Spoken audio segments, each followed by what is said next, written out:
Hey, you're alive. When I dragged you out of the river, I thought you were never gonna wake up.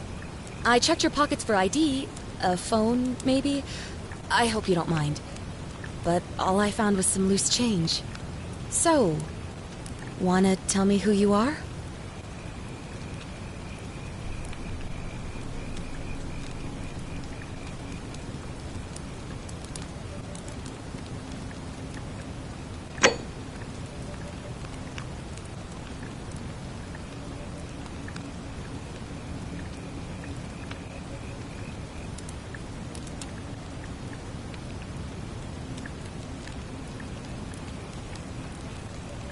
Well, it's nice to meet you.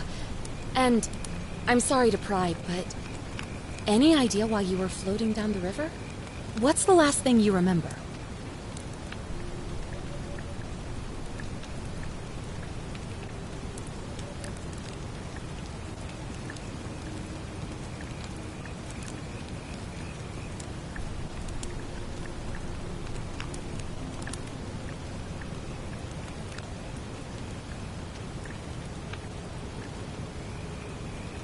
Oh, you're an archaeologist? Then you'll definitely want to hear this. I don't know if it's exactly what you're looking for, but there are some ruins just behind you. Roman, I think. I need you to go in there and see if you can find a guy named Al for me. He went in there a few hours ago, and he hasn't come out. I've been freaking out, wondering if he's trapped or injured, or worse. I would have gone in after him, but he made me promise to stay here, no matter what. There's no way I'm leaving without him, so I'm just kind of stuck here, waiting. What I mean is, I was hoping you wouldn't mind going in there to find him? If you can do that, I can get both of you back to civilization in my boat. Please? Oh, of course. Sorry, I don't mean to be pushy, I just... What do you want to know?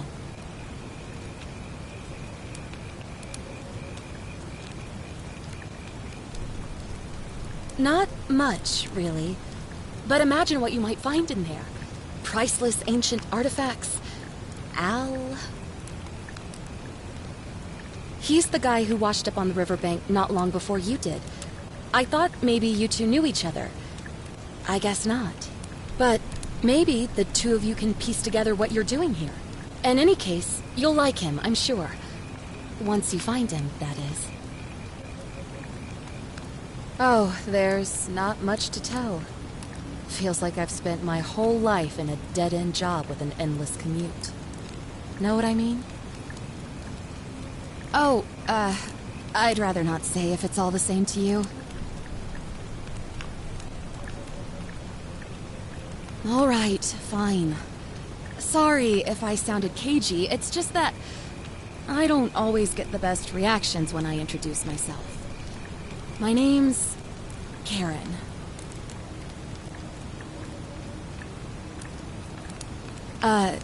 You're welcome. Always happy to help. Was there anything else you wanted to ask? You really don't remember? We're in Italy. This river is the Tiber. What am I, an idiot? You could hike a long, long way in any direction and never find another soul. Trust me.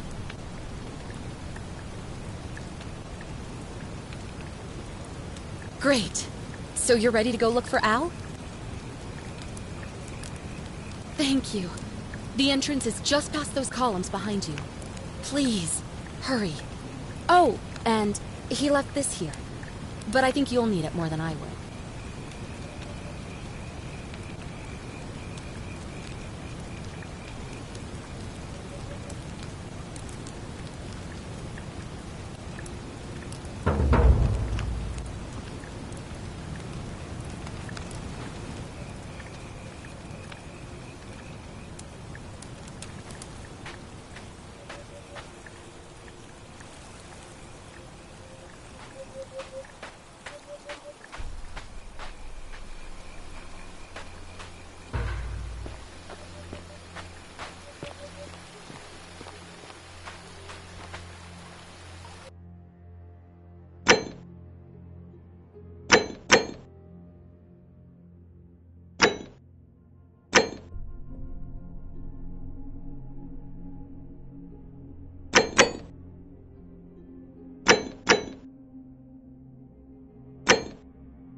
If you're reading this, it means I've discovered the entrance to an ancient Roman city hidden deep underground. Its existence is long forgotten, all knowledge of it lost, except in the Latin inscription here. It reads, "You who wish to enter the city, step forth and be judged." The virtuous shall be rewarded with eternal life in paradise. The wicked shall find themselves showered in gold, but in vain, for this shall be their final resting place. Could an underground city have remained a secret for all this time? Could people have survived down there, against the odds? It seems there's only one way to find out. If I'm not back in an hour, I'm somewhere on the other side. Consider this an invitation, or a warning.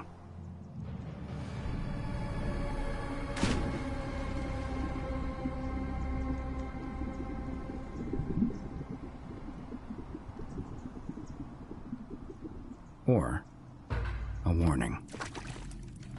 Al Worth.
To whoever reads this, I'm sorry you had to find me like this.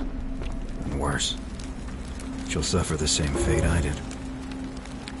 I've spent a lifetime in this place, going around and around in circles, searching for a way out. The inscription was right. There is no way back. In here, there are only two options: death, or that godforsaken doorway into the past. I made the mistake of stepping through it. I wanted to set things right. And I tried. I really tried. Whatever I did, it took me right back to the beginning. Don't make the same mistake. Better to end it all now, and find out what awaits you beyond that portal.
Salve, friend.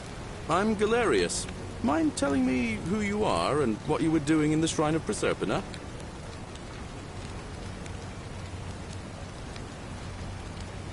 Yeah, you know, agricultural goddess of springtime? You're not from around here, are you?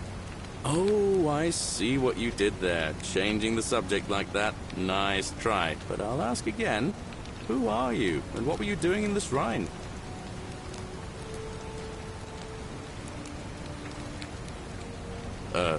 What? I'm speaking Latin. You are too, although your accent's a little strange. And you've just done it again. You're a sly one, aren't you? One more time. Who are you, and what were you doing in that shrine?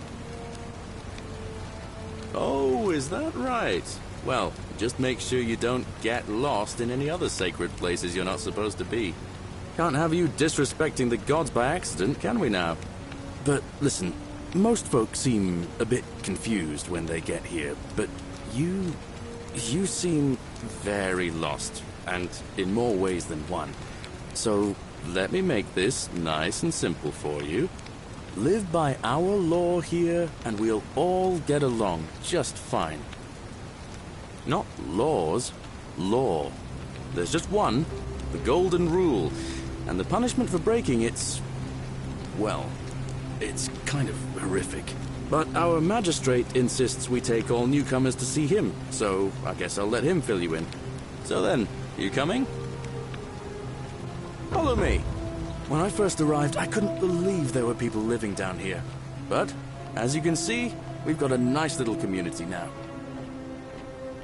Only 23 of us at the moment, if you count the 3 who are missing. No idea how, since nobody knows a way out. But it's just big and dark enough to get lost in, if you're not careful. Aren't you going to introduce me to your pretty new friend, Galerius? Keep it in your loincloth, Aurelia. I'm taking her to see the magistrate. That pompous old bore won't be magistrate for much longer.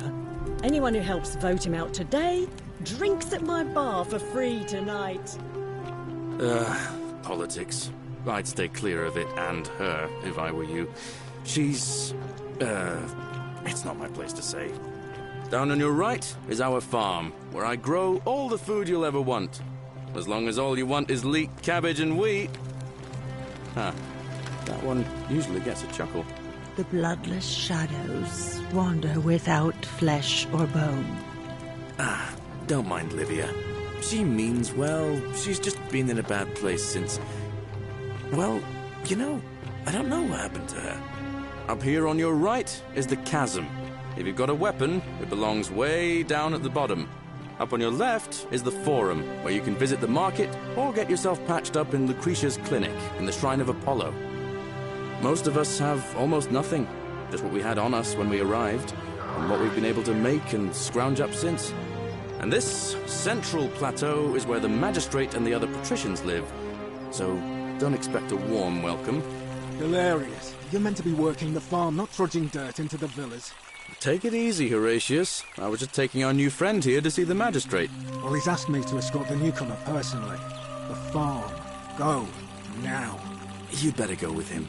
But just remember, they're not like you and me. Don't let them use you. What was that?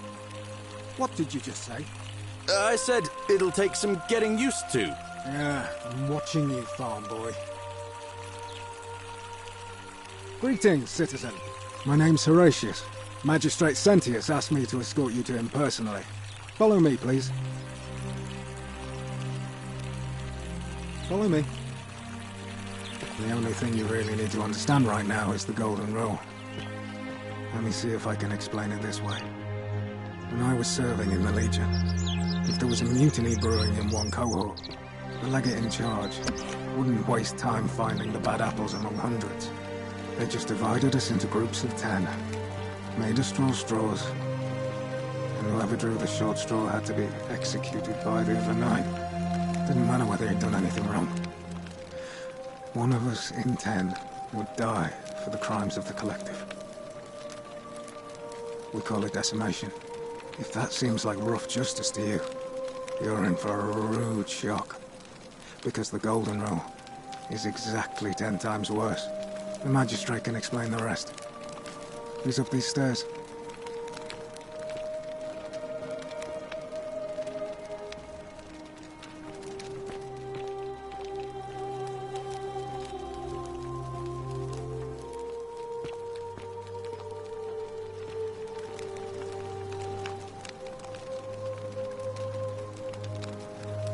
We're finally alone. I assume you already know who I am. May I know your name?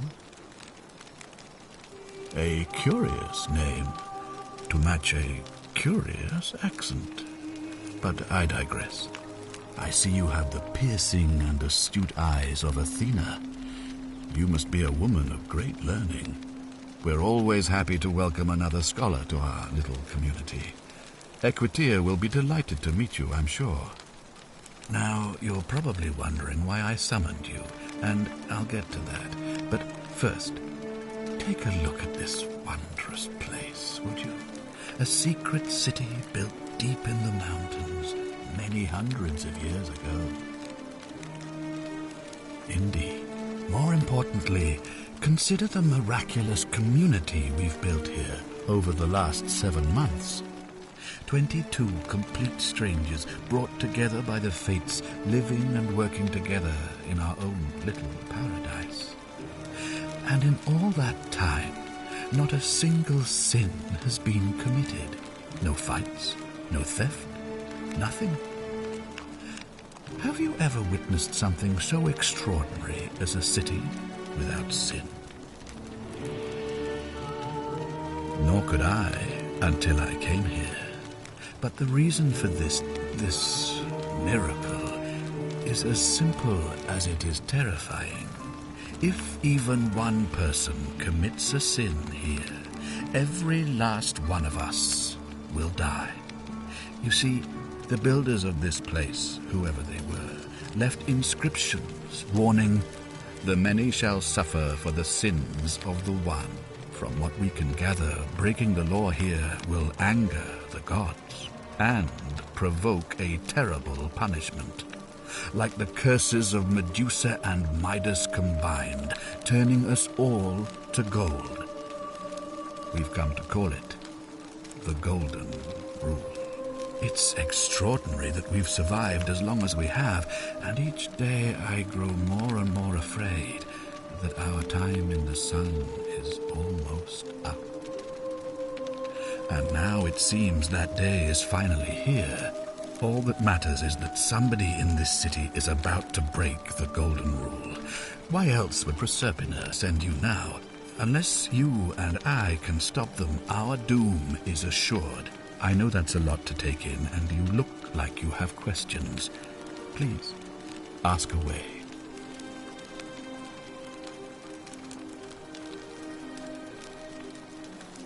You see, in my search for a way to save my people, I learned of an ancient ritual to Proserpina, the goddess of the cycle of life and renewal.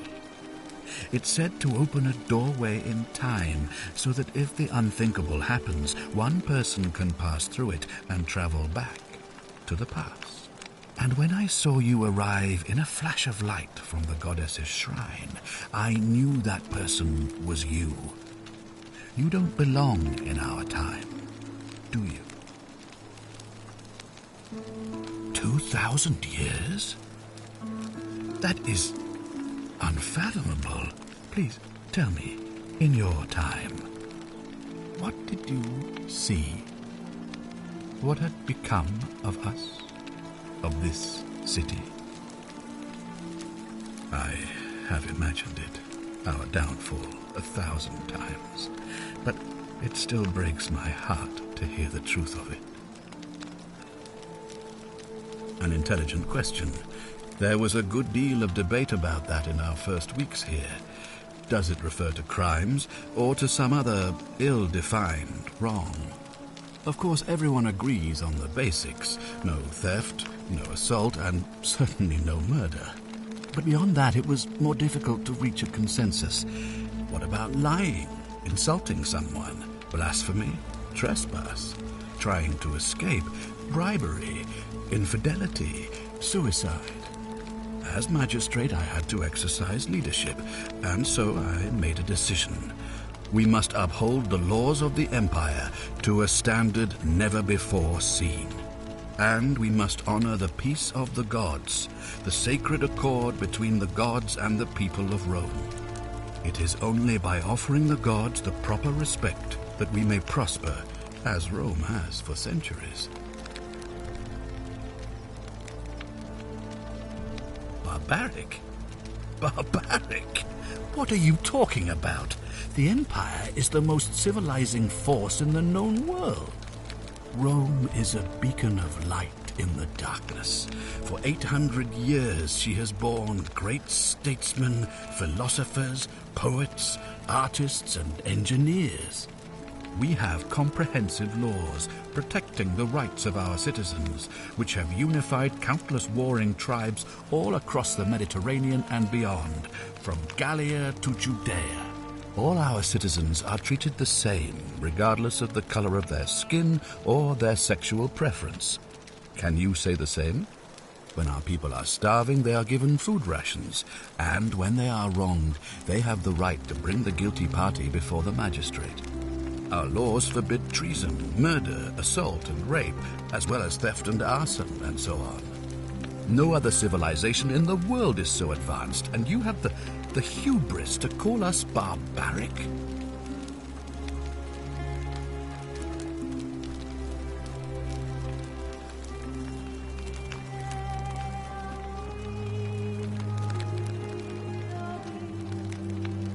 Of course, but with fewer rights come fewer responsibilities, and the right to be protected by their fathers and husbands.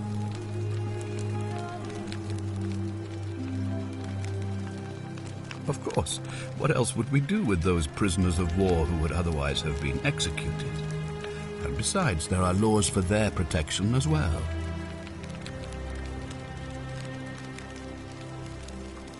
On occasion, but our gladiators are almost all volunteers seeking glory, or condemned prisoners who would have been executed anyway. I do not see the harm.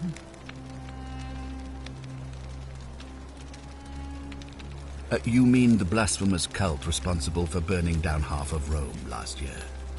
It's hard to blame the people for being angry about that. Are you talking about our practice of decimation? Of course. We could hardly unite all these warring tribes without a disciplined, formidable legion.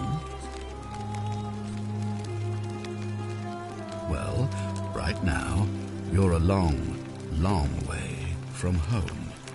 I have made my pronouncement on the subject.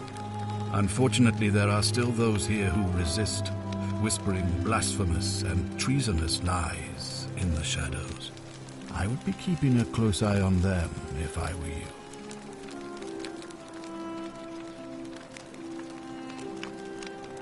All I can tell you is that it's a ritual sacrifice to Proserpina. I stumbled across instructions. I have to recite a prayer, and of course, as with all rituals, some sacrifice is involved. Usually that means wine or food, or in some cases a live animal. In this case, the sacrifice is rather more costly. The life of the person performing the ritual. I don't suppose you saw any sign of me in the future? I assume that was me. If I'm forced to perform the ritual, it's going to cost me everything. You'll try to make sure I don't need to use it, won't you? Well, I suppose that's all I can ask for. Well, I believe you're in the best position to go around asking people questions. You're new here, and it'll seem perfectly normal. As for me, well, it pains me to say my attempts to impose order have not earned me many friends. I fear I may not even remain magistrate after today's election. The people here would only treat my curiosity with suspicion. You shouldn't have that problem, though, unless, of course, you get off on the wrong foot.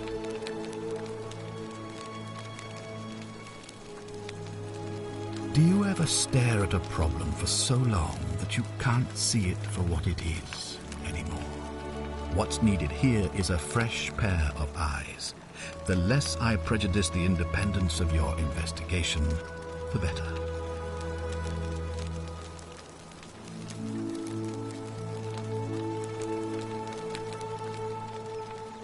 Ah, good. So, are you with me? Can I count on you to figure out who's about to break the golden rule? No, I don't suppose you do. But I'm hoping that even if you're not burdened with a sense of self-sacrifice, you'll at least see the sense in self-preservation. Wonderful. Now, I need you to investigate the city, talk to everyone, help them, if it'll win their trust. I authorize you to enter private homes and inspect possessions and documents, unless, of course, you're asked to leave. Figure out who the culprit is, and as soon as you have a name, come back and tell me immediately. Oh, and one last thing. If I were you, I'd start my investigation by visiting Lucretia at the Shrine of Apollo in the Forum. I heard wailing from there not long ago. Seems like something's not right.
Another one. Oh, I wish Horatius would stop letting barbarians in here. What do you want? I'm Sentia, eldest daughter of the magistrate. But you'd know that if you'd been invited in here and introduced properly. What are you doing in here? And why are you dressed like that? Really? I'd never have noticed, what with your flawless accent, appropriate attire, and impressive mastery of our customs. Now, remind me, why are we having this conversation? I trust you can see yourself out.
Ah, you've returned.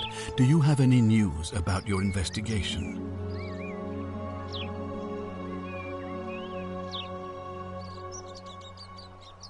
I've had plenty of time to think about it. Let me see if I can sum up my thoughts. I've always considered my guiding star to be the well-being of the Roman people. Our survival and prosperity have always hinged upon honoring the peace of the gods, the sacred accord between the gods and the people of Rome. Give the gods what they want and we all prosper. Dishonor them and we all die. It's as simple as that. The real enemy in this place is not the Golden Rule, but human failings. The temptation to slide into degeneracy, greed, and hubris. I trust that answers your question. Sextus Sentius Imperiosus is my name, though magistrate is the proper way to address me. Before I wound up here, I was a decurion in the cavalry of Imperial Rome, helping protect civilization from the barbarians. It's a cavalry officer. I had 30 men under my command. This was my uniform. As magistrate, I usually wear a toga, but today I may need to survive long enough to create the portal for you, so it seemed prudent.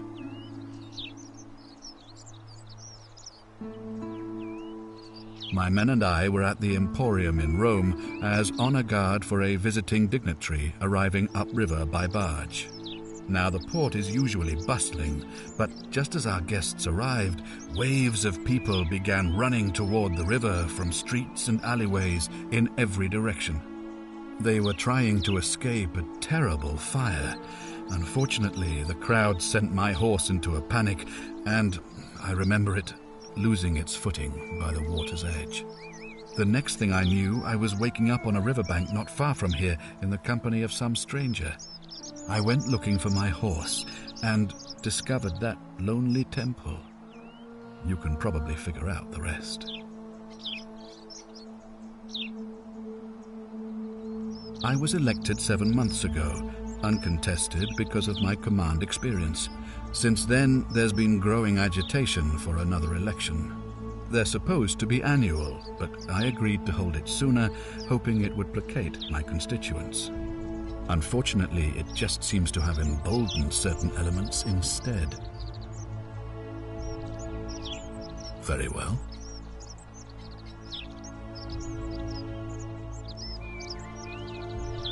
If I did, I'd have led these people out of here already.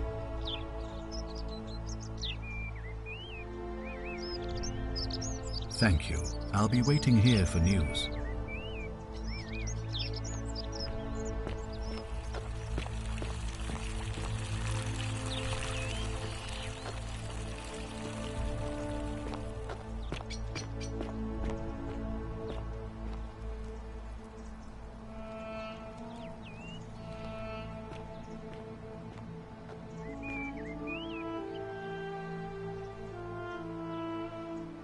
What were you two talking about? Don't play dumb. I saw you. Having a shady little chat with old man Sentius up on his balcony. If he's making a last-ditch effort to pick up votes by talking to a woman, he's even more senile than I thought. Everyone knows women can't vote. What else would you be murmuring about on election day? Mark my words, Malleolus is going to be magistrate by the end of the day. And if I tell him you sided with that feeble old has-been, that you've been trying to undermine his hard-won victory, you'll have picked the wrong patron. Got it?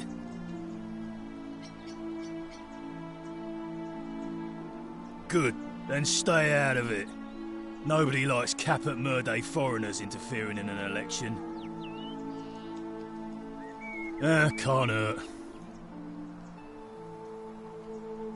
The name's Domitius. You want to get to Malleolus, you go through me.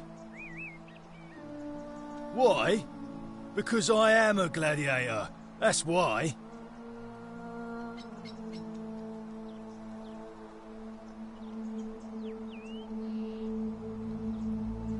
I think it's gone on long enough, and Malleolus is going to put an end to it once he's elected. He's going to announce it in his victory speech. Just you wait and see. 'Cause if I tell you, and it gets out, it'll give old man Sentius a chance to interfere in our plans, and we can't have that.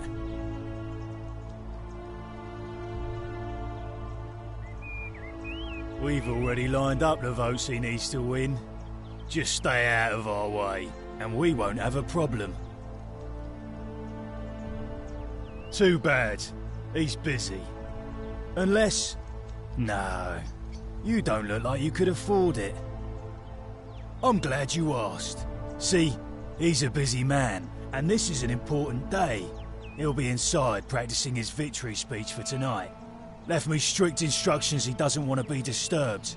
So if you want to see him, I'll need something valuable in return.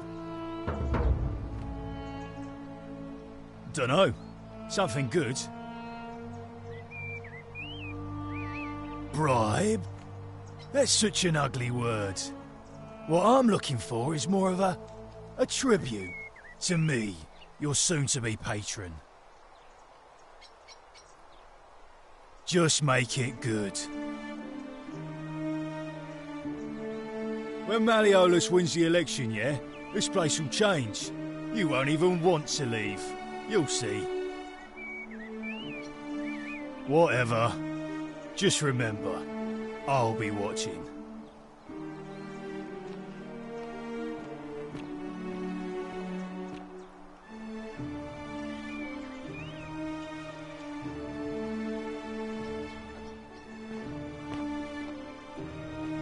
Fresh meat, huh?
Help!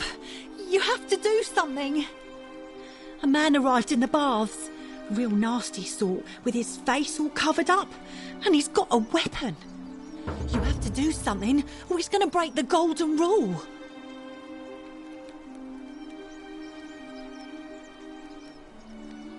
Fabia, but now's not the time. Are you going to help or not? Thank you. He's still in there, somewhere. I have to hide. Find me in this empty shrine when it's over.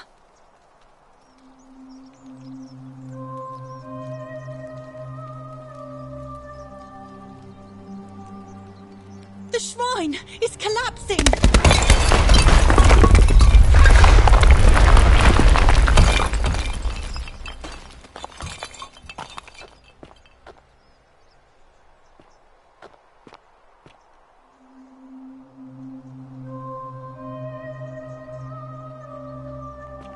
Fabia, no! Oh God, she's dead! Did anyone see that? The whole shrine just collapsed on her! Oh, Fabia, why did you have to go in there? Poor sweet girl. I can't believe she is dead. Fabia, I mean. She walked into that empty shrine, and the next moment she is lying dead under a pile of rubble. The gods are cruel and unjust. She was like a daughter to me. I'm sorry, friend. It's not right for me to lay my burden upon you.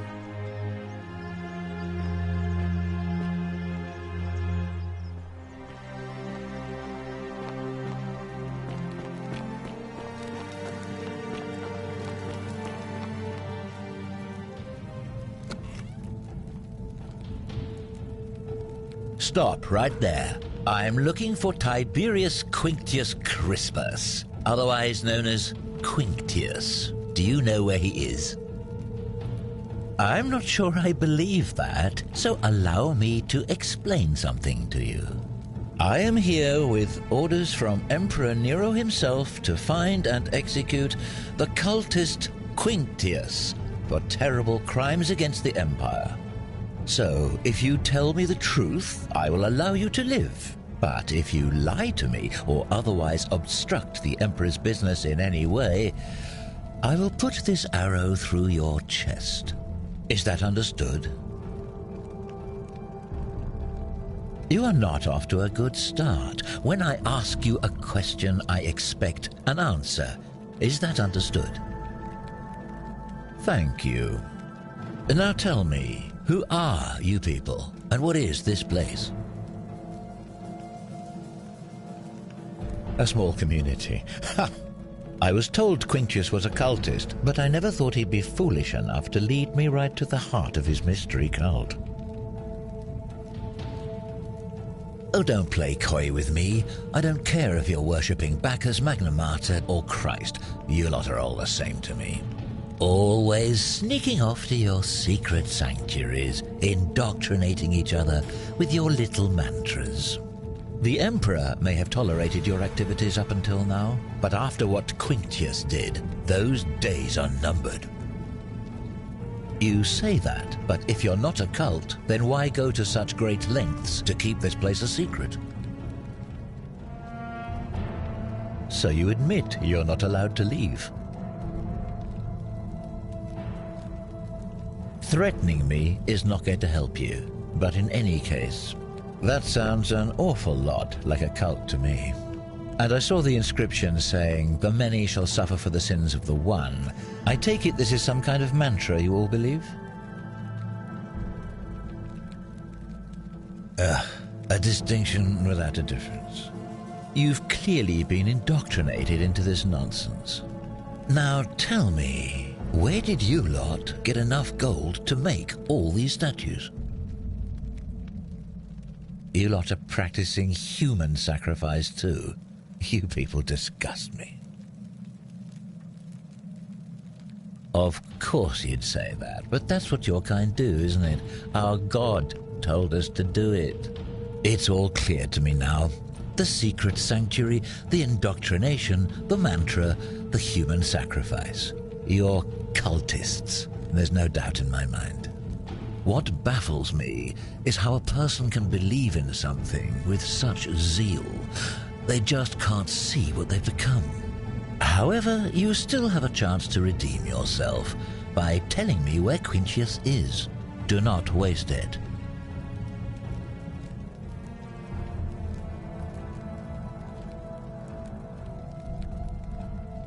Very well. Here's what I know. He's a 40 to 50-year-old man with distinctive eyes, one green and one blue. He's also known to have delusions of grandeur. The Emperor says he and his cult, your cult, are responsible for starting the fire which burnt half of Rome to the ground and killed thousands in the process. Who are you to challenge what the Emperor says? Were you there? Do you have spies and scouts all over Rome, like he does? No, you do not. This is your last chance. Are you going to tell me where he is or not? Then you're of no use to me. Do you have any last words?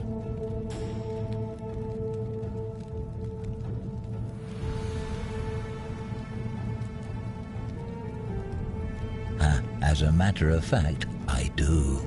Once I'm done with you and Quintius, I intend to kill every last one of you wretched degenerates. And I can think of nothing I'd enjoy more.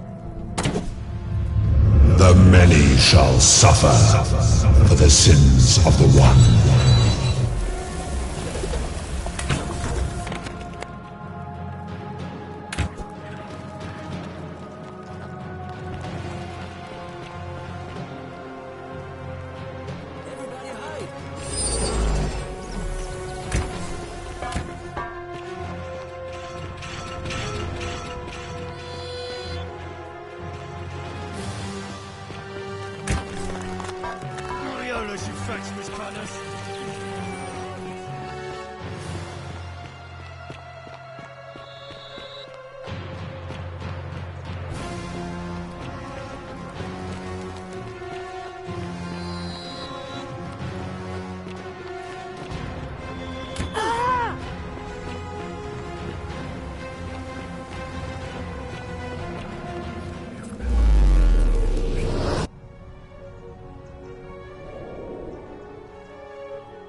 Salve, friend.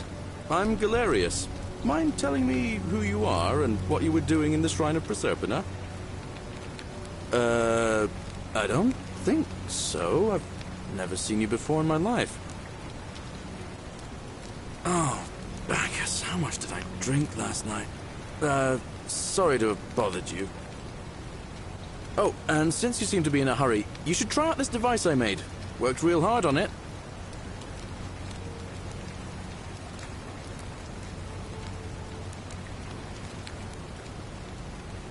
Just attach the pulley to the rope over the lake and hang on to the handles. If it works, it'll be faster than walking. And if it doesn't work, worst thing that can happen is you'll take a swim in the lake. I haven't quite summoned the courage to test it myself. But don't worry, it's completely safe. Probably. All right, see you around.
Salve, friend.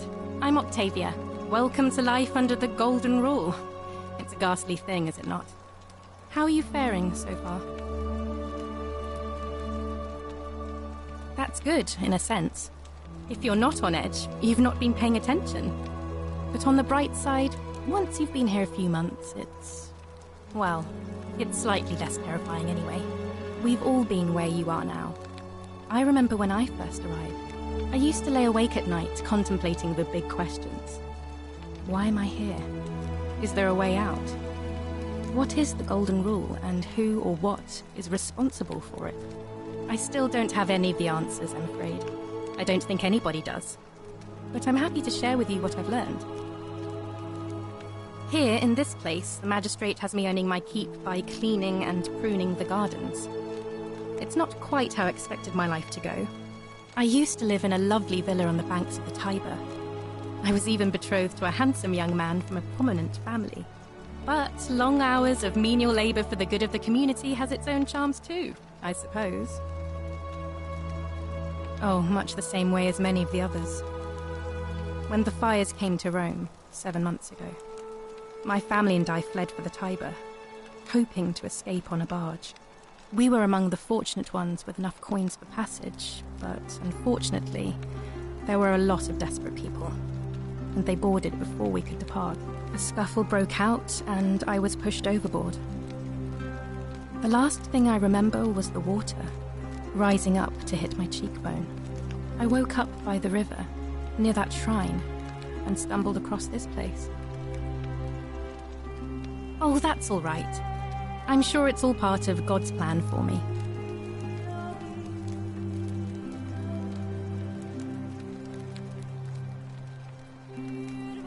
Oh yes, of course.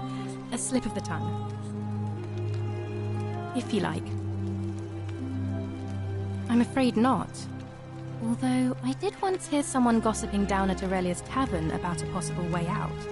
I don't put a lot of stock in such rumors, but if you're desperate and wealthy, you could look into it, I suppose. If that doesn't work, then I suppose we're all stuck here until the gods decide our fate. I hope it works out. The many shall suffer for the sins of the one. I think about those words a lot.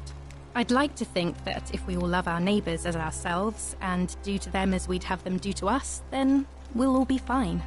But on the other hand, I was always taught the intent of man's heart is evil from his youth, and that all of us are born with a tendency towards sin. And that's where I get stuck. Is it true? Are we born with a tendency towards sin? You don't think that's a little naive? I suppose you've never seen what I've seen. Innocent men and women, torn apart in arenas while thousands of Romans look on and cheer. I wish I shared your faith. Please keep that to yourself. I know you're not from around here, but things are very difficult for us right now. There was a terrible fire in Rome last year, and our emperor decided to make us his scapegoats. There were executions. It was horrible. Oh, thank you. You have no idea how much I appreciate that. All right, well, it was lovely to meet you. I look forward to getting to know you better over the coming months. And if you ever... I can't believe this is how it ends. Oh, no. No.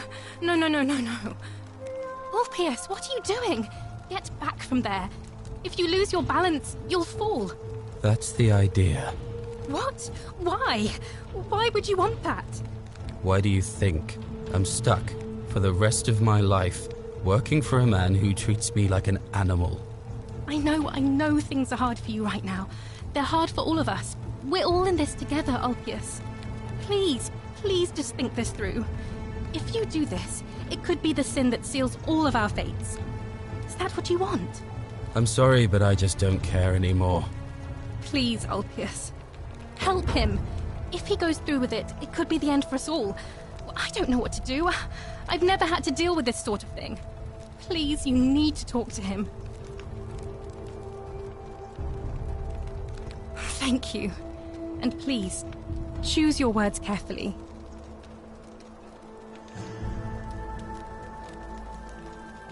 Let me guess. You're going to lecture me on how suicide is a crime against the Empire. I screwed up my life. That's what's wrong. I borrowed money, and when I couldn't pay it back, I wound up in debt bondage. I'll be stuck slaving away for that Culus Cumulatis Malleolus for the rest of my life. I'm out. Wherever you are, Scintilla, my love, I'm sorry. Ulpius, no!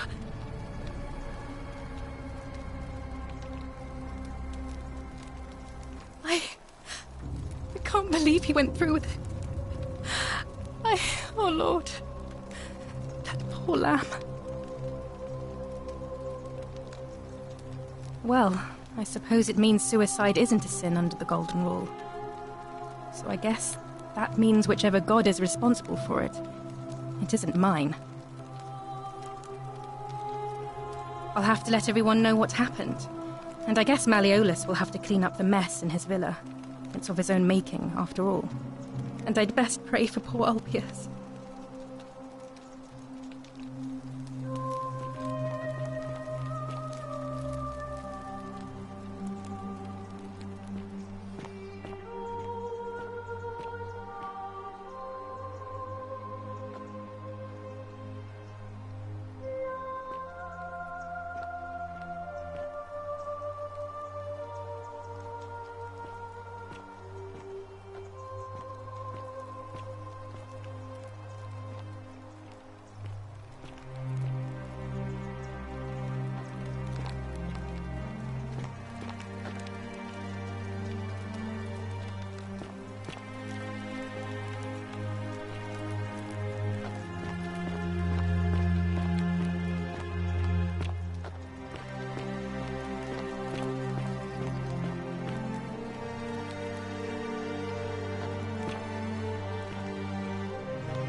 Ah, a new face.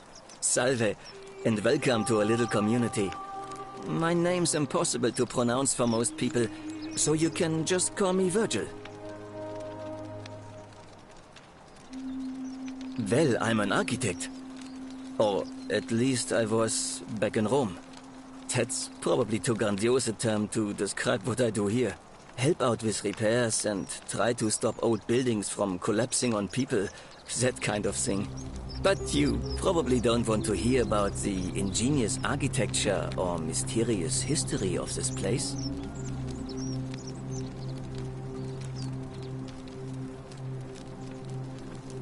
Gladly.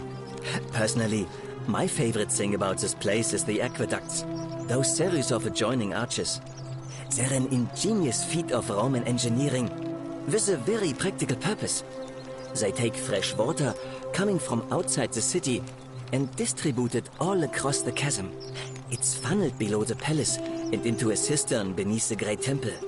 Some of it flows down into another cistern beneath the villas, and the rest is funneled to the shrine of Proserpina, where it fills the lake and allows us to fish and farm.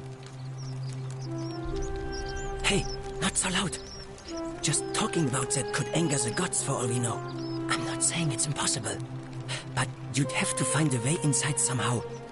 Just, please, try to be a bit more discreet about it. Oh, I'm glad you asked. Some of these shrines were constructed hundreds of years ago, which means Romans have been arriving here for at least that long. But there's one thing that puzzles me. The oldest shrine in this avenue isn't Roman at all. It's Greek.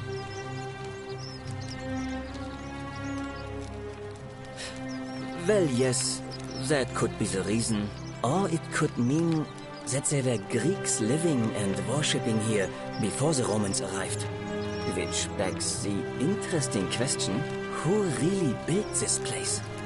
And could it be far older than any of us imagine? If only there was a way we could talk to the people who came here before us. The stories they could tell. You mean the Great Temple? This one's a bit of a mystery. Given the way it's positioned so prominently, looking down on us, it's clear that whoever built it felt it was the most important temple in the city. Unfortunately, someone else went out of their way to keep its purpose a mystery. You see, usually a temple is dedicated to a particular god, like Proserpina or Diana or Apollo. Usually, that god is obvious. But in this case, it's unknown. There's an obelisk out the front, which probably used to bear the name of this unknown god. But it appears some barbarian defaced it. And of course we can't get inside because it's locked up tighter than the Temple of Saturn in Rome. And that contains the treasury. So we're all left wondering, which god is that temple dedicated to? And could it be the one responsible for the Golden Rule? Unless somebody figures out a way inside, I suppose we'll never know. Of course.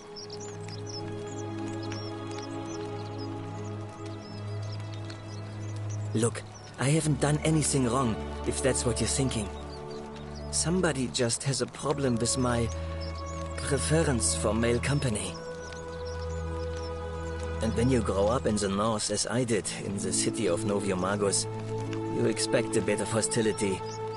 The Batavi are not known for their tolerance.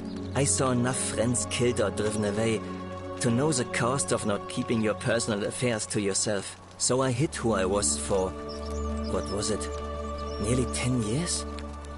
Watching what I said and where I looked. But that kind of fear eats away at you slowly, until living isn't any better than the thing you were afraid of. Needless to say, since I'm now living underground, halfway across the known world, with an assumed name, my openness didn't go down well among the enlightened folk of the Batavi. Nice of you to say, but not necessary. In any case, the Romans are far more accepting, and among them, I get to be who I am. Or at least, I thought that was the case. It seems I was wrong. It's not just graffiti. I have quite a collection of handwritten notes too. The strange thing is, I keep my personal affairs to myself. I've never really been interested in any of the men here. Not my type. So I'm not sure what I could have done to upset this person. If I had to guess, I'd say it's probably one of those cultists. Strange bunch. They insist there's only one God, and that he considers my nature a sin. Can you believe that? If there are any of them here, they won't admit it. Not since they supposedly burnt down half of Rome last year and went into hiding. All I know is, if these threats keep escalating, eventually my secret admirer is going to cross a line and break the golden rule. What? Really? I didn't expect that. But thanks. It's always a pleasure to meet someone so selfless. I'm glad you arrived when you did. I'd start by figuring out who the cultists are. Or maybe ask around among the merchants here. Someone who lives or works in the forum must have seen something. But if you find them, please don't hurt or humiliate them. I suspect they're just confused.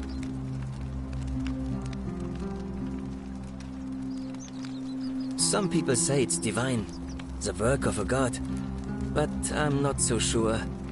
It just seems so flawed to me. Like it's distinctly human. I mean, once you've been here long enough, you'll notice people doing things that just seem so wrong to you. But this so-called god doesn't seem to care, which means one of two things. Either you don't know the difference between right and wrong, or this unknown god doesn't. And I'm pretty sure I know the difference. Do you? Fair enough. Well, Malleolus is talking about loosening some of the restrictions in this place. And while it's all a bit vague, at least he has a vision. My vote isn't for sale, if that's what you're asking. Nice to talk to you.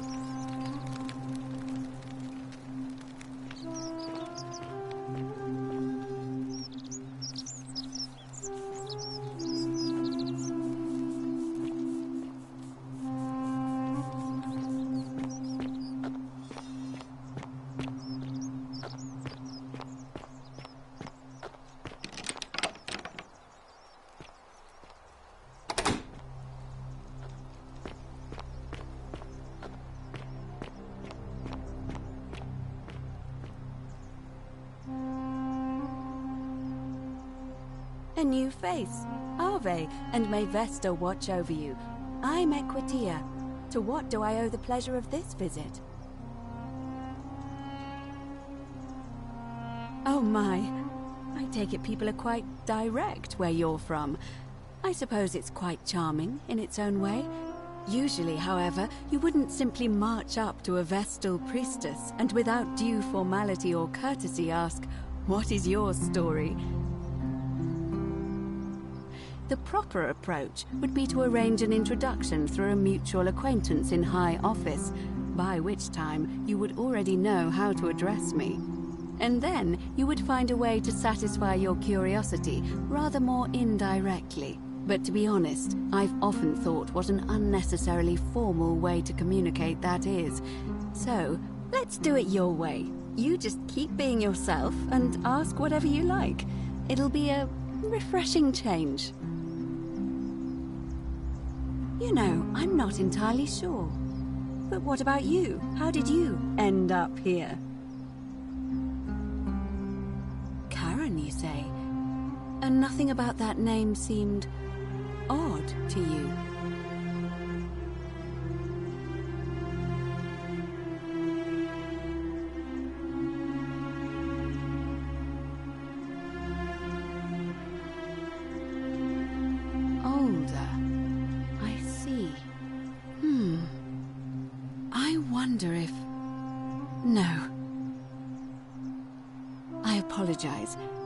I don't mean to be cryptic. It's just that you've got me thinking. Have you spoken with any of the others about how they arrived here too? I really think you should. Go around and ask them what they remember, and see if you notice any patterns. I know. I just don't want to see what happened to Livia happen to you too. Up until a few weeks ago, she was a perfectly productive member of our little community, darning clothes and cutting hair. She was always so chatty, always seeking out newcomers and asking them where they were from and how they wound up here. And then, about a month ago, she suddenly changed. She withdrew, stopped working and became despondent, started muttering to herself. Galerius and I visited her to see how we could help. But she just looked at us with this haunted stare, called us bloodless shadows, and told us we were ignorant of some pattern. Look, it could be unrelated. Perhaps she simply fell ill. Or, as Galerius suggested, the weight of the Golden Rule was too much for her. But there is a small chance that she learned something, saw a pattern nobody else saw, and that it broke her. I just don't want to see that happen to you. So be careful, will you? Thank you. Now, go and follow the thread of truth through this labyrinth, and come back to me if you discover any patterns.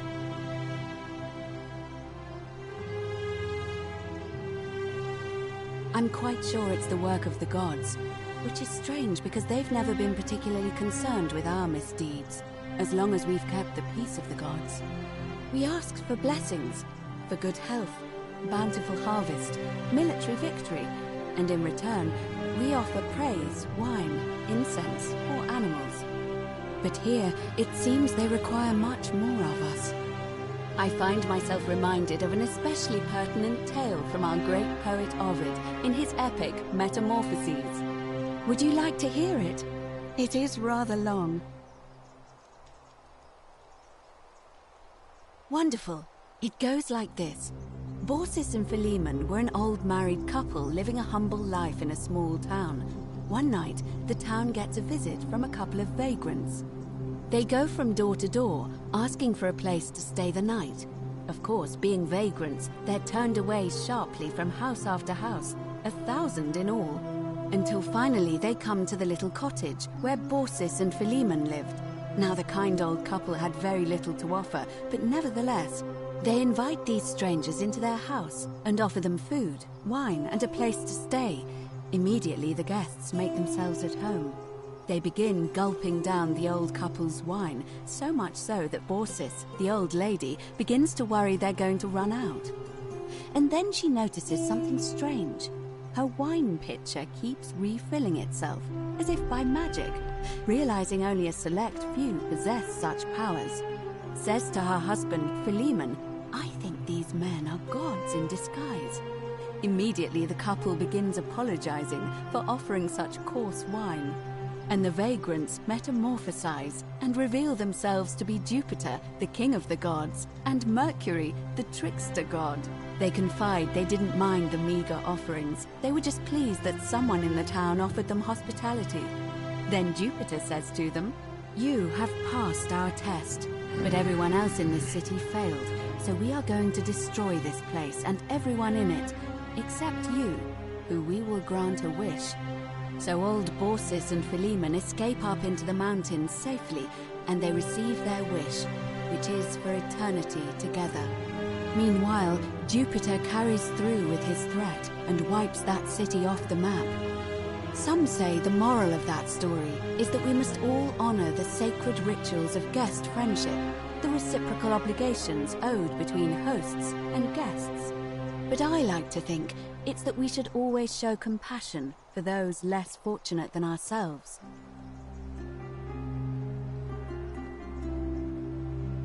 A cynic philosopher might take that view, but it's not entirely invalid, I suppose.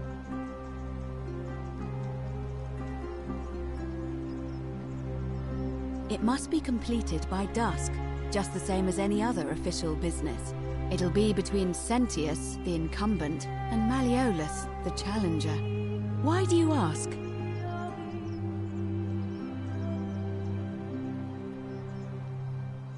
All of the male citizens who are willing and able to attend, unless they're running, of course. That's just the way it's always been, I'm afraid. It never sat right with me, either. There are some women who can vote, Vestal priestesses like myself, but in this case, given my role overseeing the election, I've decided to abstain.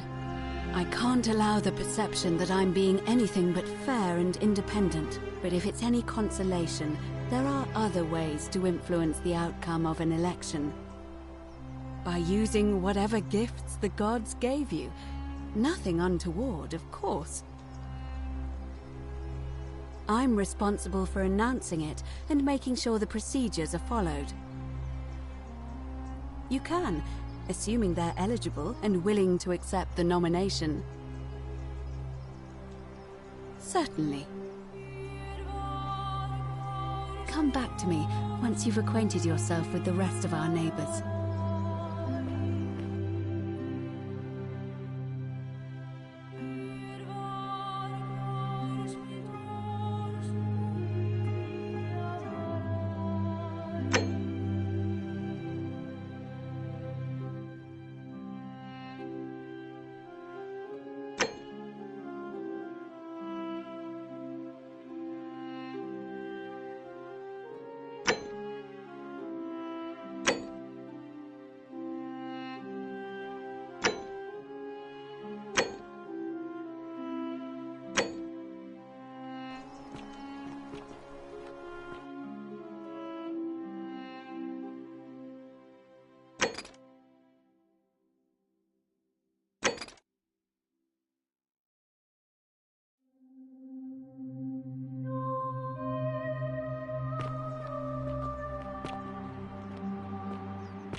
Citizen,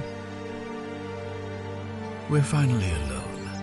I assume you already know who I am. May I know your name? We have? Wait, if I understand correctly, someone is about to break the Golden Rule, forcing me to create a portal in time to bring you here? I must have entrusted you with figuring out who the culprit is.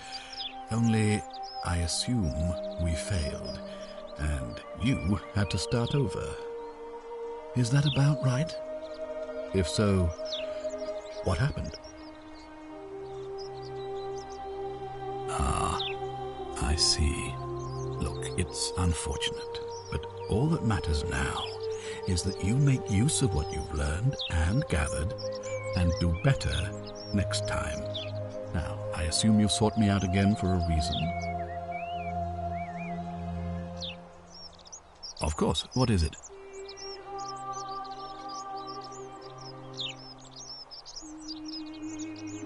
Why then did you say...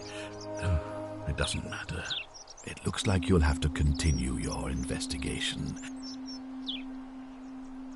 Thank you.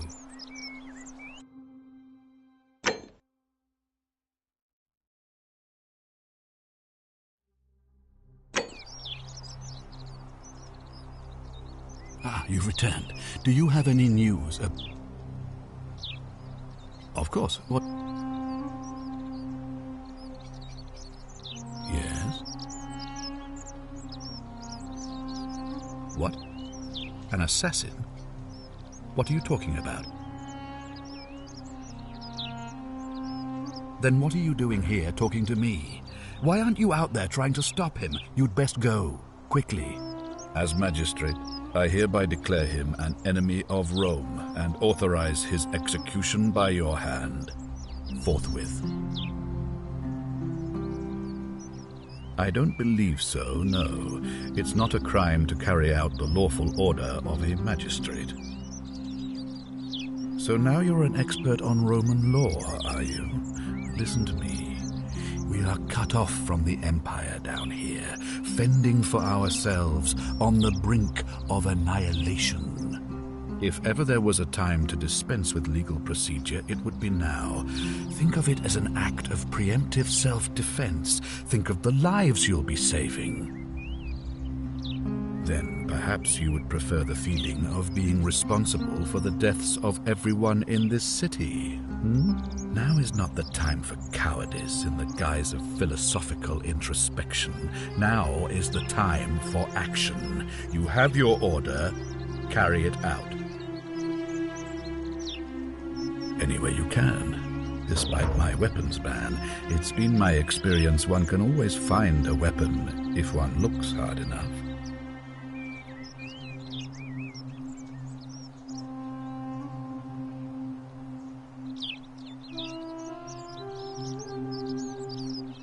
Thank you. Please act quickly before it's too late.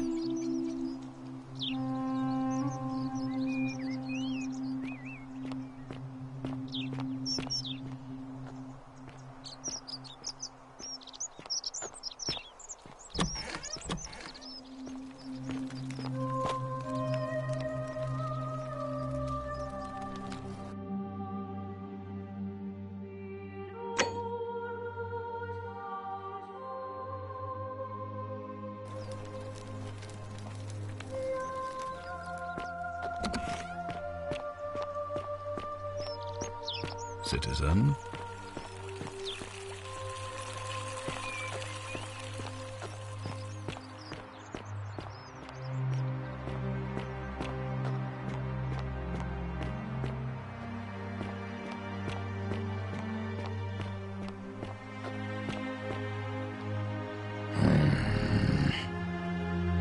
Name's Rufius.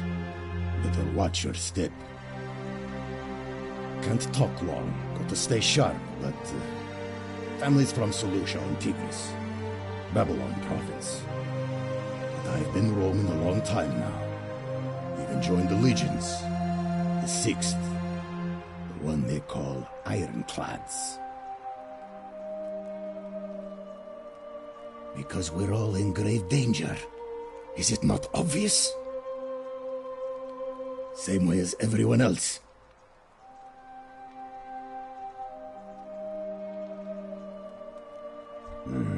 Magistrate made me toss it in the chasm. Stupid. Going to have to improvise now. If you were dealing with what I am, you wouldn't be either. None of your business. Introiti ipsum commensula. If we have to. If I did, do you think we'd be having this conversation?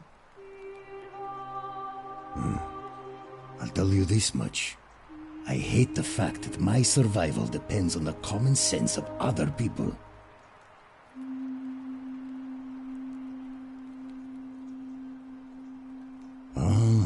Then you know what I'm talking about. I mean, all these people just bumble along like nothing's wrong. Well, we're one bad decision away from being wiped out. Like the last lot of people who lived here. Seems like I'm the only one ready for what's coming. Whatever that is. And when it hits, it's everyone for themselves. You've been warned. I don't know. But did you ever get the feeling some of these statues are watching us when we're not looking? Like they're waiting for something. I don't like it. Of course I am. Meliodas. Not sure I trust Sentius. couldn't even protect his daughter in a city without sin. How's he going to protect us? No.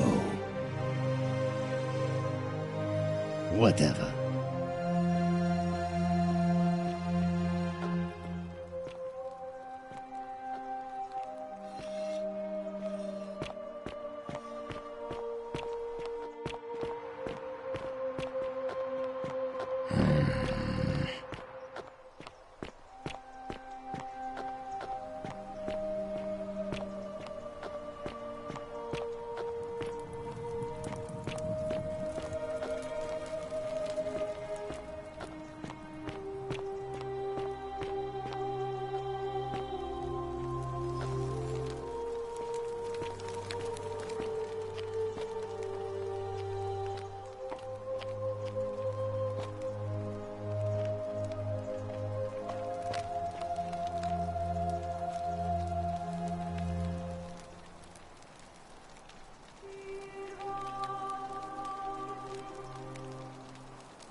Just as the ocean accepts the rivers of all the world, so this place accepts all the souls. But it does not notice the crowds that come. You think you wish to know, but you do not. It is better for you if you remain ignorant. Pandora's box must stay closed. I'll say no more. The bloodless shadows wander without flesh or bone. Some crowd the Forum, some the house of the ruler of the depths. Others follow their trades, imitating their previous lives. They never do. There is only a downward path, gloomy with fatal yew trees. It leads through dumb silence to the infernal regions.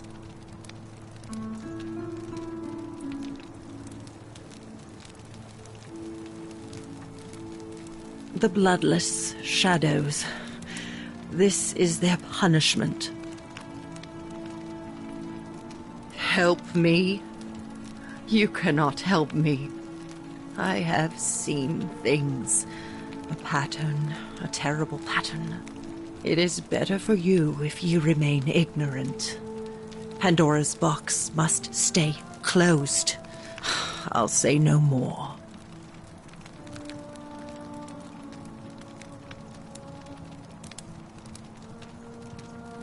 The newly arrived are ignorant of the road before them.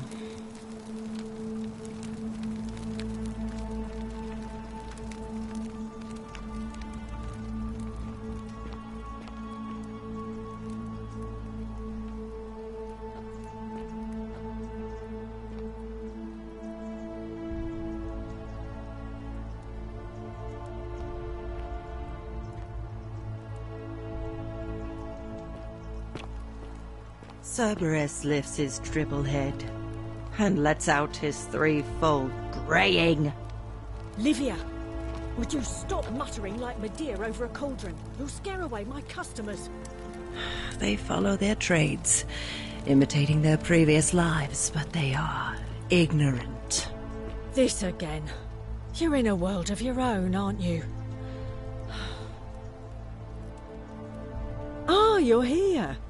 I'm so glad you decided to visit. I'm Aurelia, and I hope I'm not being too forward, but the moment I laid eyes on you, I was intrigued.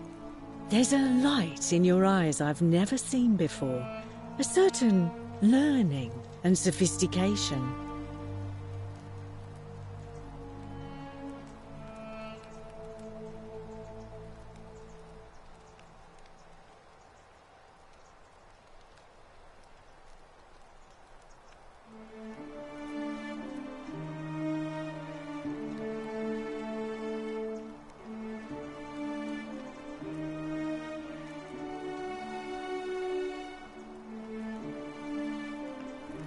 Why? Just because I'm a woman? Honey, it's your loss. I take back what I said. Suddenly, I don't find you so intriguing anymore. Let's just forget that ever happened, so we can at least do business. So, what brings you to my tavern? Ugh, let it go. Nothing's going to happen between us. All right, see ya.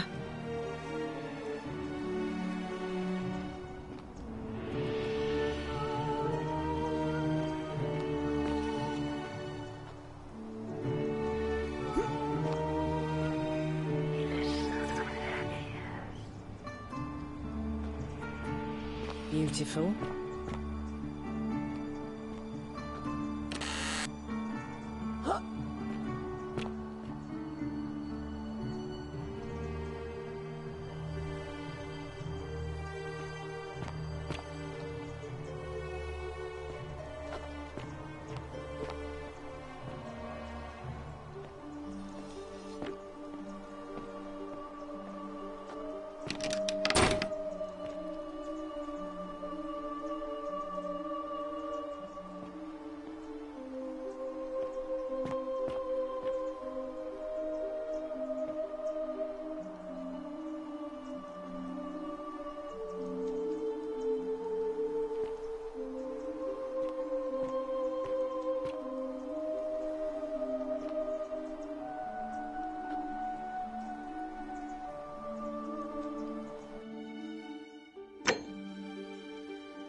The many shall suffer for the sins of the one.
Salve, friend.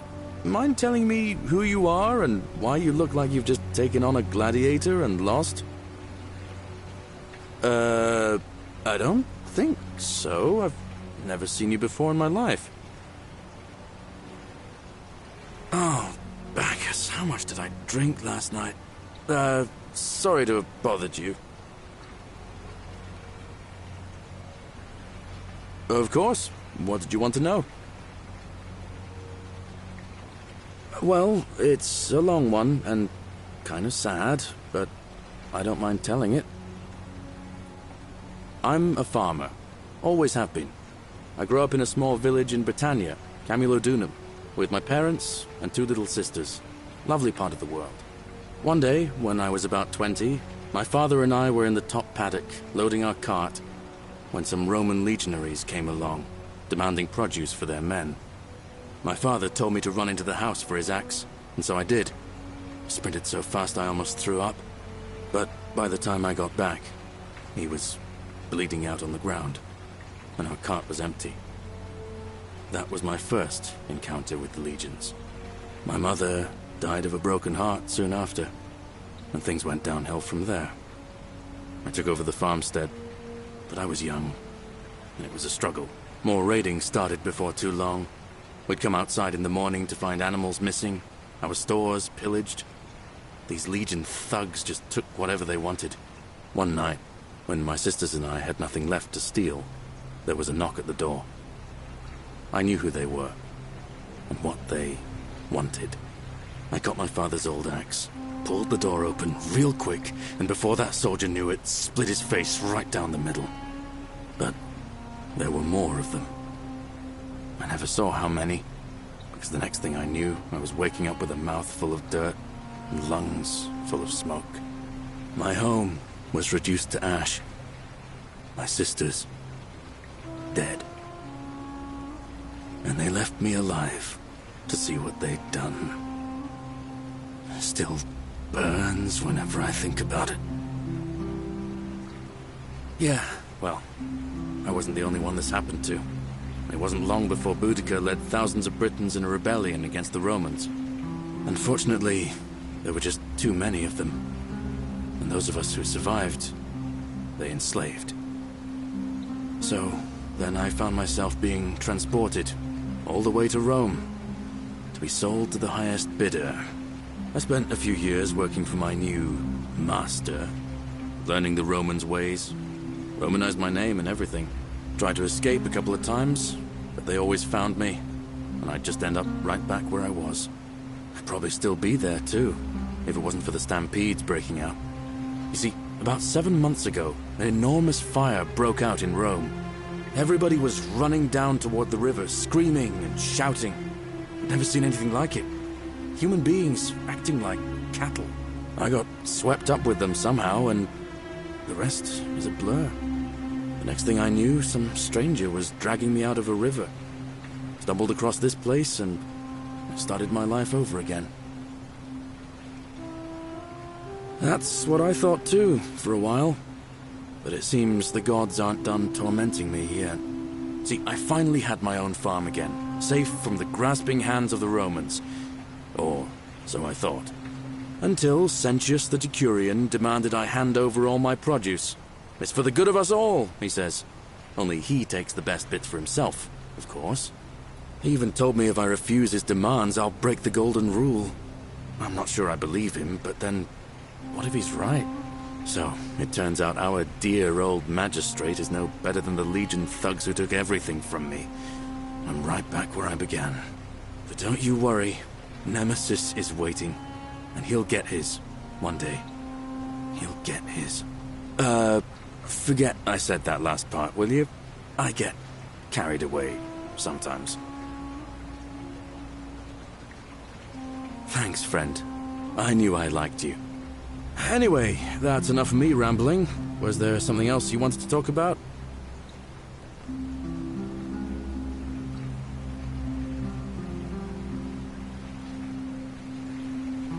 Well, as much as I'd love to get out of here, the harvest's always more fruitful in another man's field, isn't it?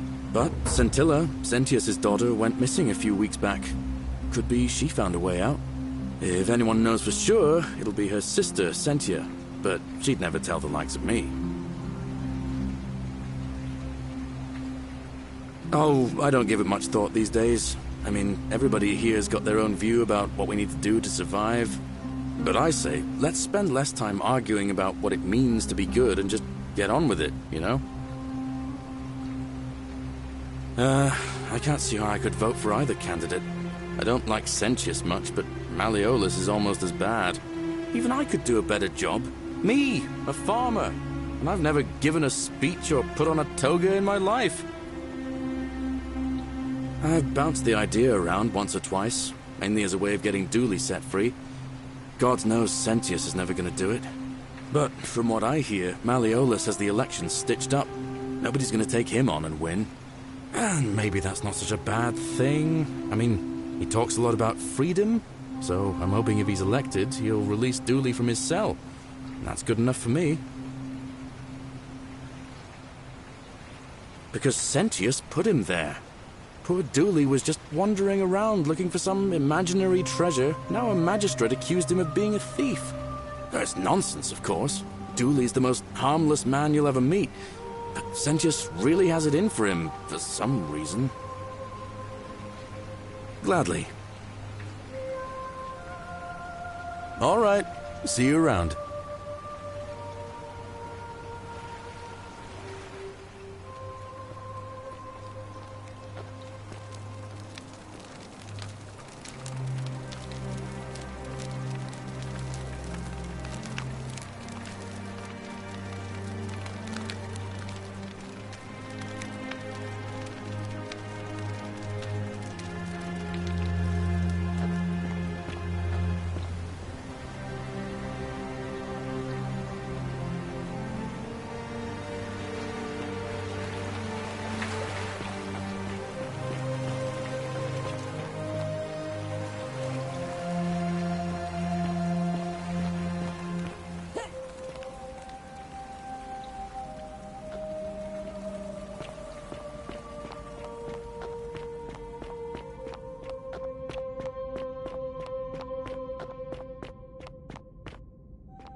Salve, friend. I'm Octavia. Welcome to life under the Golden Rule. It's a ghastly thing, is it not? How are you faring so far? All right, well, it was lovely to meet you. I look forward to getting to know you better over the coming months. And if you ever... I can't believe this is how it ends. Oh no. No. No, no, no, no, no. Ulpius, what are you doing? Get back from there. If you lose your balance, you'll fall. That's the... What? Why do you think? I know things are hard. Please just think this through. I'm sorry, but I just... Please, Ulpius. Help him. If he goes through... Thank you. And please. You know about that? How is that possible? I mean, I've never mentioned it to anyone. Well, if you say so. You don't understand. I don't want to hurt anyone. I just want it all to be over.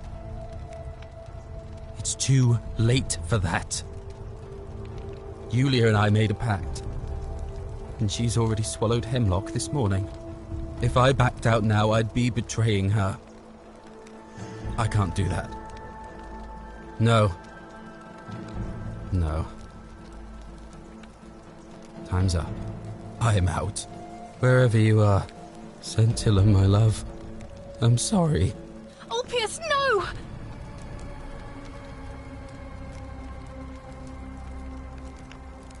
I can't believe he went through with it. Oh Lord. That poor lamb. That was not your fault. There's no way you could have given him what he wanted, moments after you arrived. I'll have to let everyone know what happened. And I guess Malleolus will have to clean up the mess in his villa. It's of his own making, after all. And I'd best pray for poor Ulpius.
Name's Rufius.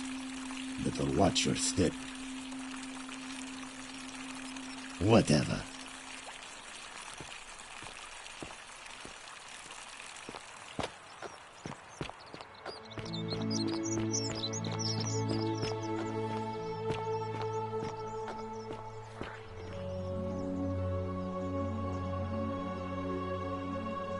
A new face.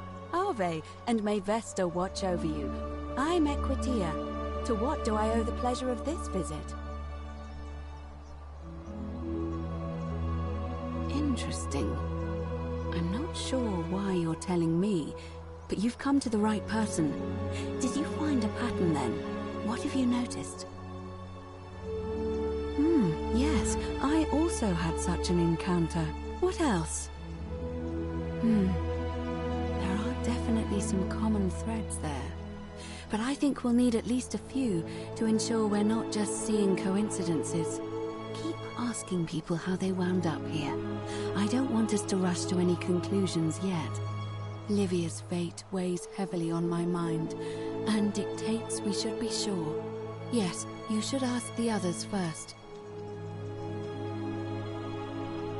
Come back to me once you've acquainted yourself with the rest of our neighbors. What is it, citizen? I'm a legionary of the 1st Italica, but there's not a lot of fighting down here. So the magistrate has assigned me other duties. I act as the magistrate's right-hand man, keeping an eye on his daughters. Daughter, I should say. And the others, and making sure they're all behaving. I also keep a register of new arrivals. I'm from Liguria, up north originally. I was doing all right for myself. 12 years into my service. Had a nice girl lined up for when it was all over. Not anymore. She's probably figured I'm long gone and moved on by now. I try not to think about it. My commander sent me to deliver a message to Rome. While I was there, I thought I'd do something nice for my girl, and pick up a little pendant from a silversmith. That's when the crowd started flooding through the streets, shouting fire. People were screaming, trampling each other. Then some Genetricum fugitive tried to take advantage of the chaos and pinch my pendant. I remember chasing him through the crowds, down towards the river. And then, nothing. Blacked out and woke up near here. No idea how I ended up floating so far downriver. But I'm fortunate to be alive, I suppose. Ah, don't be. As Seneca the Younger said, difficulty strengthens the mind, as labor does the body. That said, Scintilla's disappearance has been more difficult than I'd care to admit. I went around asking the same questions when I first arrived. Never did find a way out. But I learned how to accept my situation. To bear trials with a calm mind robs misfortune of its strength and burden. That's from Seneca the Younger, if you're interested. He's one of the better commanders I've ever had, that's for sure. Good stoic. Lives by Seneca's words. Treat your inferior as you would wish your superior to treat you. Can't ask for much more than that. I don't see why not. Just make sure I get it back by tomorrow.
Of course.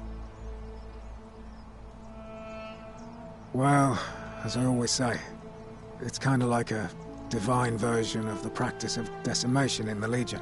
By threatening to execute 1 in 10 men, the idea is to ensure order and discipline among everyone. And it works. If you knew you could be executed because your brother-in-arms is planning a mutiny, well, you'd bloody well watch him like hundred-eyed Argus, wouldn't you? Because your only chance of saving yourself is to stop bad things before they happen. Makes us all responsible for keeping each other in check.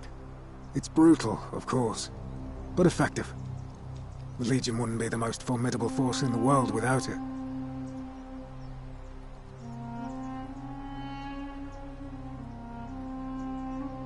What's done is done.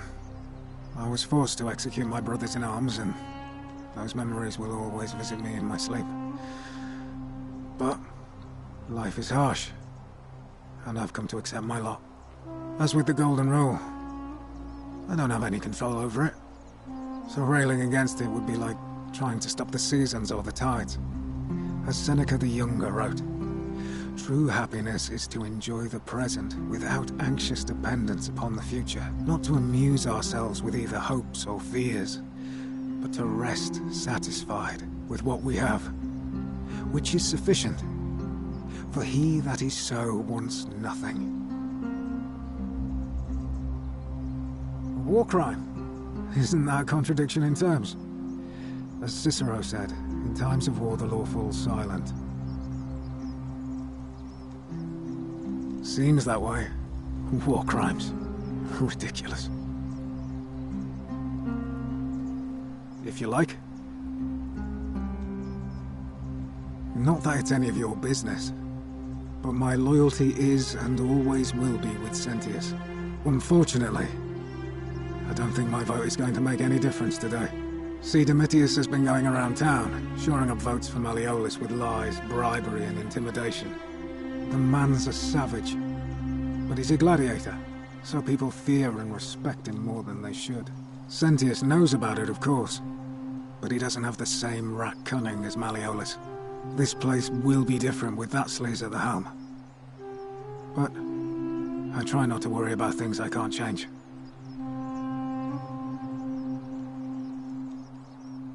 I appreciate the thought, but you're new here, and I just can't see how you could make an impact in the time between now and the election this afternoon.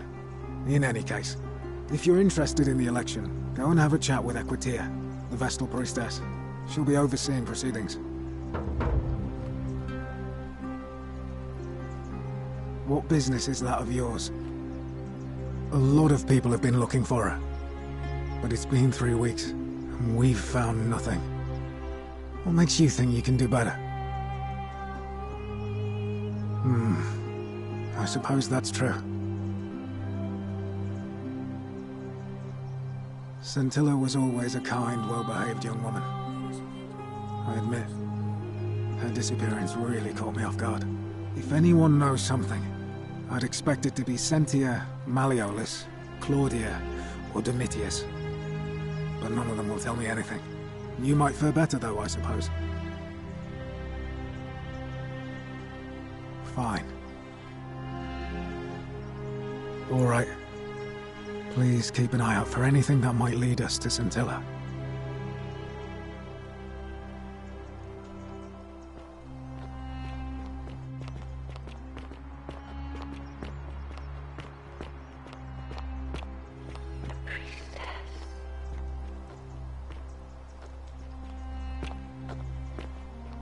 Keep an eye out for Scintilla, would you?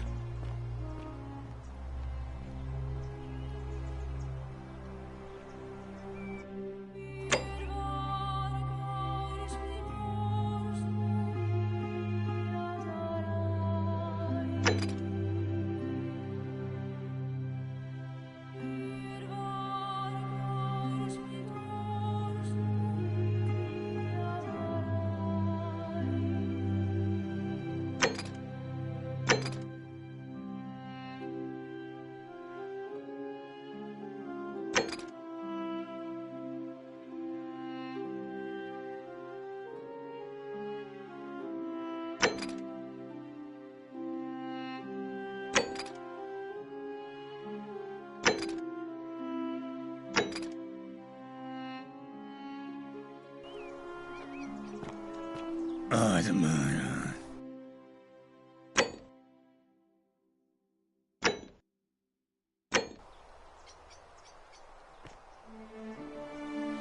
Malleolus isn't receiving visitors at the moment, it being election day.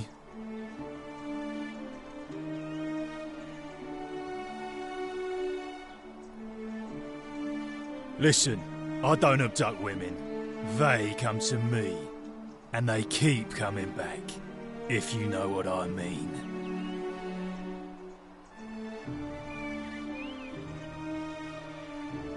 Yeah? What have you got for me?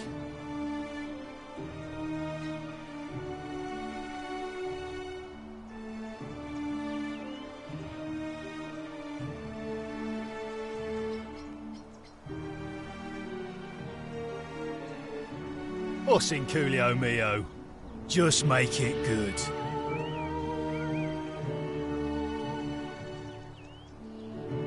If you set one foot in that villa without permission, I'll skin you alive, you Pusillus Semitarius Mocus.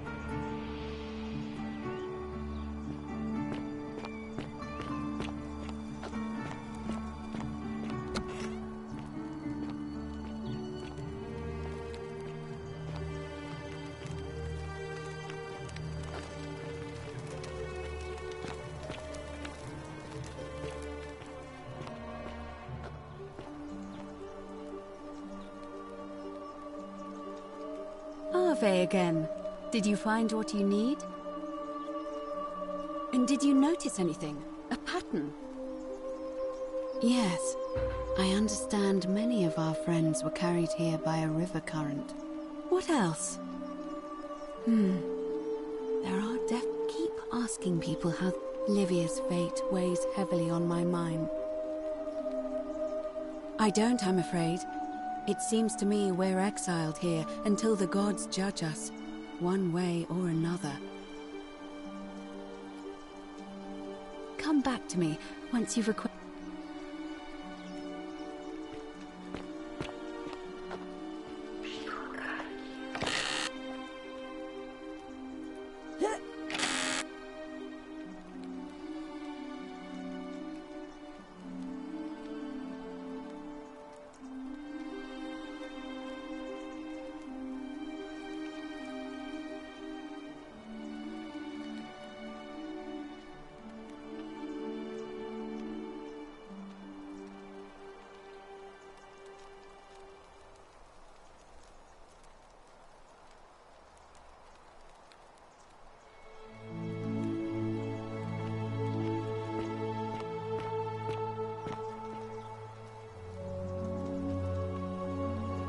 Ave again.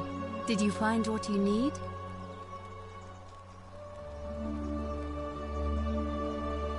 Come back to me.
I love your clothes.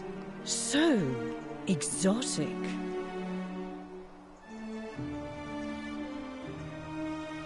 Oh, you're here. I'm so glad you decided to visit. I'm Aurelia, and I hope I'm not being too forward, but the moment I laid eyes on you, I was intrigued. There's a light in your eyes I've never seen before, a certain learning and sophistication. What was that? Some kind of joke? If it was, it wasn't funny. I take back what I said. Suddenly, I don't find you so intriguing anymore. Let's just forget that ever happened, so we can at least do business. So, what brings you to my tavern? You know, normally, I'd expect you to buy me a drink before asking if I want to get out of here.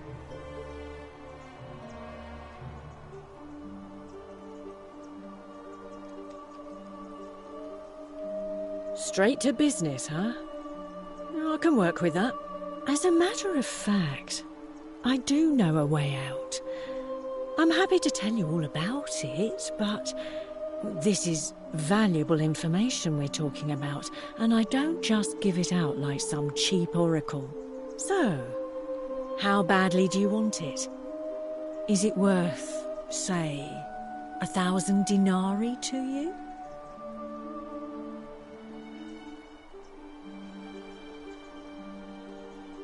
I think of it this way. I have something of value, and I'm willing to share it for a price. That's not unethical. That's just good business. Now, do you want it or not? Simple. It's a one-way trip, and I'm not ready to go just yet. I like my life here. One day, maybe, but not now. Well, I can't tell you too much, or you'd figure it out for yourself. But I promise you, you'll never have to spend another hour in this city ever again. Ha! It's hardly my fault if people misunderstand the terms of a deal. I mean, it does say, "Let the buyer beware," right outside my tavern. I just try not to think about it. Drink helps with that. As the saying goes, to drink is human, so we drink. Certainly, for 10 denarii. Have you met Livia? She used to do my hair, until one day she just snapped. This place has that effect on people. Now, she just stands around, caked in filth, muttering nonsense to herself. It's a real shame. Now I have to do my own hair. I hear that if Malleolus is elected, he's gonna throw a small festival to celebrate, with entertainment and everything. Can't wait to find out what it is. There used to be a midwife here, Naevia, but this place drove her mad as a Maenad. Said she could hear the statues whispering to her. Can you imagine? Fortunately for us, she locked herself in the palace weeks ago and hasn't been seen since. Good riddance, I say. Whatever you like. All right, see ya. Cerberus lifts his triple head and lets out his threefold braying. Livia, would you stop muttering like Medea over a cauldron? You'll scare away my customers. They follow their traits, forgetting their previous lives.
What are you doing in here?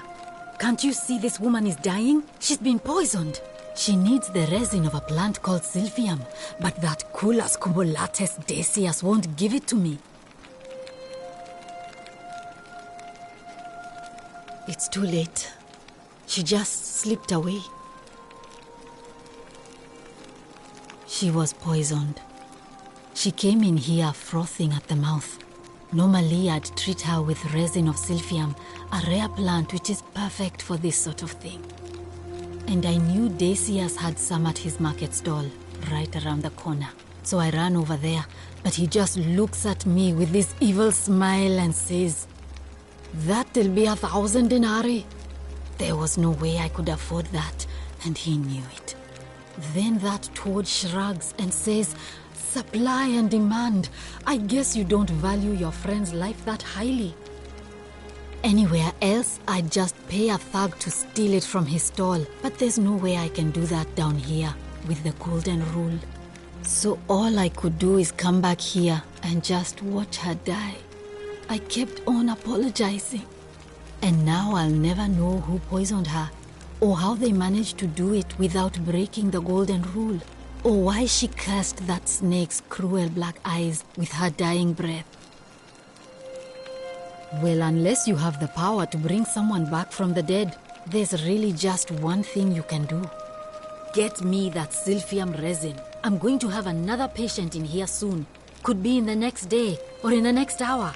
And I will not allow this to happen again.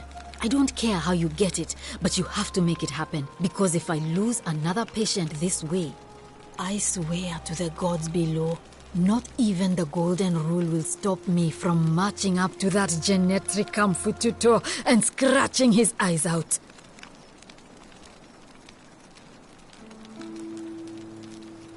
Then you'd better get me that Silphium quickly, hadn't you?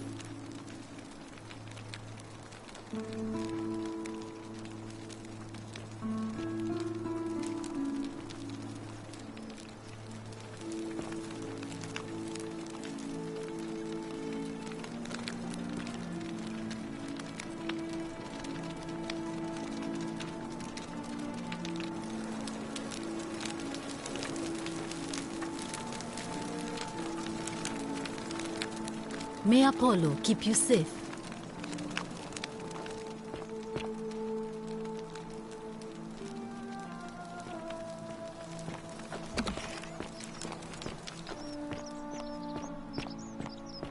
Whatever's in that great temple up there on the bluff, I bet it's worth a fortune.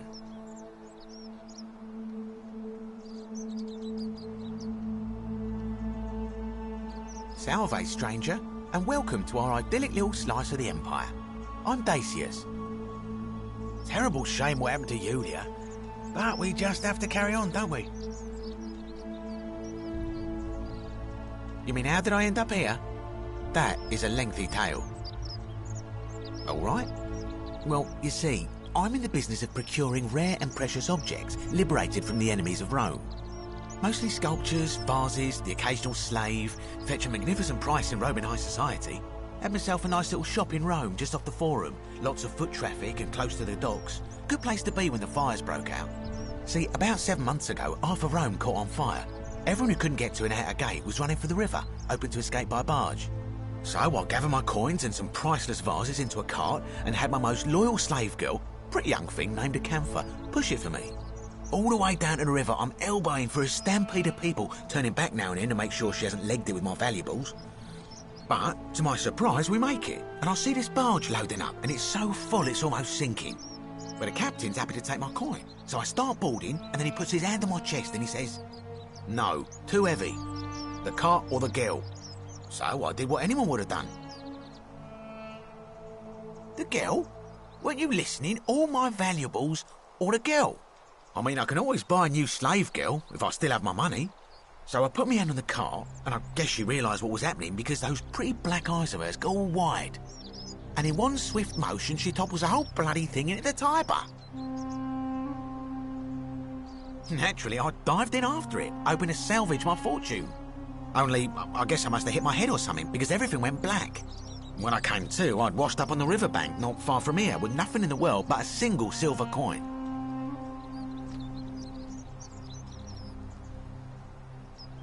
Thank you, friend. But it turns out it might have been a stroke of good fortune, because this place is a veritable treasure trove. Look around you. There must be more gold in here than in the treasury of Rome. If I can just figure out how to get it out of here. I'm afraid not. If you're desperate, I did hear that Aurelia down at the tavern claims to know of a way out, but I'm not sure I trust her. Some people here are a little shady for my liking. Oh yeah, gotta watch out. Old Dacius has got your back, though. It's terrible for inflation, is what it is. There's so much gold just lying around, it's practically worthless. At least down here. Of course, I have an idea for generating real wealth, but what I need is a bow. Just a simple composite bow. I've scoured this city from top to bottom with no luck. But if you happen to find one, bring it to me and we'll talk. Oh, well, technically yes, but that just means you'll need to be a little discreet. No need to decide on anything yet. Just sleep on it, yeah? I don't, I'm afraid. But I did overhear Fabia telling Georgius she saw something. She was headed to the baths not long ago. Malleolus. I mean, Sentius couldn't even keep his daughter safe. What hope does he have of protecting us? Not going to happen. Certainly. All I ask is a reasonable price of 1,000 denarii.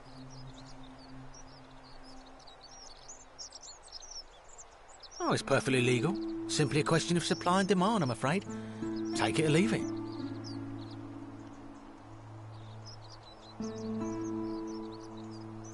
Well, if you did that, you'd break the golden rule, and we'd share the same fate as the last lot who lived here. Is that what you want?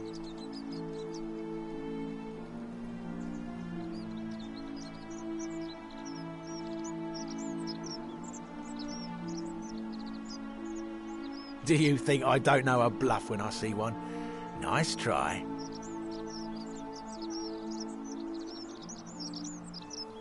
Oh, you have it. I'm impressed.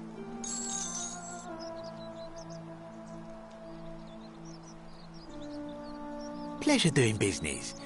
Can I help you with anything else?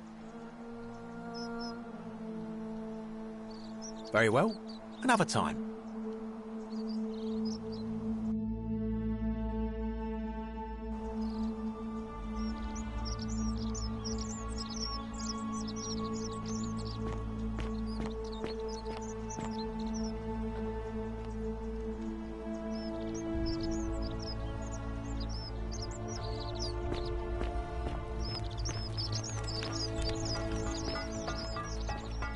Salve. Ah, a new face. Salve, and welcome to a little community. My name's impossible to pronounce for most people, so you can just call me Virgil. You arrived on a sad day, friend. What with Julia's death. I wish we could have met under better circumstances. You wouldn't believe how often the new ones ask that question. But I'd tell you the same thing I tell everyone else. There are much worse places to live out your days. You might have a few sleepless nights thinking about the golden rule, but once you get used to the fear, knowing that a single slip-up could cost you everything, it's not too bad. Nothing new to me, anyway.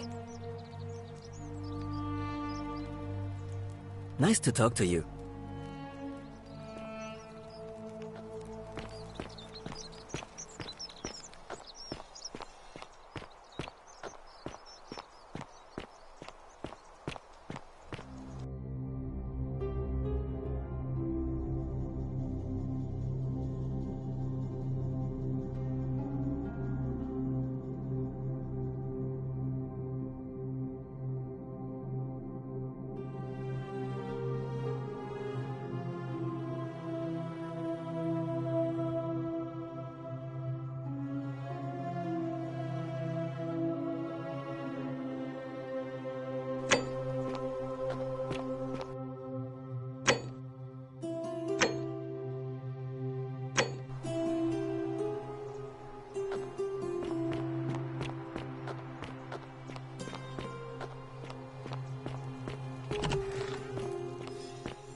A fellow traveler from a faraway land.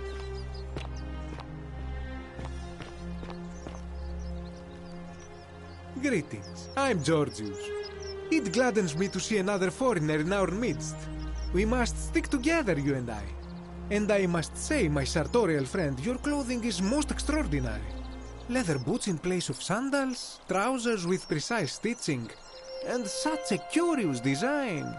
I have traveled distant trade routes from the markets of Damascus to the farms of India, and never have I seen anyone dressed quite like you. Tell me, I must know, from which exotic part of the world do you hail?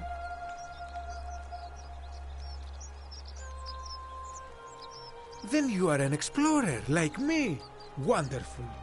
You must have many stories to share. I cannot wait to hear them. We will have much time here to get to know one another. But for now, do you require assistance? I know you do not require clothing, so information perhaps? My story? How kind of you to ask. I am a tailor and I run the humble shop in the forum. A good question. A very good question indeed. And I would be happy to tell you if only I could remember it clearly myself.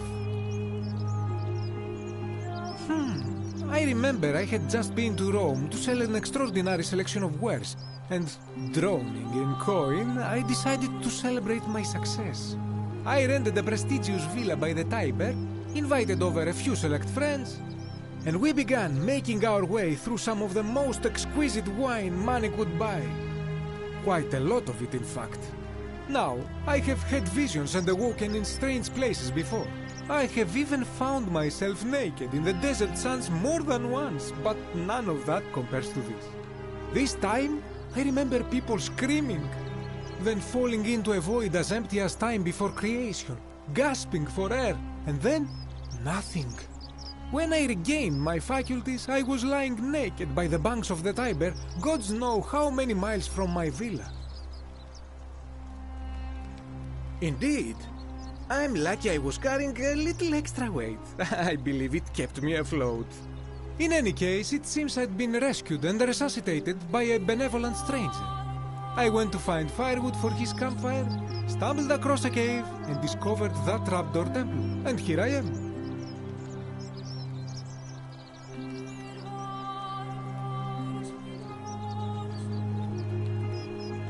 You mean to say, with all the turmoil and terror of the Golden Rule, and so few customers, why bother setting shop at all?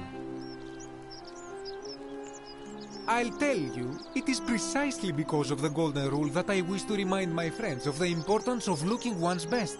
I say, the more of our customs we preserve down here, the more we can preserve a semblance of normality, the better our chances of keeping our heads. Don't you agree? Oh, and there is another reason too. If we all end up as golden statues for future generations to marvel at, I don't know about you, but I would like to look my best. Anything you like. Shh!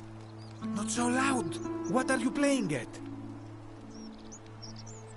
Have you not been told about the last attempt? Oh, then I suppose this duty falls to me. It is a long story.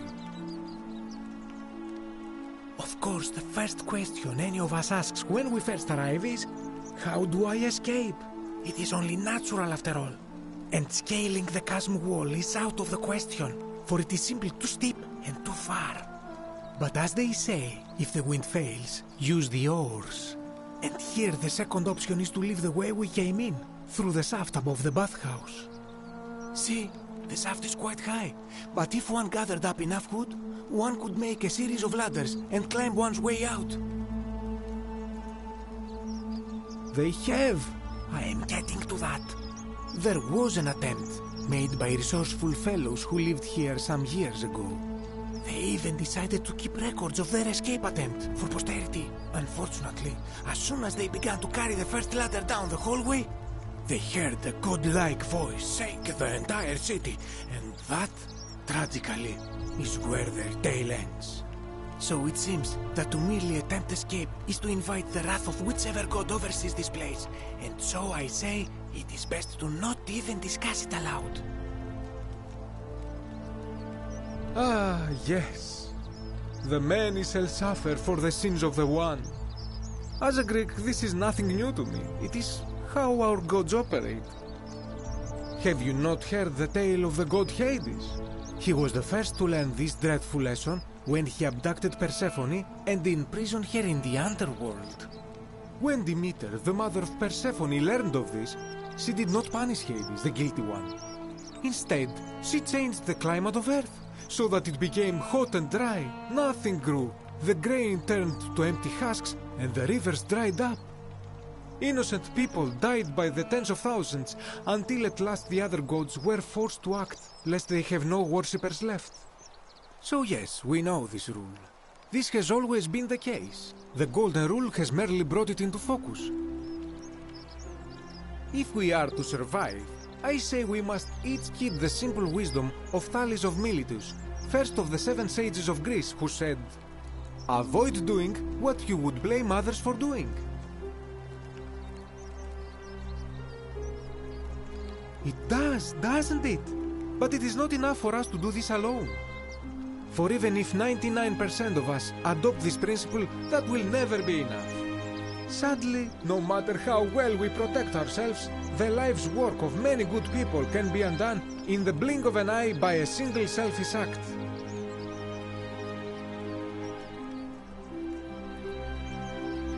Ah, the voice of experience. I am sorry for your loss, my friend. But on a lighter note, I will say one thing for the Golden Rule. For all their grim and haunting poses, these golden statues do make magnificent models for my clothing, do they not? That, my friend, is quite the dilemma. But after some reflection, I'm leaning toward voting for Malleolus. I do not enjoy the thought of another visit from Domitius if I voted the wrong way. Nothing comes to my mind, my friend. This is troubling, is it not? I'm afraid I have no idea. It is ridiculous, though. Virgil is a fine man. But my young friend Fabia confided in me that she saw someone leaving graffiti on his shop front last night. Perhaps you should ask her about it. I hope that our paths cross again soon, my friend.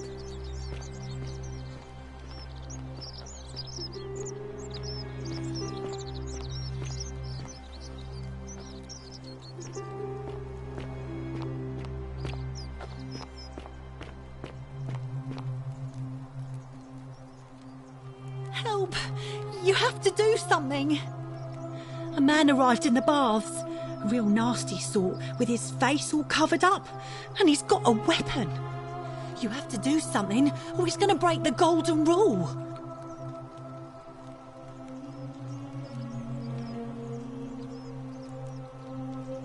None of us do. The magistrate made us throw them all into the chasm. So now this man's bow is the only one in the city. You'll just have to improvise. Thank you. He's still in there, somewhere. I have to hide. Find me in this empty shrine when it's over. What? Why? All right, fine. Come and find me in my bakery instead. Please be careful.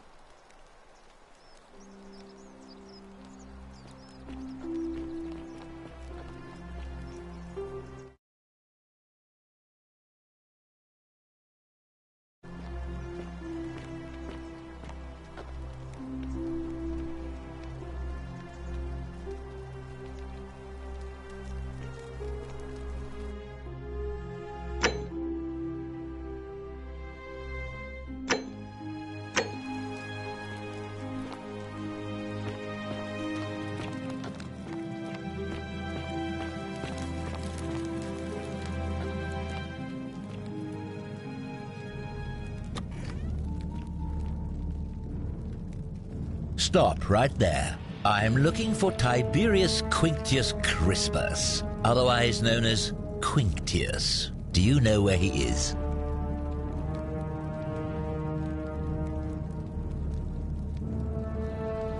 Thank you. For your service to the Empire, I'll let you live for now, but you'd best make sure our paths don't cross again.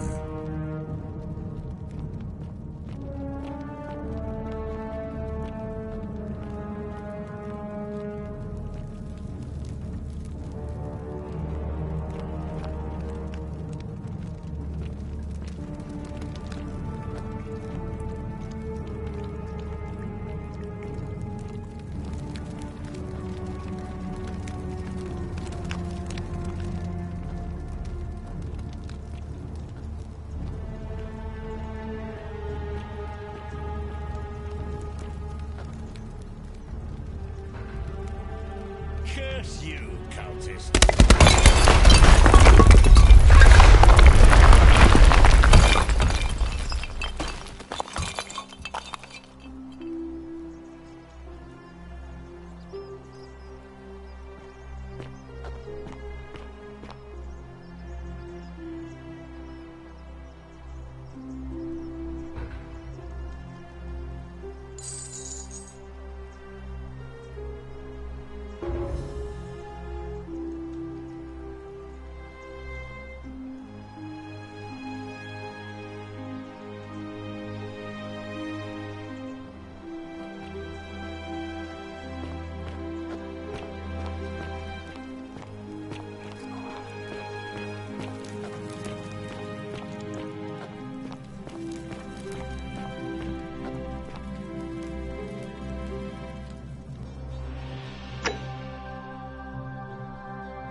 Salve.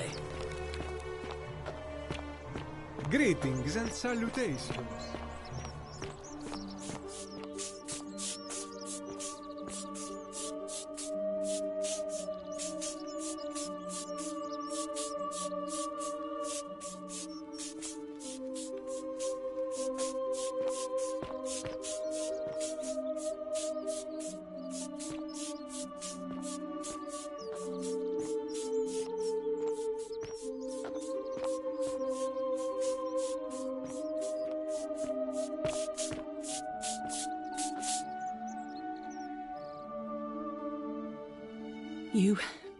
You took care of him?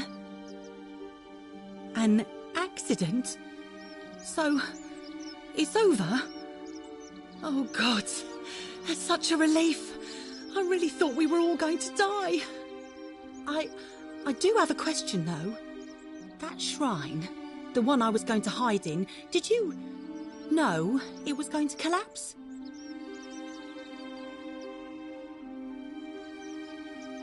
I don't understand. Oh, I see. Oh, I should probably keep my big mouth shut then. Sorry. I promise, nobody else will ever know what you did. But I know.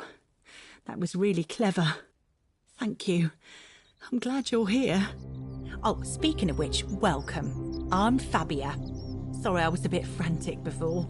Need anything? Oh, there's not much to tell. I mostly just bake bread and try to help out where I can. I suppose it all started about 8 months ago. I was living in Rome with my family when I got sick. Terrible timing. My pa had just arranged a husband for me, a fisherman's son. I was about to meet him for the first time when I came down with an awful fever. I spent the next week in bed. Pa paid priests to make offerings to Asclepius, a white rooster, then a goat. But nothing worked. In the end, they decided I'd do better outside the city. Clean air in the countryside would do me good, they said. But after about a day in a carriage on the Appian Way, I was getting worse, not better. I remember closing my eyes for a bit, and I guess I must have fell asleep, because when I opened them again, I was in a forest by a river. I suppose the driver took off with his fee and left me for dead. Can't say I blame him. I wouldn't have wanted to catch what I had either. Anyway, I went searching for help, stumbled across the trapdoor temple, and here I am.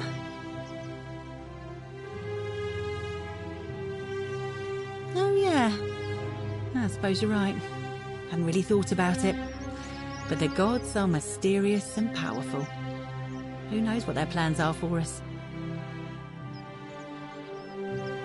What? You've been here a few moments and you're desperate to get out already?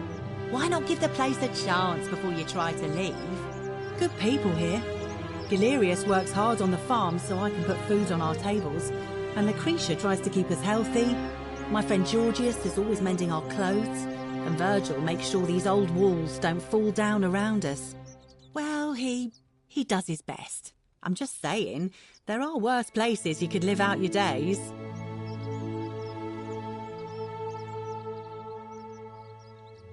Oh, I try not to worry about it. I mean, if people are nice to each other, we won't have anything to worry about, will we? Thanks. And I like your teeth. They're so white. And your clothes. Oh, I bet my friend Georgius would like to get a look at you. And I'm sure he'd love to chatter about the Golden Rule with you too. He'll be just across the forum in his shop.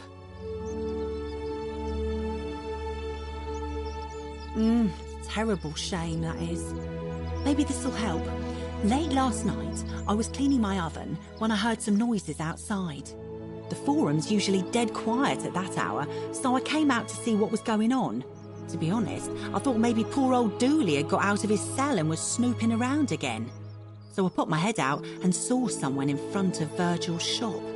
I couldn't tell who. It was too dark. I called out to them, but they just turned and ran off without a word. All I remember is they ran past a lit torch and the light glinted off something metallic. Armour, I think. So I suppose it could only be one of three people, Horatius, Domitius or Rufius. I hope that helps.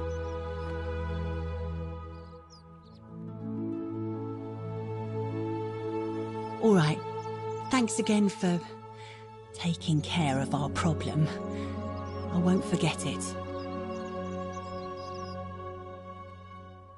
You there! I'm sorry to trouble you, but I couldn't help but notice that fine bow you're carrying. No idea how you managed to get your hands on it, especially in the light of our dear old magistrate's ban, but I'm impressed. And before you ask, no, I wouldn't dream of trying to buy it from you. I have no use for a wooden bow myself. But I would like to propose a joint business venture of sorts. You're not interested in amassing riches beyond imagining? You sure? Tell me, do you have any idea how people here end up as golden statues? And here I was thinking I was the only one to figure it out. In any case, supposedly 1 or 2 of those arrows is enough to turn a full-grown man into gold. Now, of course, that is a travesty, a terrible, horrible waste of human life which has to be stopped. And yet, on the other hand, I can't help but think of a tale told by that Greek fella Aesop, the goose that laid the golden egg. With the ability to transmute organic matter into gold, one could create infinite wealth. Use your imagination. Golden animals, insects, trees and plants. The Midas touch without the drawbacks. We are talking riches beyond imagining. And even if we were to split all those riches between the 2 of us, half of infinite wealth is still infinite. Interested?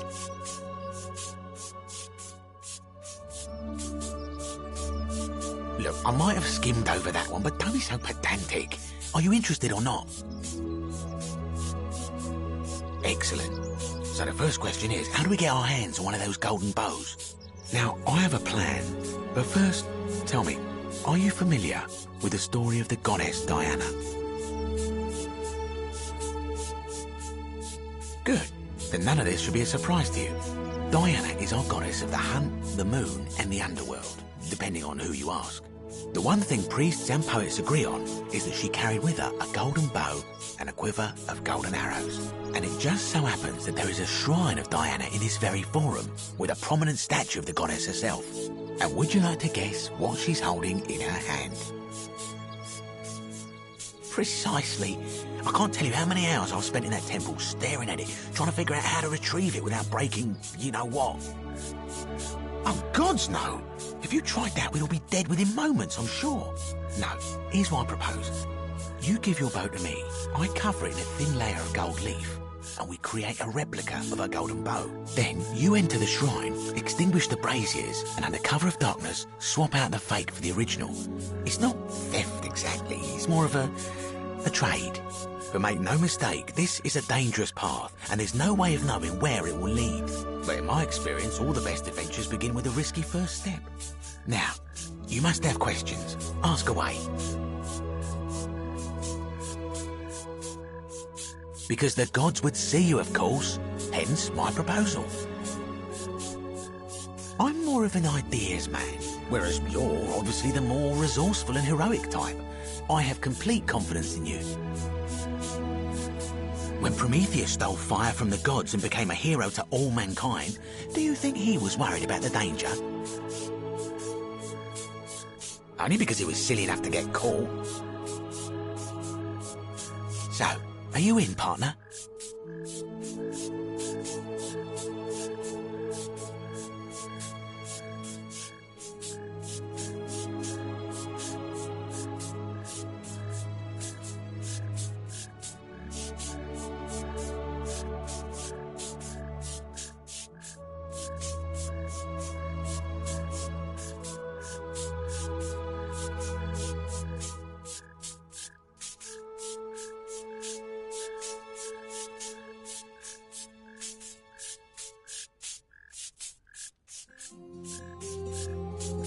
Are you sure? Last chance?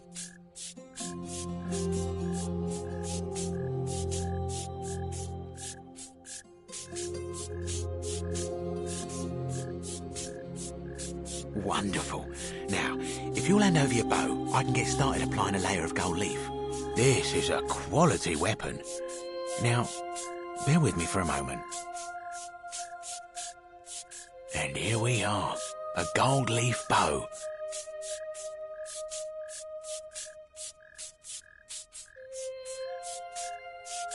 Now I've gone and unlocked the Shrine of Diana for you, so as quick as you can, head on inside. It's just at the end of the street on the left. May the gods not watch over you.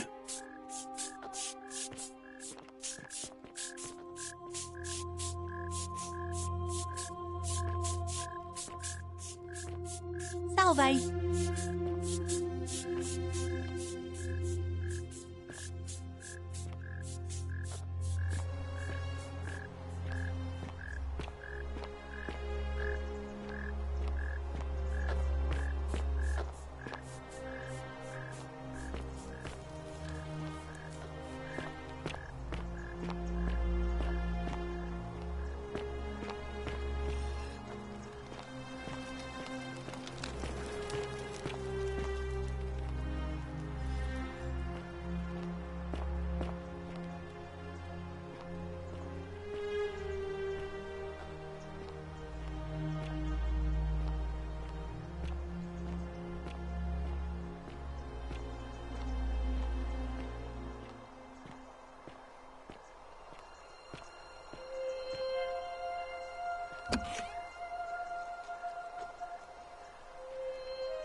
Is that you, partner?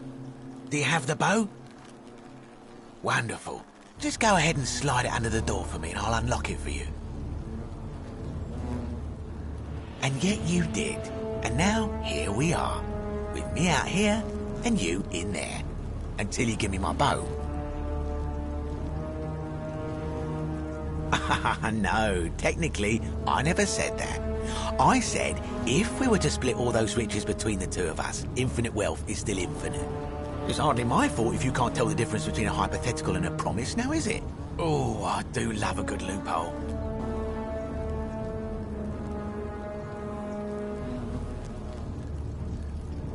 You're just gonna have to take your chances, I'm afraid. The bow, now. And don't even think about giving me the fake one. I'll recognise my own handiwork.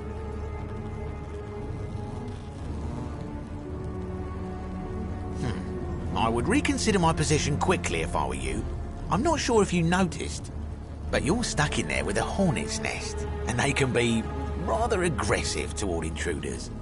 You know, some say it takes 27 hornet stings to kill a man, but I always wondered how anyone could have known that. Let's find out how many it takes to kill a woman, shall we?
My beloved Galatea, I write this so that one day, when we're finally together, you will understand what I've done and why I had to do it.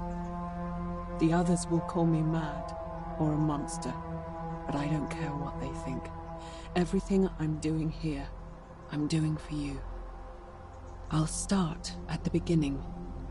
Soon after my arrival here, as I walked down a corridor lined with golden statues, I thought I heard a whisper behind me. A rasp of air, as if vocal cords of metal strained to say a word or two.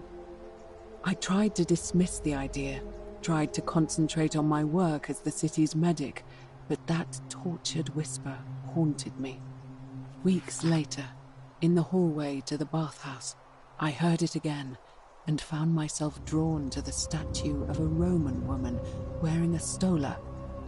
Her face was contorted with anguish and fear, and, disturbingly, it was as if she was looking right at me.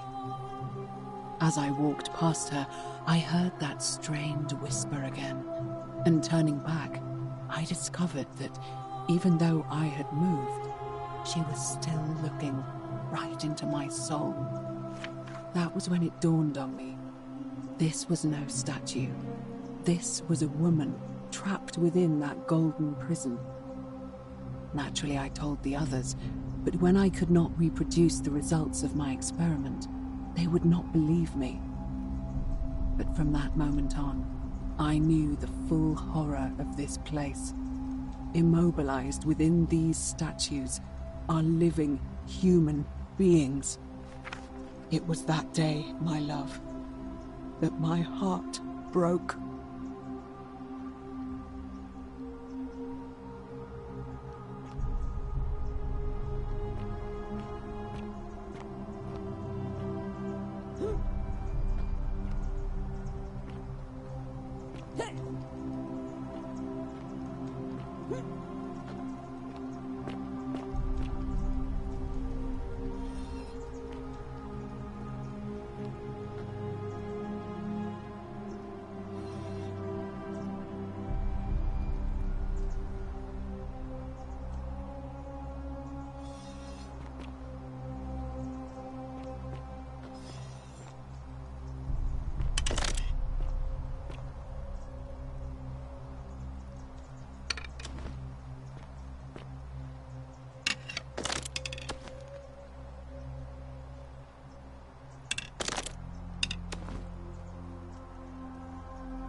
You're not supposed to be here.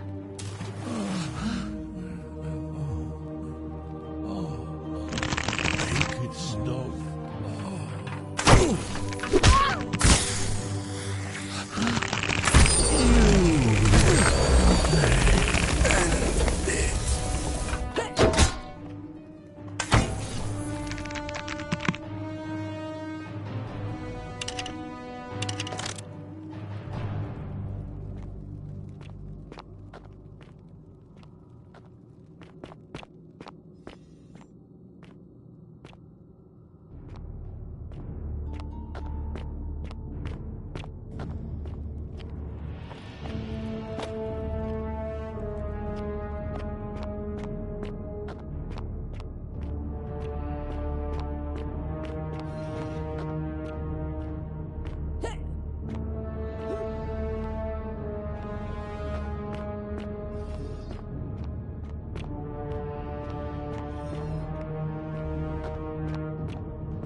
my beloved Galatea. After I learned the terrible truth about the golden statues, I wandered the city as if in a nightmare. What must life be like for these poor souls entombed, my beloved Galatea? After I learned the terrible truth about the golden statues, my beloved Galatea. After I learned the terrible truth about the golden statues, I wandered the city as if in a nightmare.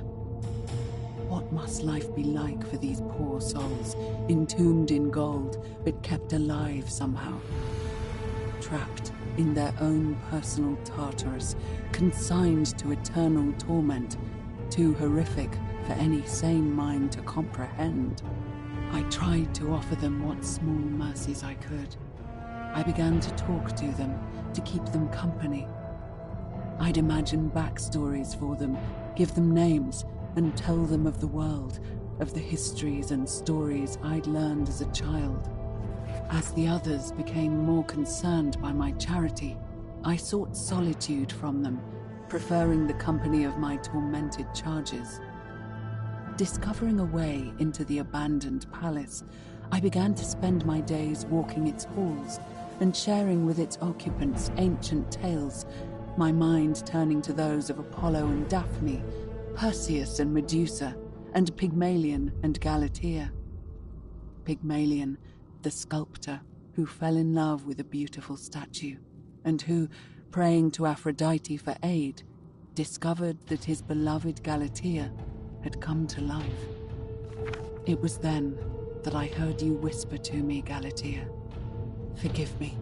I know that is not your real name, just one I have borrowed from a story. But when I turned to look at you, I saw the most exquisitely beautiful woman I have ever known. Your face, forever frozen in a look of haunting sadness. Our meeting gave me new purpose, to free you from your golden prison, so that I might one day hear you speak, not just whisper your true name to me. So I gathered tools for the long and difficult task ahead, barred the doors to this place, and set to work.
can't stop.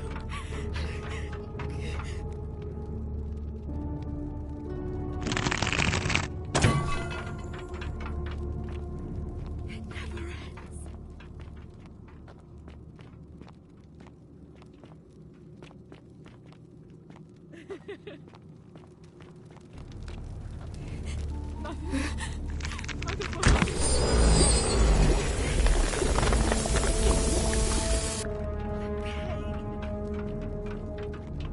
Kill me. Make it stop. Make it stop. Make it stop.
Beloved Galatea, my attempts at freeing these souls from their golden prisons have not been going to plan.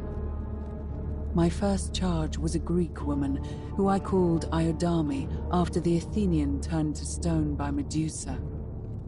Drilling through the gold that encased her, I was vindicated by the discovery that beneath half an inch of gold, which is so rigid it must be some kind of alloy, was living flesh.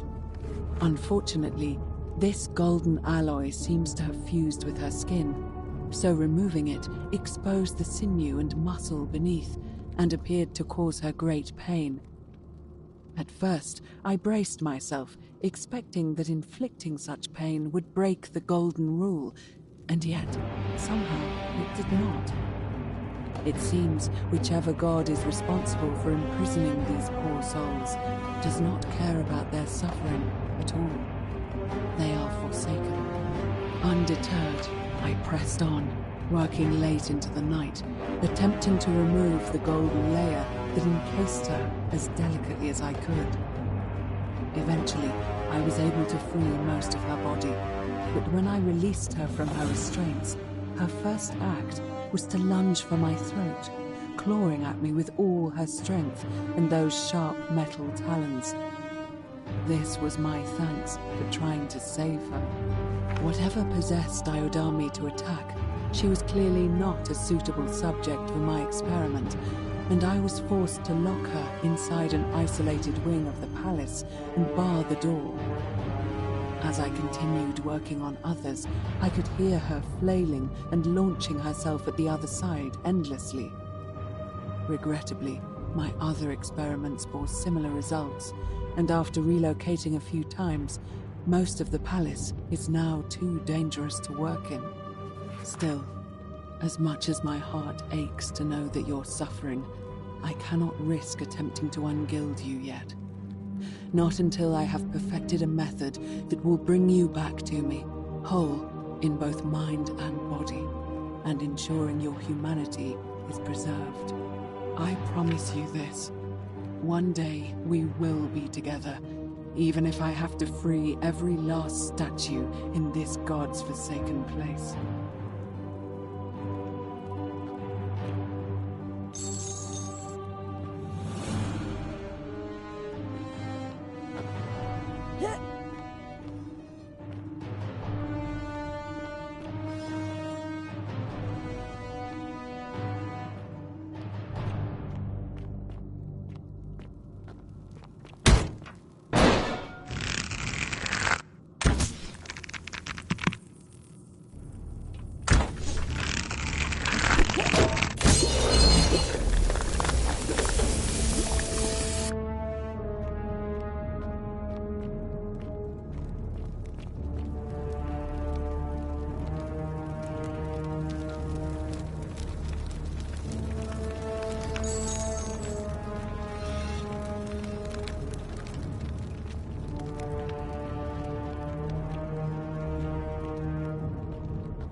And you must be the wretched snake who broke into my palace and disturbed my experiments.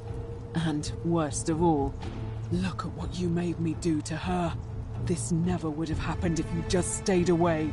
You're going to pay for that. And do you think I care about that? I don't care what happens to me, as long as you get what you deserve. Liar! I locked and barred the gate. I left a message warning you all to leave me alone. I just wanted to do my experiments in peace, for her. And now look at her. You made me turn the most beautiful woman I've ever seen into this. Look at her. She's in agony. All I wanted was to spend my last moments with her, to see her beautiful face, to hear her speak freely, instead of in those cryptic whispers. But as soon as I began my work, she stopped whispering to me. And now I discover she started whispering to you instead. What's so special about you?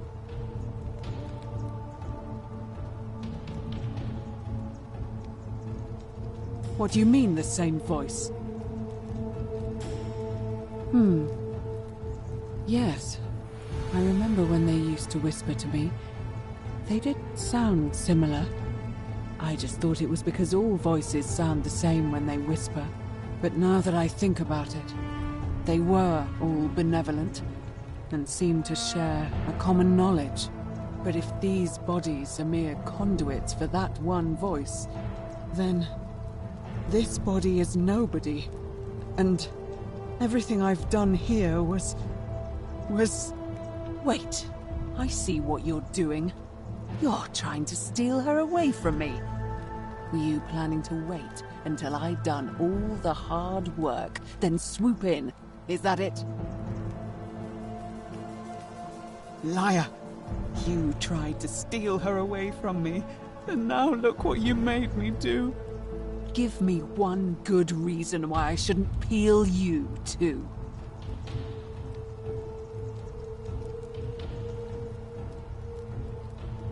What? What are you talking about? Wait. So you're saying you weren't coming for us? So I did all this. I ruined her. For nothing. What have I done? Oh God, I feel sick. I can't bear the thought of her being like this. And in so much pain. It's the air coming into contact with her flesh. It's agonizing for them. But the only way to fix it will be to break the golden rule and let it run its course. At least that way she'd be golden again, and we'd be together. All it would take is one little cut.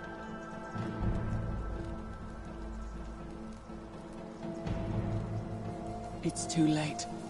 There's nothing you can do. I have to do this. I'm sorry. What? How? Really? I'm not sure I believe you. But if you can undo this mess, I'll give you the key to my old medical chest in the Shrine of Apollo. I imagine it would help Lucretia ease the suffering of those still in the city. But if you're lying to me, I'll break the golden rule and kill you and everyone else in this city. Understood?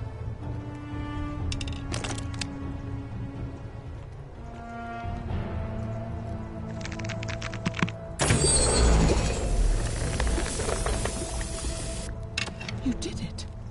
You took away her pain. I don't know what to say. Thank you, thank you. I swear I will never harm her again. I swear it. I'll stay here to keep her company. But these poor souls, what can be done for them? I've tried everything I can. I fear the only one capable of releasing them properly is whichever god doomed them in the first place. In any case, I must honor our bargain. Here's the key I promised you. It opens a chest in the Shrine of Apollo. I believe there are a few things in there which may be useful to Lucretia.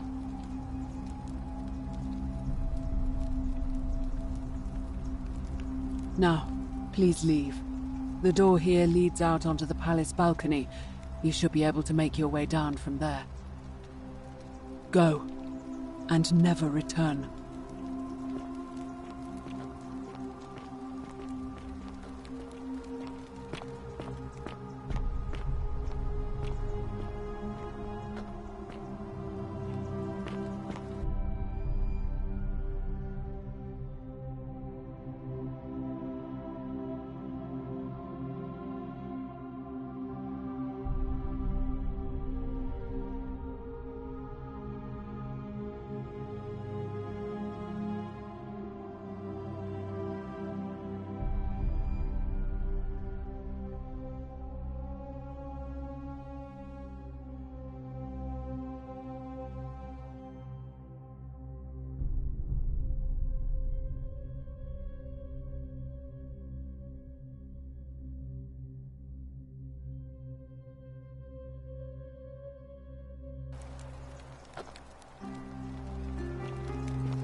Many shall suffer for the sins of the One.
Salve, friend.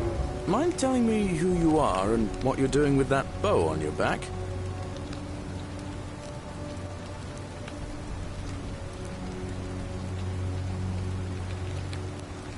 Oh, sounds serious. I'm listening. All right, let me see. Stop Fabia going in, but send the new arrival to the empty shrine. Understood. I'll go, but once I'm done, I'll need you to tell me how you know all of this.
What are you doing in here?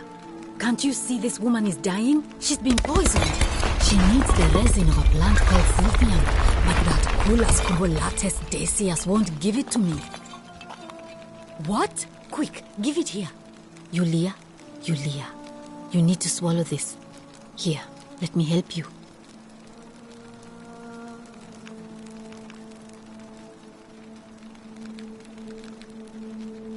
Hopefully, in a moment, she should be able to breathe normally. That was extraordinary. How did you know she needed this exact thing, and at this exact moment? Are you some kind of oracle?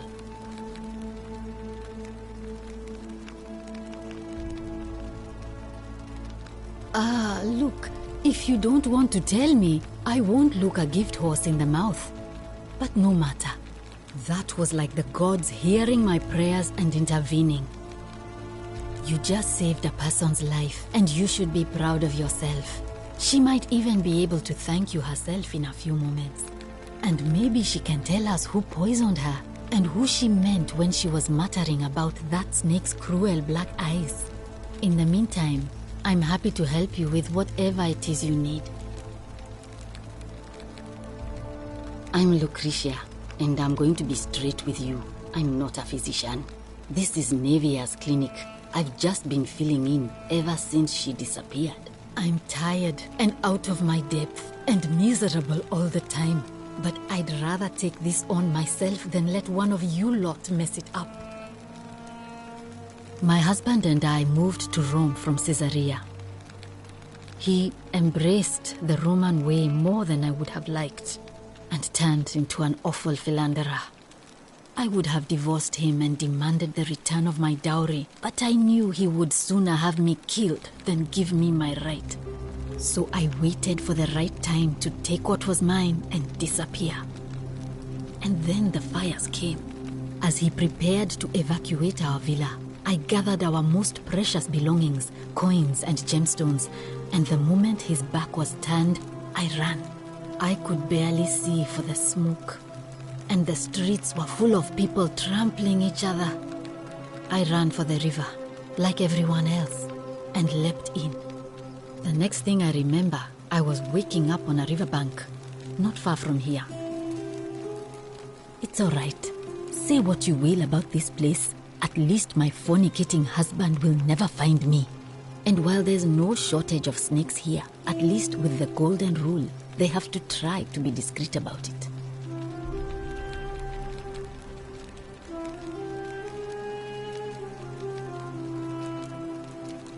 Oh, this shrine was in use as a clinic long before any of us arrived here. Kind of strange to set up a clinic in the temple of the god of disease. But the god who inflicts a curse is also the only god who can undo it. So I suppose praying to Apollo for healing kind of makes sense. Well, she used to run the clinic. She was a midwife, not a physician, but she was the closest thing we had down here. And she was good too, until she suddenly lost all interest in us. One day she told me she'd made some profound discovery about the golden statues. This changes everything, she kept saying. But I had no idea what she was talking about. The last time I saw her, the last time any of us saw her, she was muttering to the statues, like she could talk to them. And then she shut herself in the palace, barred the door from the inside, and nobody's seen her since. She's been gone so long now, we figure she's either dead or up to something so strange that she doesn't want anyone else to know about it.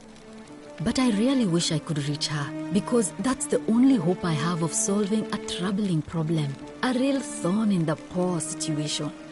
One of my patients is suffering from terrible rheumatism. His joints are inflamed and he's in constant pain.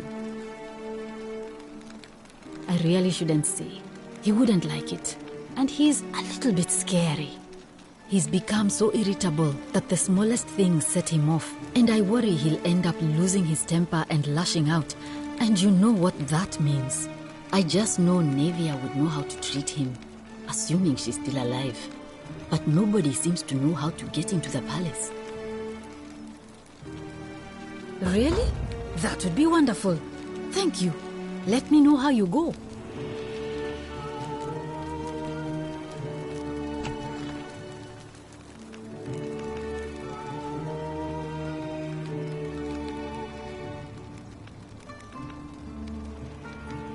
Oh, it's you. Sorry, I'm still a bit out of it. But thanks for trying to help me, I suppose. Was there something you wanted? Lucretia says I'm supposed to rest. As much as I'm grateful that you tried to help me, it's just not safe for me to talk about it. Please, no more questions. The Golden Rule. That's the least of my worries. The gods may be cruel, but Malleolus and Claudia are far crueler. Please, just leave me alone. I don't want to talk about it. Persistent as Nemesis, aren't you? I can tell you, but it's a long saga. All right. I'd been here about a week when it dawned on me I'd be trapped here for the rest of my life. I could hardly breathe, and I knew I had to get out somehow. So when my new friend Aurelia offered me a secret way out, I would have done anything. And then I learned her asking price. 1,000 denarii. She was supposed to be my friend. I told her it would take me years to save up that much. So she suggested I take out a loan from Malleolus. And I did.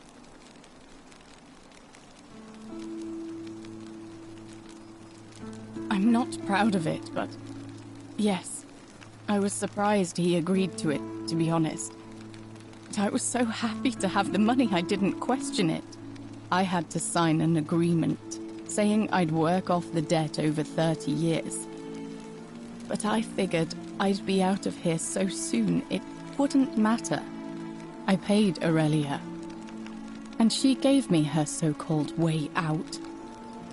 Do you want to know what it was? You figured it out already. I wish I'd been so astute. Drink this, she said, and you'll be out of here in no time. Of course, I demanded my money back, but she refused. She pointed to a sign on her tavern saying, "Let the buyer beware." Then she just looked at me with those cruel black eyes and she laughed. She immediately told Malleolus I'd tried to escape without paying him back. Only, he didn't seem upset or surprised at all. In fact, he just thanked her. And that's when I realized the two of them had planned the whole thing from the beginning. That's what I said to the magistrate. I went to Sentius and begged for help, but he said the law was clear. I'd signed over my labor for 30 years and there was nothing he could do. I thought about resisting too. But Malleolus said if I didn't submit, I'd break the Golden Rule. And I couldn't be responsible for all those deaths, so he locked me in his villa. Confiscated everything I owned as collateral, and made me wear immodest, humiliating outfits while I worked day in, day out. His wife Claudia was just as bad.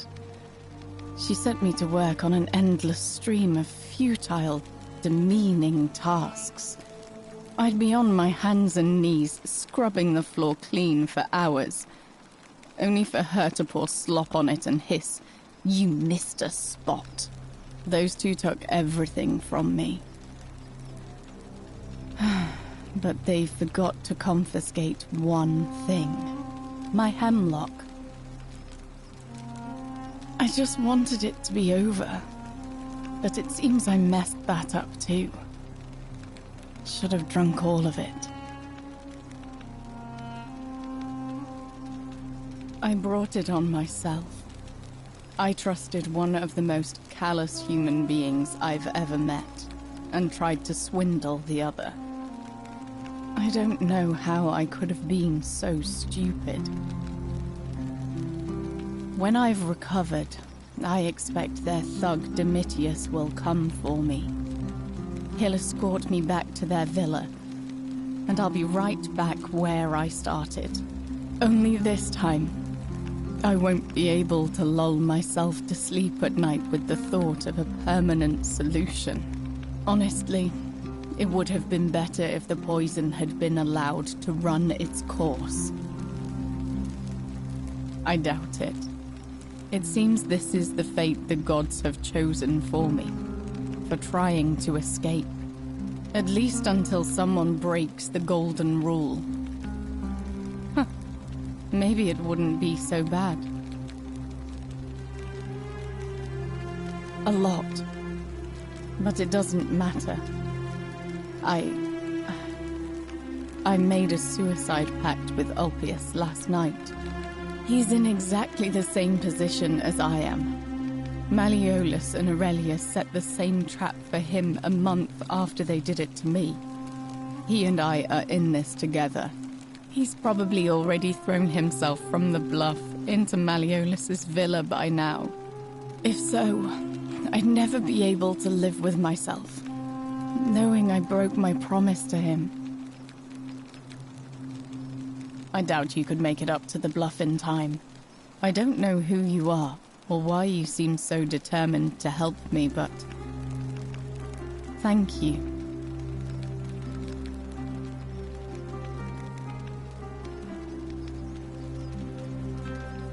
All right, but please don't take too long.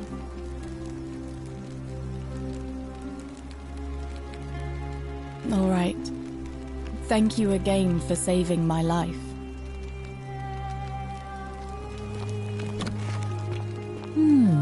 A golden bow, just like Apollo and Diana.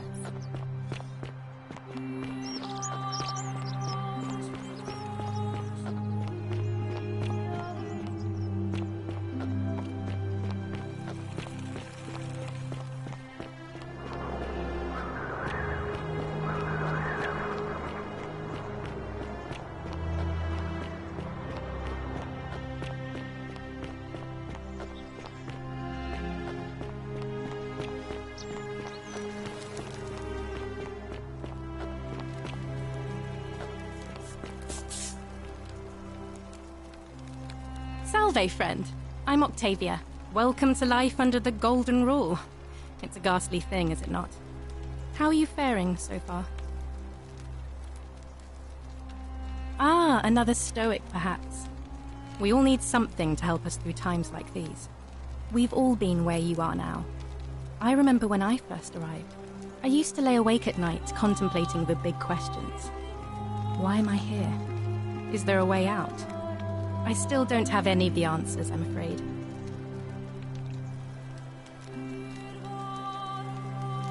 All right, well, it was lovely to meet you.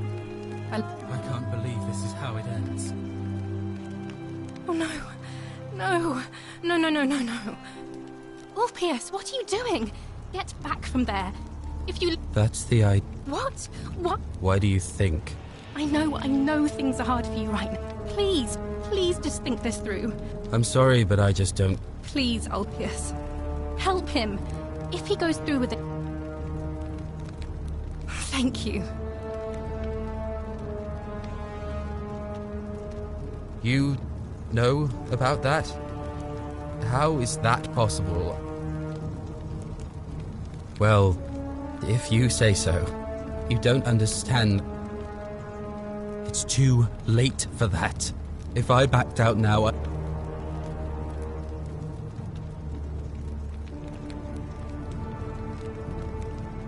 Oh, really? That changes things a little. But we're still in debt bondage to that monster. Unless you happen to have 2,000 denarii to pay off both of our debts.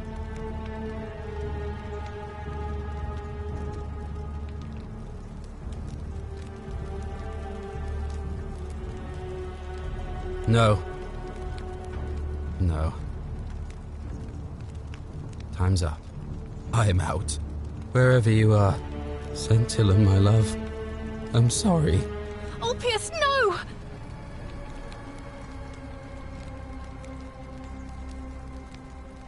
I can't believe he went through with it. I'll have to let everyone know what happened, and I'd best pray for poor Ulpius.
Arve.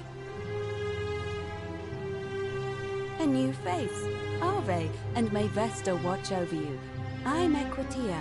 To what do I owe the pleasure of this visit? Interesting. I'm not sure. Yes, I suppose that could be something. But then most of us do tend to carry coins on our person, don't we? What else? Yes, I understand many of our friends were carried here by a river current. What else? Yes, I also had such an encounter. It's as I feared. I think I understand what poor Livia has been going through. Let me ask you this. Did you happen to encounter a stranger in the forest before you arrived here? Magistrate's orders. And did you happen to catch her name? I see. And Was this Karen, by any chance, wearing a hood? Because I've seen her before. There's something I think you should see. I think you'd better follow me to the baths. But don't follow too closely. We can't have people thinking we're bathing together.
All right, you're here. You were asking how I knew the young woman you met by the river was wearing a hood. Here, look down at the bottom of the baths. It's a little hard to make out in this light. If only we could see.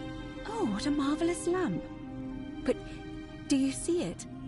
Somebody waking up by a river in a forest to find a hooded figure with a coin. It's just as you described it, only your pronunciation is a little off. The name you heard wasn't Karen. It was C-H-A-R-O-N, as in Charon, the ferryman of the dead.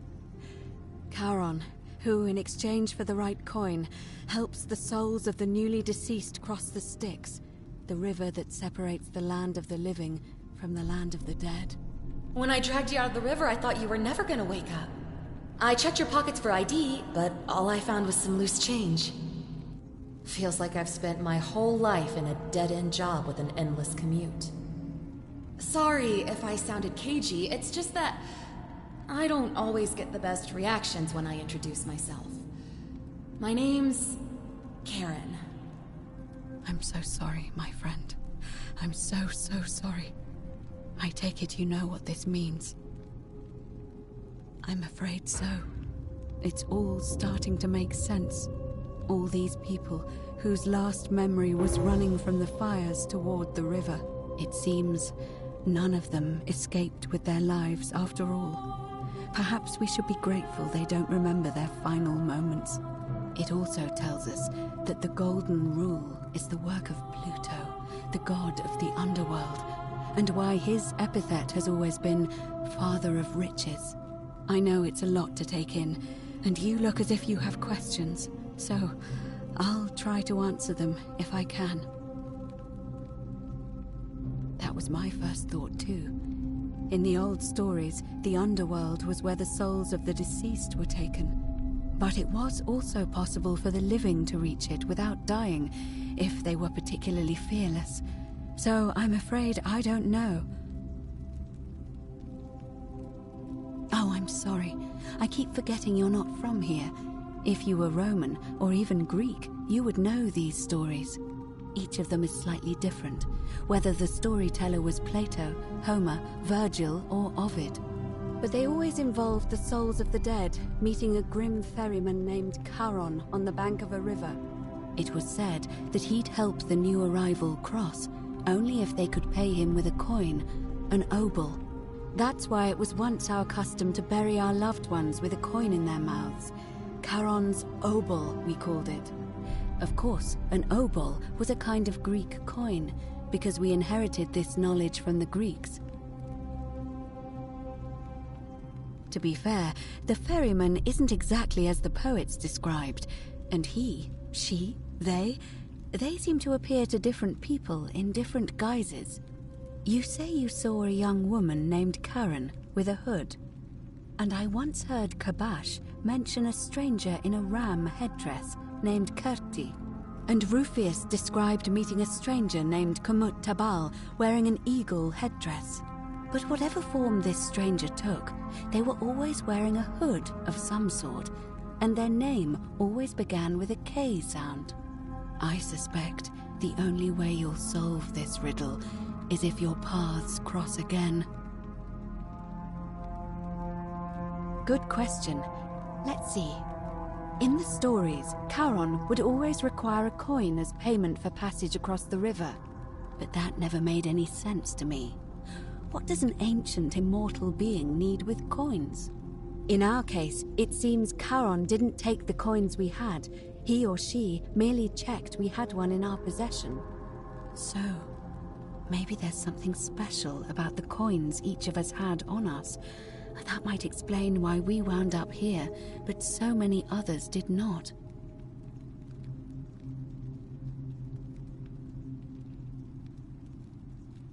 No.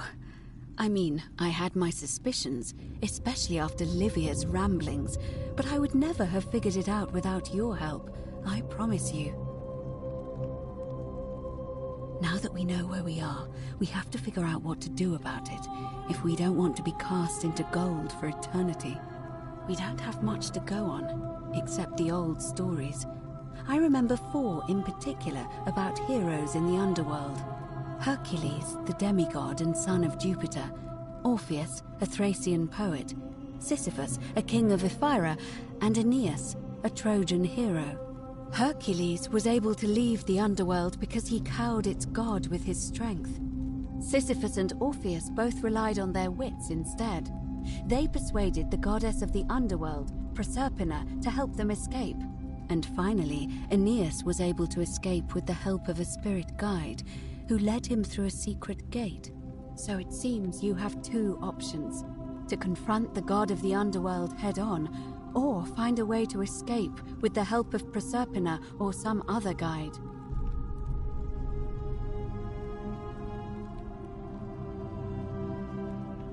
It's a reasonable question, but the problem is, this place is fairly well designed to keep us here. There's no way to climb up the shaft. And even if you could build a ladder big enough, just trying it would break the golden rule. We know that, thanks to the writings left behind by those who've tried. All Romans try to avoid saying it, and the reason is quite simple. He might hear us. You may refer to him as Pluto, if you wish, but you'll only be calling attention to yourself. Do so at your own peril. Shh!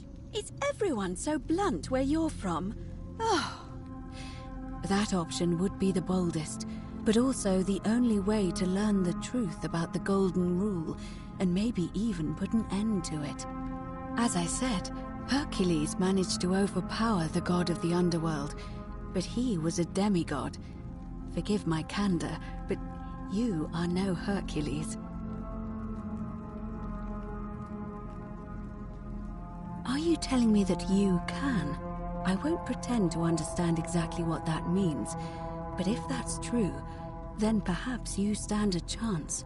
So, if you want to confront him, I'll help you as much as I can. Who knows? Perhaps your name will be uttered in the same sentence as Hercules one day. But first, you'd need an audience with you-know-who, and for that, you'll need to enter the great temple overlooking the city.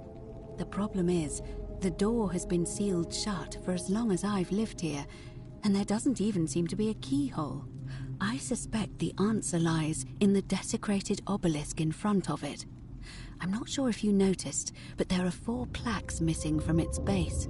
It looks as though somebody, or a series of somebodies, forcibly removed them, and in doing so, dishonored and angered our divine keeper. If you could recover and replace all 4 of those missing plaques, I imagine he might be willing to receive an audience again.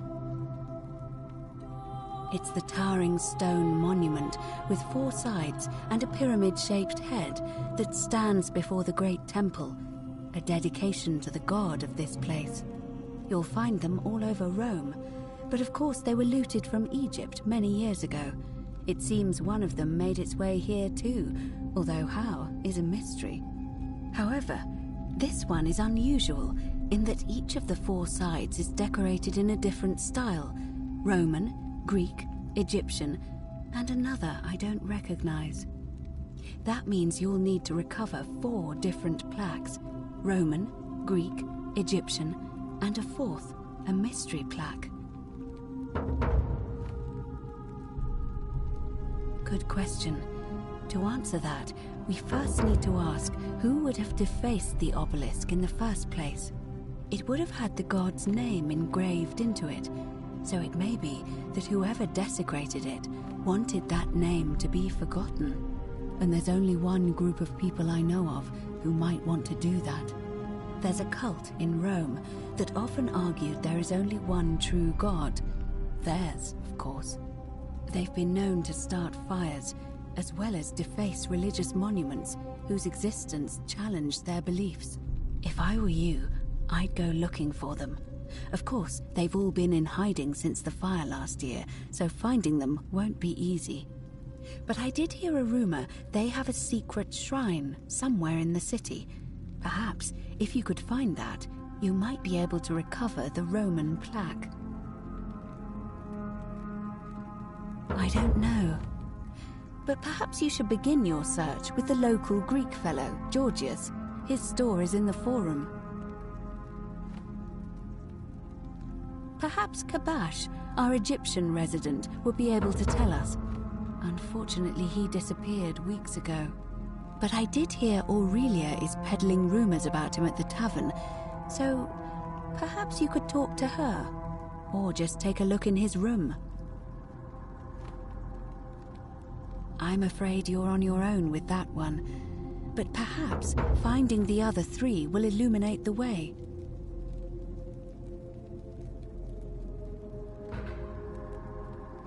As I mentioned, both Orpheus and Sisyphus were said to have persuaded Proserpina to help them escape, and Aeneas was guided to the exit. The problem is, those are the stories of a poet, a self-aggrandizing king, and a brawler about their own heroic deeds, so they should be taken with a grain of salt. First, Proserpina. What we do know about her is, well, it's a grim tale. It's said the god of the underworld abducted and dragged her here against her will, forcing her into marriage.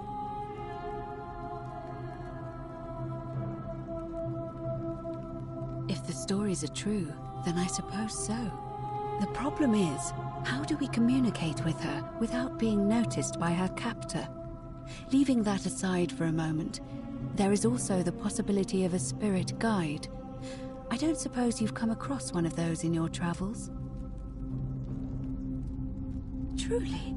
And you're only bringing this up now? Then again, I suppose you were worried I'd think you were as mad as Navia. Can you tell me more? Is it the same voice? What kinds of thing does it say? Fascinating.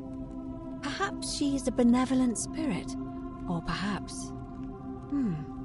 Perhaps you're hearing the voice of Proserpina herself. If she has indeed been abducted, it would make sense for her to speak in cryptic whispers to avoid detection. Tell me, has she told you anything that might lead you to the way out? Oh, I see. Well, let me know if you hear anything that might be a thread through this labyrinth.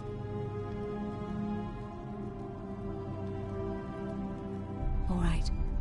I would suggest not discussing this with anyone. The best we can do for them is to let them remain oblivious for as long as possible. As for Livia, it seems she's been shouldering the weight of this terrible secret all this time.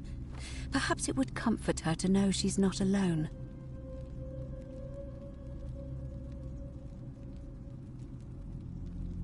In any case, time is of the essence, so you'd best begin. May Fortuna guide you. Although you may not need her with Proserpina on your side.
Salve, Dooley. How are you doing today? I'm sad. Am I going to die in here? I don't think so, my friend. It's election day today. Perhaps our new magistrate will be kinder than Sentius and let you out. I hope so. Galerius, what happens when you die? You're not going to die anytime soon, Dooley. My mother told me, when you die, a ferryman helps you cross a river and your spirit lives on in the underworld. Is that true? Well, yes, but... Is it true that if you were good, you get to go to Elysium, but if you were bad, you get punished forever and ever in Tartarus? Something like that, but... If I die and go to Tartarus because they say I've been bad? I'm not going to let that happen to you, Dooley. I promise. Thank you, Galerius. Thank you. Now, I have more work to do, but I'll visit you again soon, all right? All right, Galerius. See you then. Salve again, friend. I went and did as you asked, and it worked. How is it possible that you've just arrived here and you already know everyone and exactly what's about to happen to them? You're toying with me, right? Wait, you're not kidding, are you? That's the only way you could have known. You're a bit like... Oh, what was his name? Sisyphus. Yeah, that's the one. Old King Sisyphus. Sisyphus was a Greek king a long time ago. For daring to think he could outsmart the gods, he was given a terrible punishment. He was forced to push a great boulder up to the top of a hill. Only, just as it reached the top, it would roll all the way back down to the bottom, forcing him to start over and over and over again, for all eternity. Just like you. Actually, now that I think about it, there are a bunch of old stories about the gods punishing people by making them do the same futile task over and over. Tantalus was made to grasp at fruit on a tree he could never quite reach. The Pleiades had to keep fetching water in a sieve. Oh, and Ixion was strapped to a wheel going round and round forever. But on the bright side, at least you're not stuck in the underworld like they all were. Anyway, I don't know which god you managed to upset to get yourself into this position, friend, but you seem all right to me. So, I'll tell you what. I'll keep doing whatever I can to help you. And you just focus on finding a way to break the cycle you're in. Oh, that's kind of you to say. Now, I'm going to keep your secret. Although, it's not as if I'll remember this next time we talk anyway, right? Oh, and if our conversations ever start to annoy you, just tell me you're busy. I know when I'm not wanted. May fortune smile on you, friend.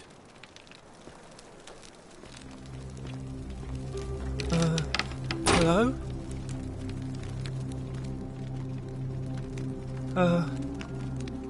Hello? My name's Dooley. I live here now because I got in trouble and they said they had to lock me up.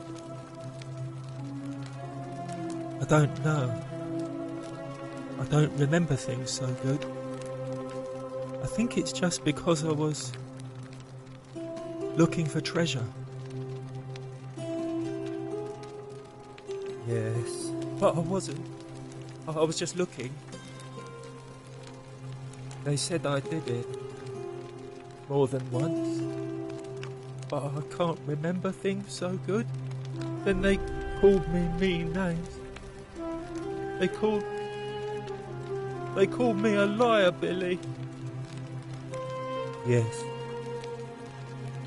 They said I have to live here now, and gave me this letter. But I'm not good with words. Do you think you could read it for me?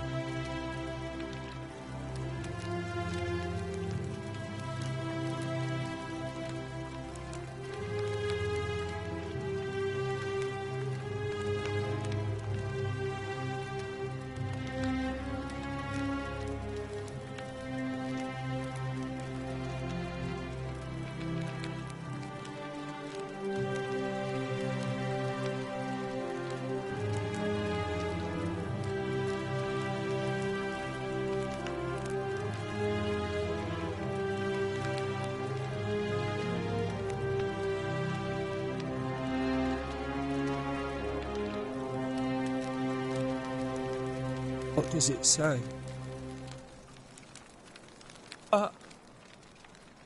My treasure! My friend Hannibal used to look after me. He said he always would. But then, he died. It was very sad. He said if anything ever happened to him, I had to find something very precious hidden away. He gave me this key and made me promise to keep it safe until I found the treasure.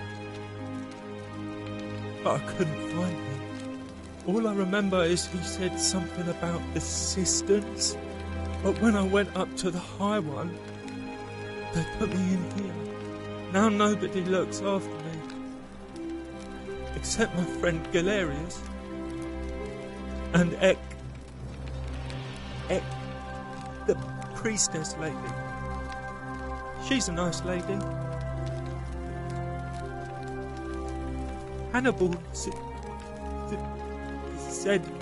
I shouldn't give it to anyone I didn't trust. But maybe you could help me get out of here. Then I would trust you a lot.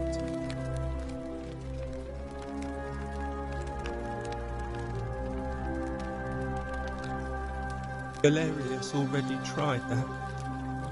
He said the magistrate wouldn't listen. Don't you just no love matter springtime? What about the rules? I don't want everyone to get in trouble because I was bad. Like Galerius. He's nice. I like Galerius. He made me a doll and everything. If you help make him magistrate, he can get me out of here, and I can give you the key to my treasure. Hannibal said it was in the cisterns. I can't remember what it was, just that it was way up high and very precious.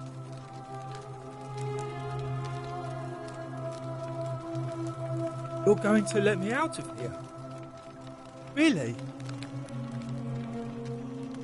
Oh. Please. I hate it here.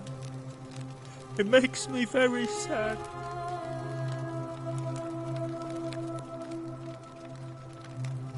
Gold? You mean treasure?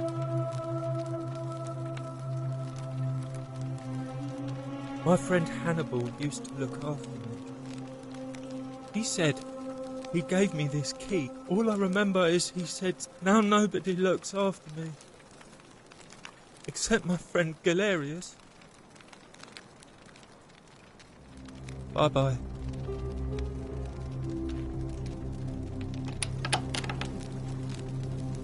Hello.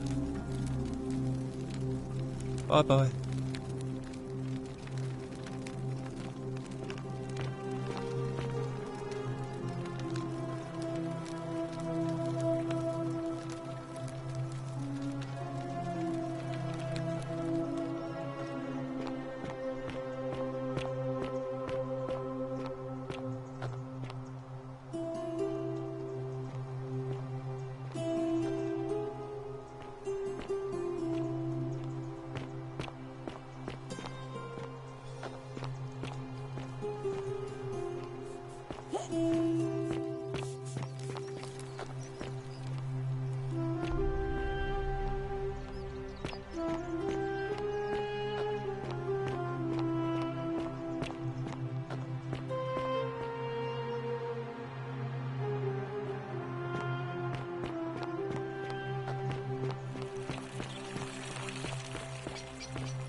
hope you have a good reason for flouting my weapons ban.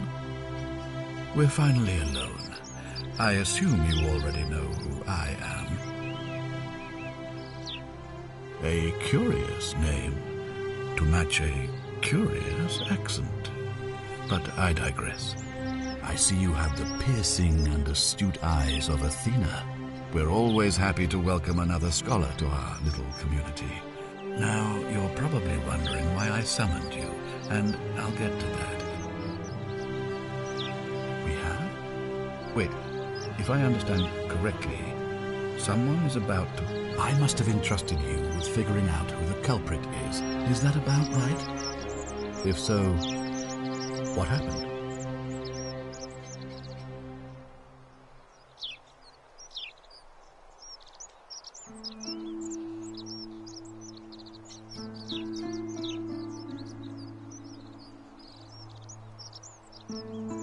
Seems rather brash, but all right. Why have you sought me out? You mean Duilius? Releasing him is out of the question, I'm afraid. That man is a liability we simply cannot afford. Perhaps you're not aware he was caught multiple times, sneaking around in places he should not have been. Look, I can see where you're going with this. You think me cruel. I assure you that is not the case. You may not be aware of this, but it was not so long ago, during the Republic, the law of the 12 Tables would have required that he be killed as soon as he was born, owing to his deformities. Here we see to it that he has food, water, and shelter, and most importantly, he is able to continue living. A privilege that would be taken away from all of us were he to be released and commit the crime of trespass. The man has no self-discipline, poor comprehension of what is going on around him, and is an incorrigible rule-breaker. I will not jeopardize the lives of my people so that one man can go free. Now, was there something else? Ask then.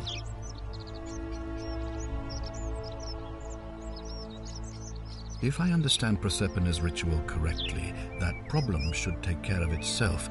Let me see if I can explain. If you manage to prevent the sin that breaks the Golden Rule, I won't need to bring you here. I won't create the portal, and you will never have been able to come here. Thus, you'll have created a paradox. If this occurs, you should be flung back to your own time, having changed the past for all of us. Make sense?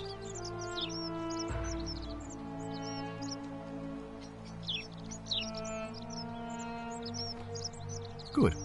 Now, was there something else you wanted to discuss? Thank you.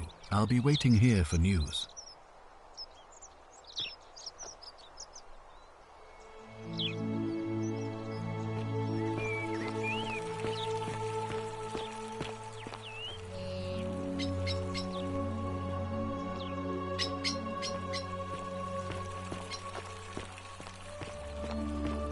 Are they?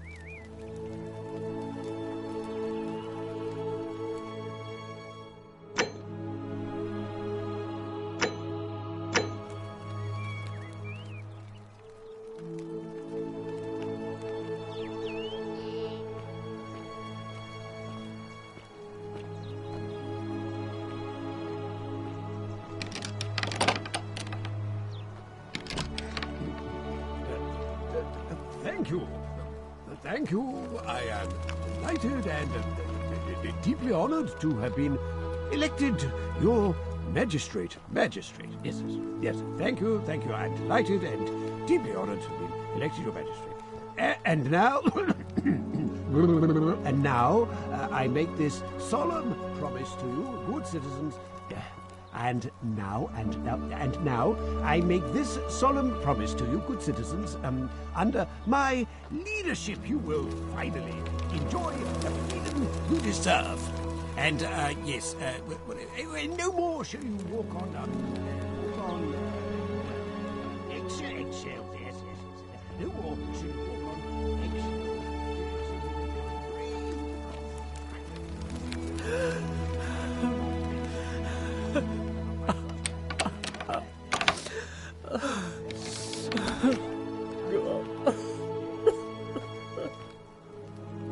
I'm not supposed to be in here.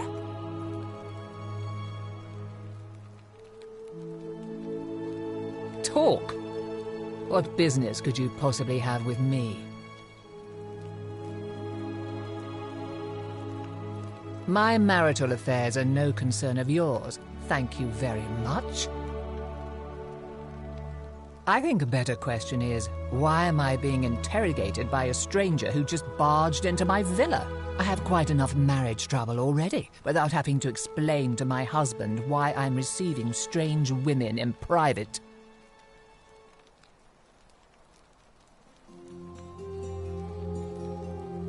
The dainty little thing from next door. Of course not. As much as I despise her father, I would never lay a finger on that poor, sweet child.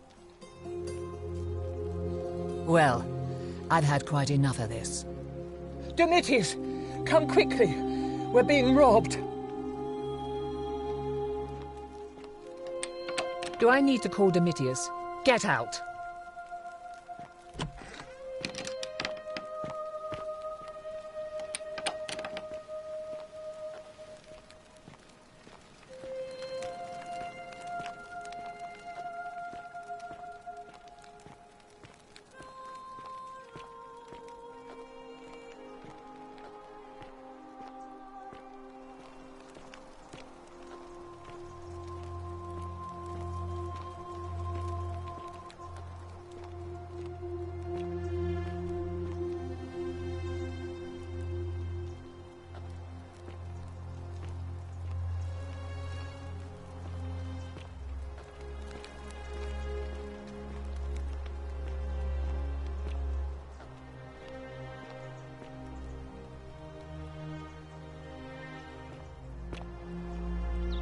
Domitius doesn't usually let anyone in here without a hefty tribute, so you must have been desperate to see me. Well, what do you want?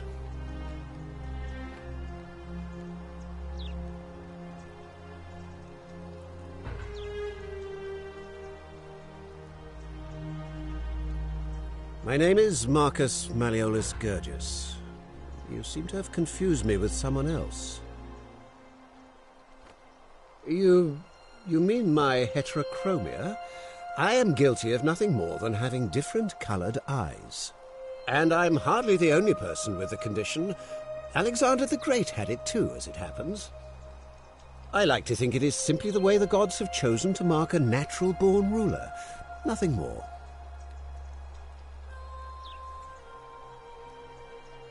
Well, I am not suffering from any delusions, as today's election will firmly establish. That's quite all right. We all make mistakes. Are you insane? You barge into my villa uninvited and then make outrageous demands?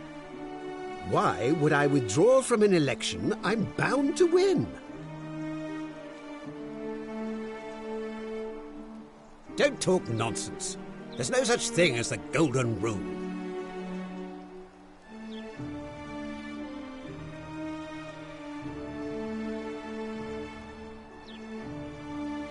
How could you possibly know that?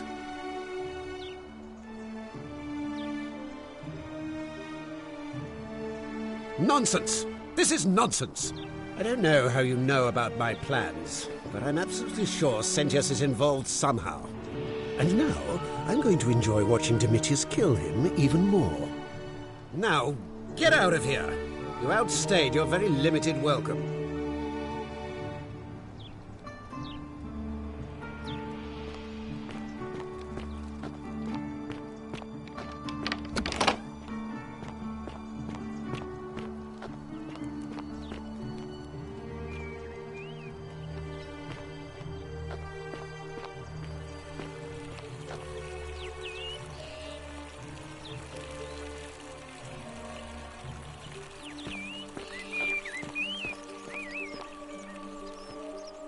citizen.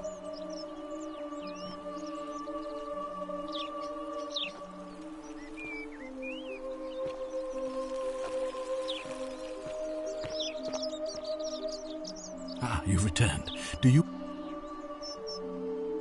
Of course.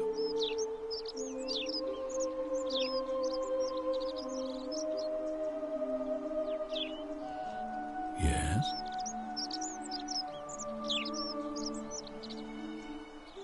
Why do you say that?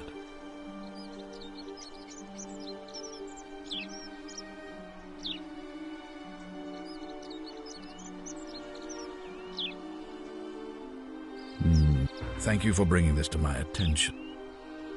Ah, I see. In that case, it looks like you'll have to continue. Of course. What is it? Yeah. Why do you say that? What? That's... I'm speechless. How do you know? Of course, this isn't your first loop, is it? Well then, you must stop him from winning the election. I expect you'll need some kind of leverage on him, but I can't be seen to be involved in this, of course, so you'll be on your own. You'd better not waste any time, and may Swada, goddess of persuasion, go with you.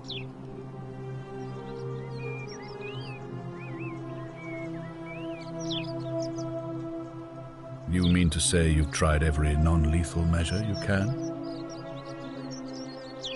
Well then, perhaps you'd better keep trying. Good, thank you.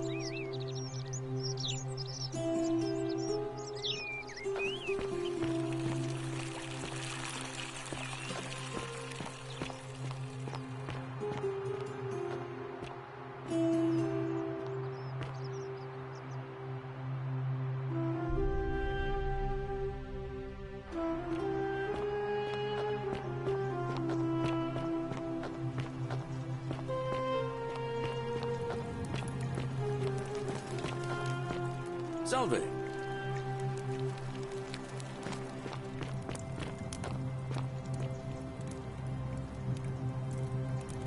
I saw you slide down that rope before. Very impressive. And strange, too, since that device you used is exactly the same as one I've been working on for weeks. Oh, of course! It's because I already gave it to you in a previous time loop, isn't it?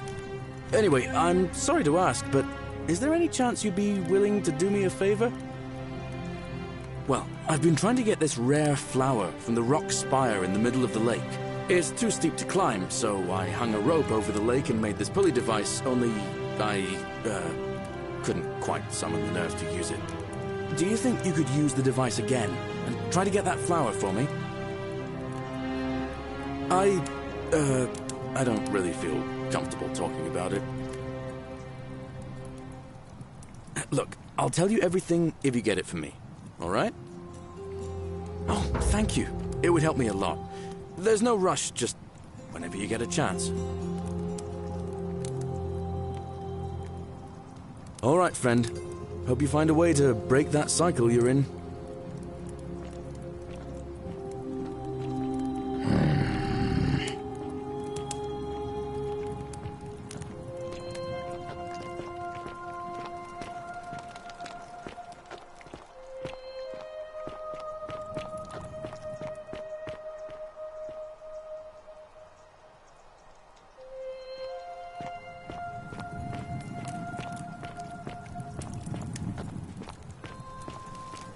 Cerberus lifts his triple head and lets out his threefold braying. Livia, would you stop muttering like Medea over a cauldron? You'll scare away my customers. They follow their trades, imitating their previous lives, but they are ignorant. This again. You're in a world of your own, aren't you?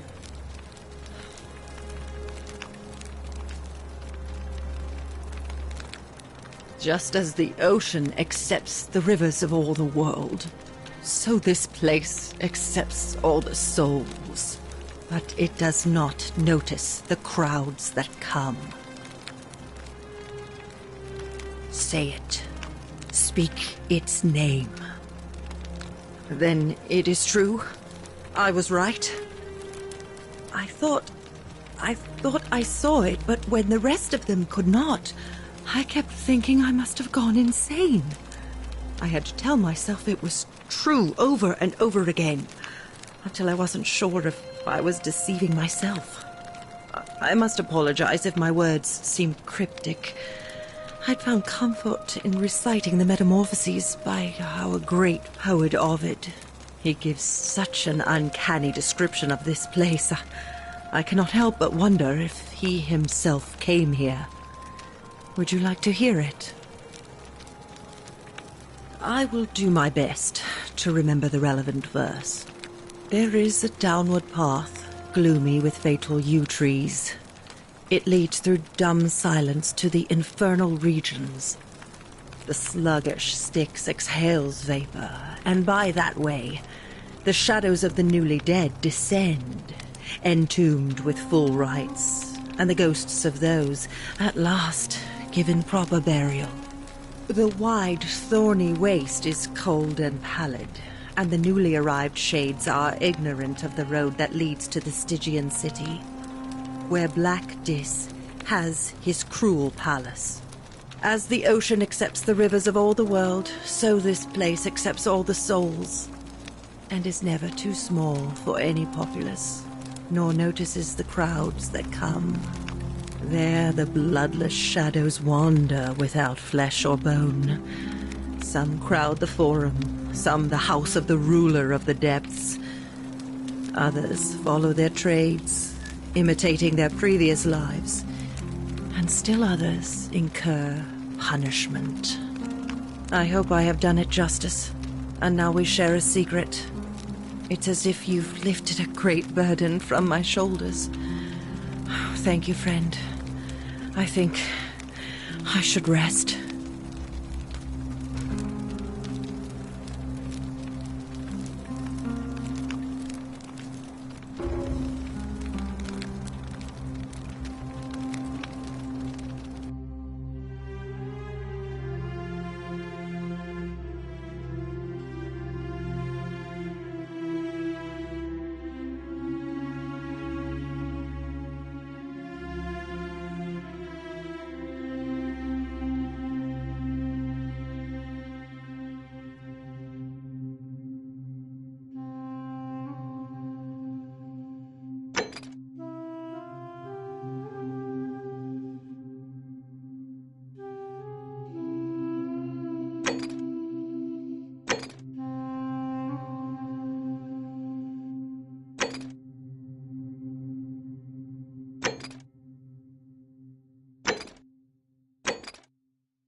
Fortune smile on you, sister. Salve again, my Sisyphean friend. Now, what's on your mind? I've bounced the idea around once or twice, mainly as a way of getting Dooley set free. But from what I hear, Malleolus has the election stitched up. And maybe that's not such a bad thing. I mean, he talks a lot about freedom, so I'm hoping if he's elected, he'll release Dooley from his cell. And that's good enough for me. And how could you... Oh, wait. You've seen it in another time loop, haven't you? Well, in that case, we need to find a way to make sure Malleolus loses. Better yet, get him to withdraw altogether. If you can do that, and Sentius is the only candidate left, I'll run against him. Deal?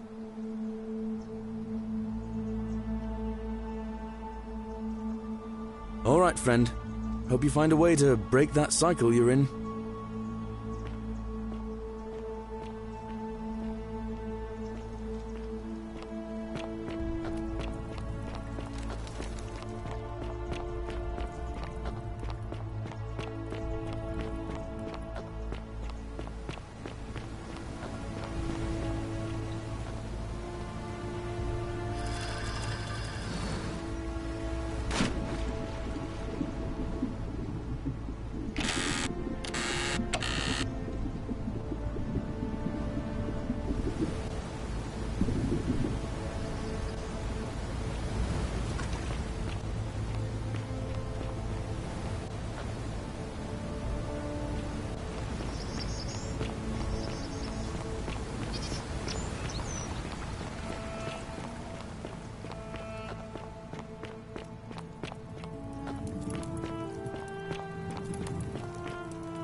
Thea is proof of a degenerate.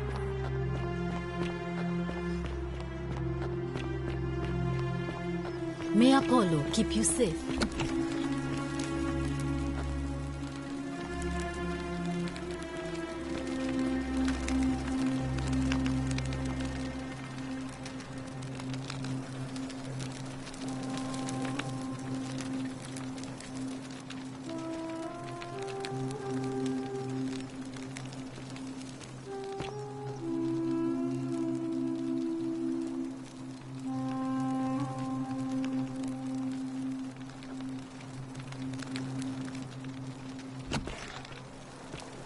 May Apollo keep you safe.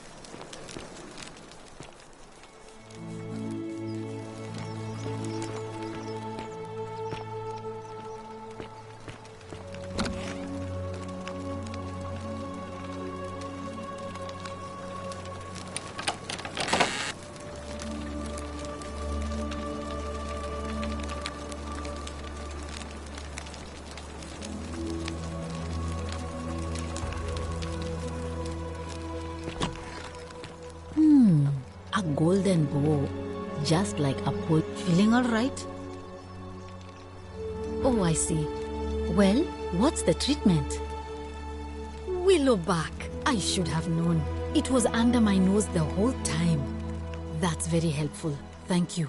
If this works, it should settle Rufius down some. I have some right here. Could you do me a favor and give him some of this? He'll just need to swallow a pinch of it. I'm hoping it will avert disaster.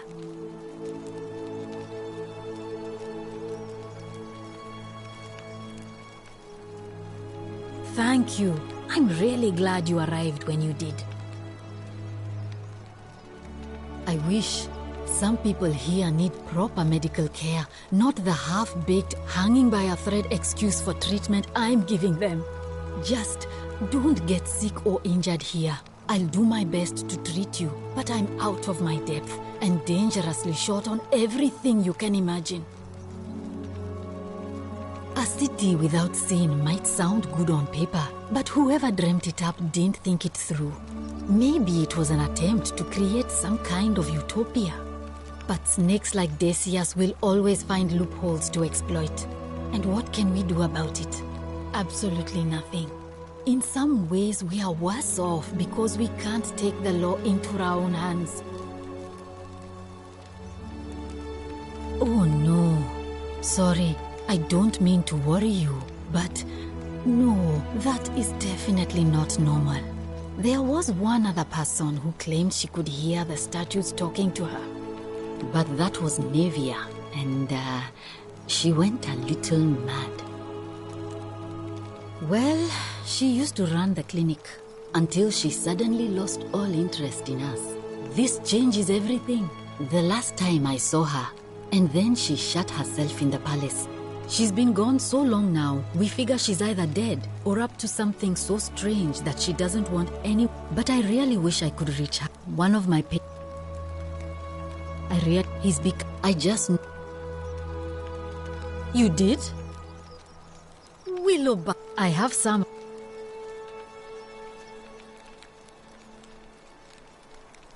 Thank you. I'm really. Sure. What do you want to know? Do you really want to know? I mean, if somebody poisoned her, then surely they would have broken the golden rule, and so maybe it's best we don't discuss it. Gladly.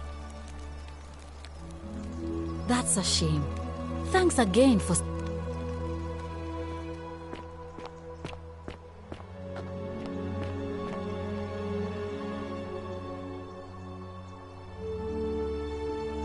Olave again. Did you find what you need? See you again soon, I hope.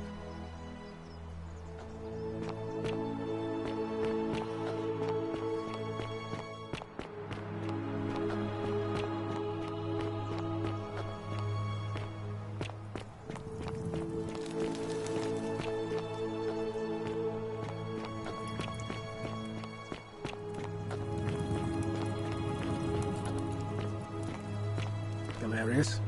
Horatius? Looking a bit troubled there. Name's Still no Rufius. sign of Scintilla. Better watch your I haven't step. slept right in 3 weeks. Don't be too hard on yourself. What business is From that what of I hear, yours? nobody saw it coming. Anyway, I thought you Willowbark. Stoics weren't supposed to worry And about this will things you work? can't control. Oh, thank God. I keep thinking. Finally, some relief. There is something I can do. This is what I've What been if she's praying out there for. somewhere suffering, waiting Maybe to be God found? hasn't abandoned me after Sounds all. like you're torturing yourself. Leave Thank that to you. the gods.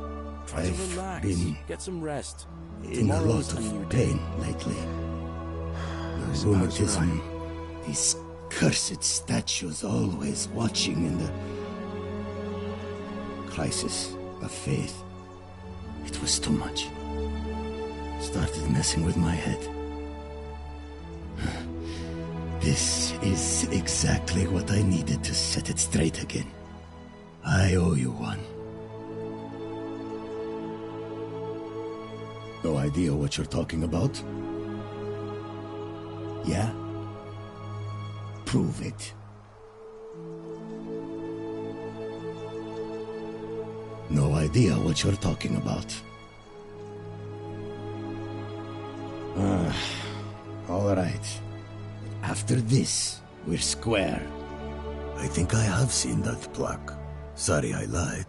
Can't be too careful these days. Head into the caves behind the theater. Turn right again. Oh, and here. You'll need this key. You didn't get that from me.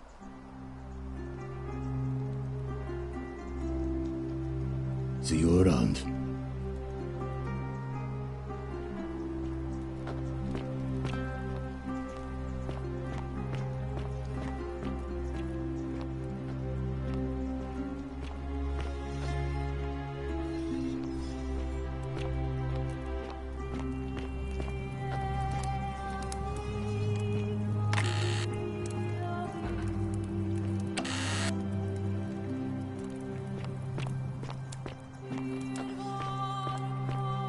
Galerius? Horatius? Looking a bit troubled there. Isn't that you again? See you around. 3 weeks. Don't be too hard on yourself. From what I hear, nobody saw it coming. Ah, Anyway, I you thought you again. Stoics weren't supposed to worry about things you can't control. No idea what you're Yeah, talking but- about. I keep thinking. What if there is something I Look, can do? What I if haven't she's been out there at my somewhere best suffering, lately. waiting to be found? I know Sounds that. like you're torturing yourself. It's the Leave that rheumatism. for the gods. Try to relax. It starts with Get some rest. constant pain in all Tomorrow's your a new joints. day. Then the pain starts to I mess suppose with you're your right. head. Makes you angry, mean. I know that's not an excuse for how I acted. But it's the truth. But with the Willowbark, I'm already starting to feel like myself again. I'll leave him alone from now on. It's not as if I was ever going to hurt him anyway. I was just lashing out. I'm going to go and clean up the graffiti. Just forget this ever happened. Will you?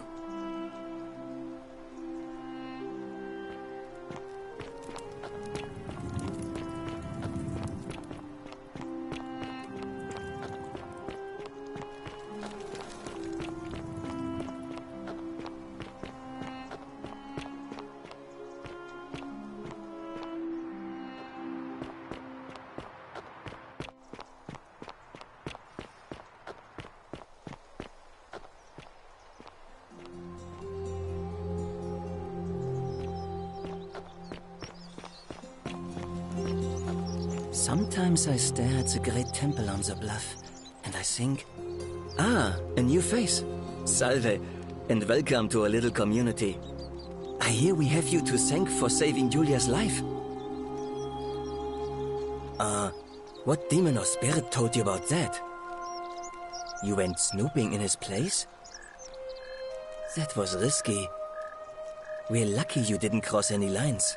Have you spoken to him about it? Really? How did you manage that? Ah, poor fellow. I've heard that can really mess with a person's head. Well done for figuring that out. Really? That's promising. I'll keep an eye out for him. Nice to talk to you.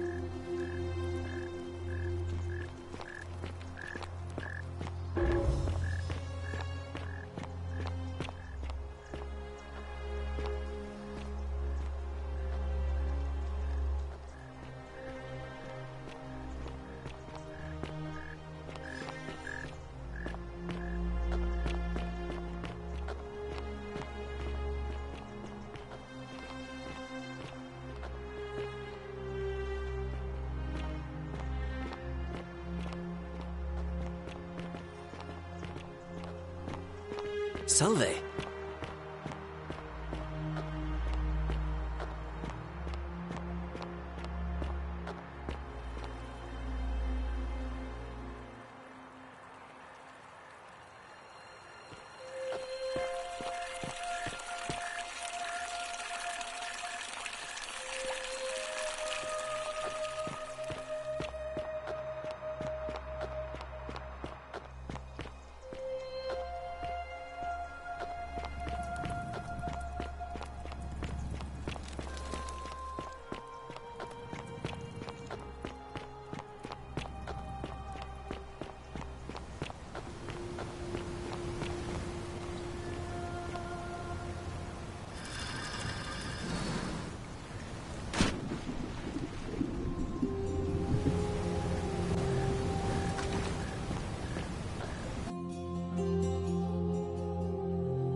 Ave again?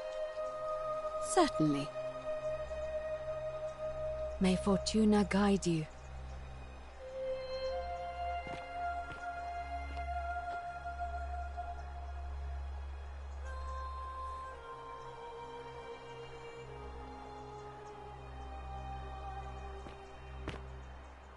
Isn't the great temple majestic?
What are you doing here? Please leave.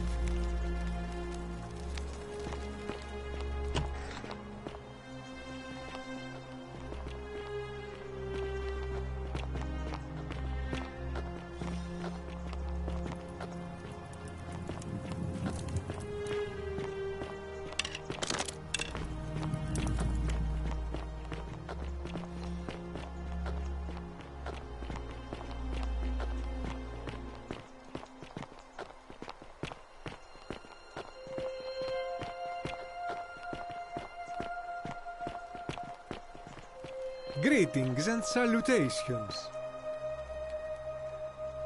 Greetings, I'm Georgius. It gladdens me to see an...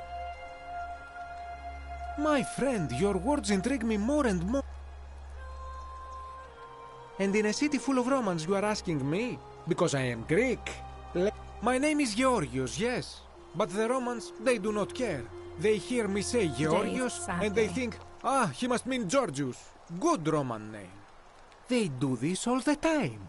They see us worshipping Zeus, they copy us but call him Jupiter. They take Hades and call him Pluto, Persephone, Proserpina. I am flattered that they copy our ideas, but why must they change the names? Do they want credit for making it all up? Do they want to forget where it came from? At first I pull my hair out. After a while I give up and I become Georgius the Roman. I accept the world is Roman. Plus I have no hair left to pull. But my point is this. If you want to know who stole an old Greek name, look no further than the sticky-fingered Romans. The plague you seek was pilfered from a collection of old Greek relics by none other than Duli. He cannot help it. Like a typical Roman, he likes shiny things, especially those that once belonged to my people. And besides, it makes him happy. So I say, let him keep it. I believe he still has it with him, in his cell, just opposite the Temple of Demeter.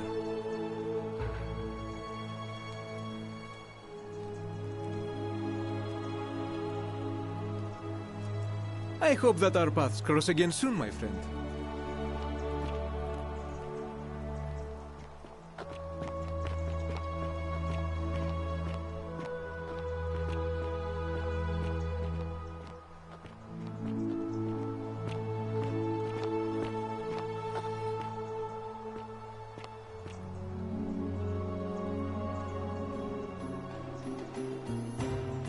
It's time! The Lexion's on!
Citizens, we have a quorate body of voters gathered here to elect the city's magistrate.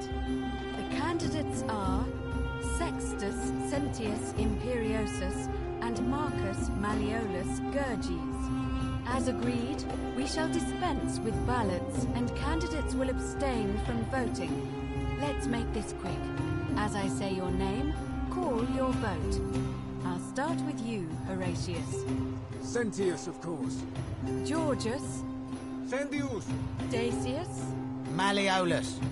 Galerius. I abstain. I'm just here to observe. Virgil. Malleolus. Rufius. Malleolus. And finally, Domitius. Malleolus. Who else? Citizens, you have made your decision. Your new magistrate is Marcus Malleolus Gurges. Hail, Magistrate Malleolus. I said, hail, Magistrate Malleolus. That's more like it. Thank you. Thank you. I am delighted and deeply honored to have been elected your magistrate. And now, I make this solemn promise to you, good citizens. Under my leadership, you will finally enjoy the freedom you deserve.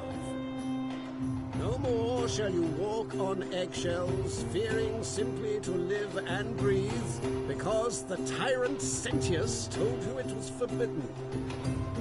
For my first act as magistrate, I hereby announce a day of celebration to mark the end of an era.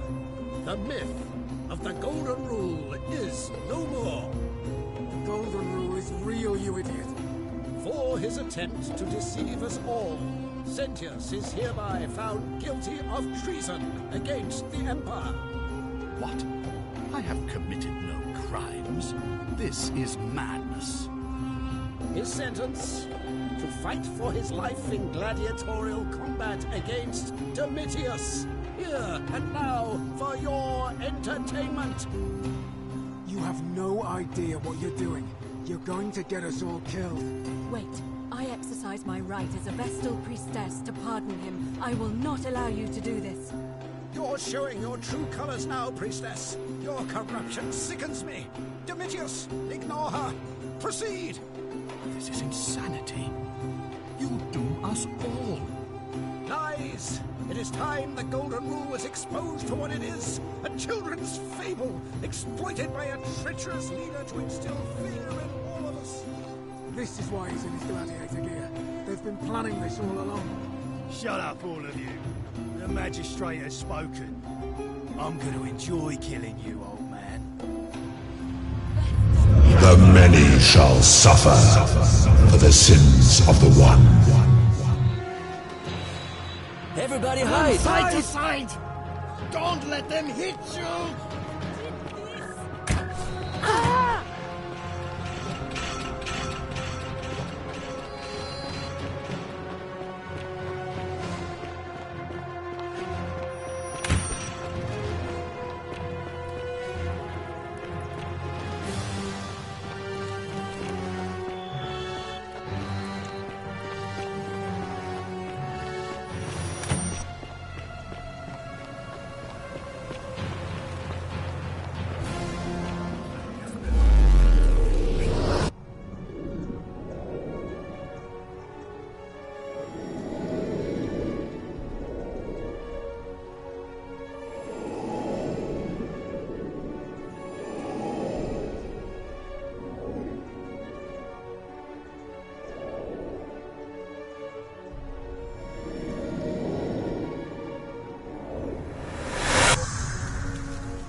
Salve, friend.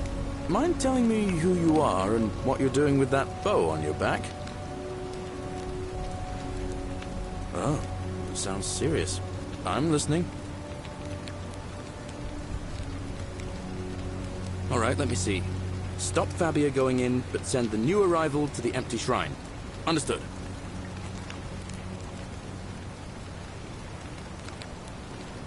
Yulia? Oh no. All right, I can do that. Poor Virgil. Poor Rufius too, I guess. All right, got it. I'll go, but once I'm done, I'll need you to tell me how you know all of this.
Cerberus lifts his triple head and lets out his threefold braying. Livia, would you stop muttering like Medea over a cauldron? You'll scare away my customers. They follow their traits, living their previous lives, but they are ignorant.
Been at my best lately. Appreciate that. Now, I've got to run.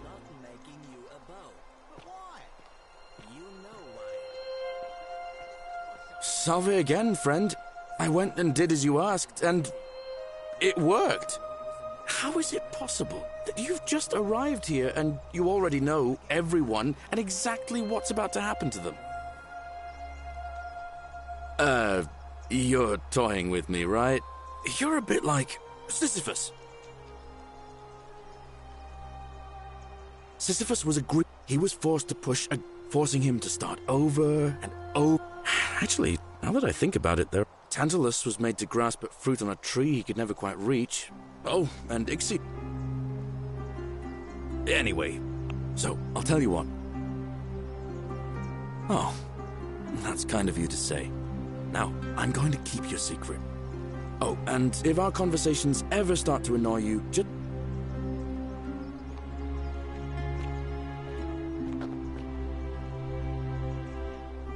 Salve again, my sister. Now, what's on your mind? All right, friend. Hope you...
Keep an eye out for Scintilla, would you?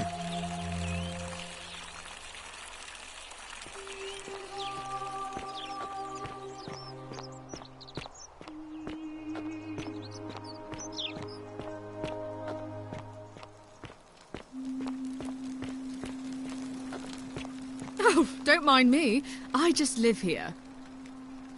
Ugh, I wish Horatius would stop letting barbarians in here. What do you want? Ugh, what is it with you people? You heard the rumor that my little sister escaped and figure I must know a way out too. Is that it? Well, that's just a stupid rumor. We have no idea what happened to Scintilla. I wish you mouth breathers would just leave me alone. I don't know. Can you? Can you tell me how a person could have disappeared from a city with no exits and no crime? Was she snatched away by the Harpies?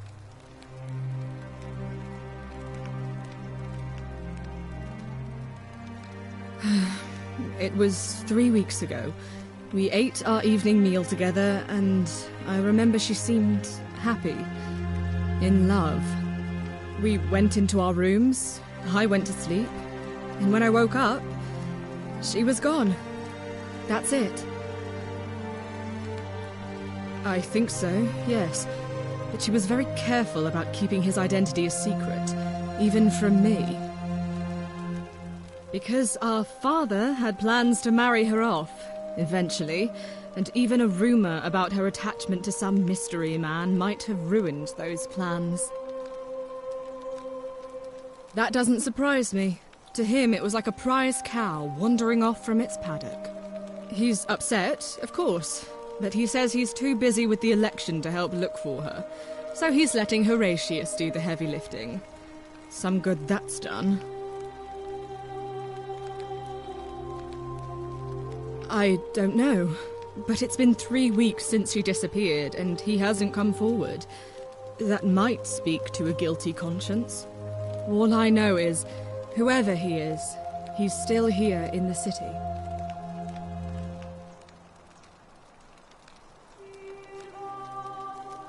You really aren't from here, are you? All Roman women are named after their fathers. I think it's their way of branding us, like cattle to be sold at market. His family name is Sentius, so I'm Sentia because I'm the eldest, and my little sister is formerly Sentia Minor, but she is affectionately known as Scintilla. Why? Because I'm on this couch and not pacing about the villa, wasting energy? I hope you're not insinuating I'm somehow pleased with her disappearance.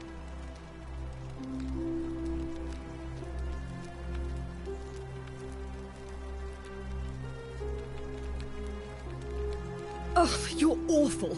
Get out of my villa and never speak to me again.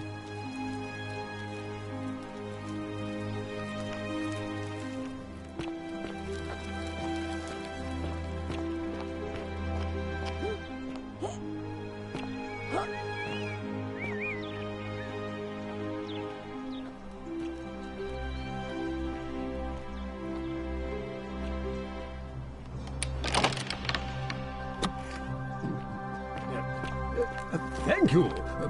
Thank you. I am... Domitius doesn't usually let anyone in here without a hefty tribute, so you must have been desperate to see me.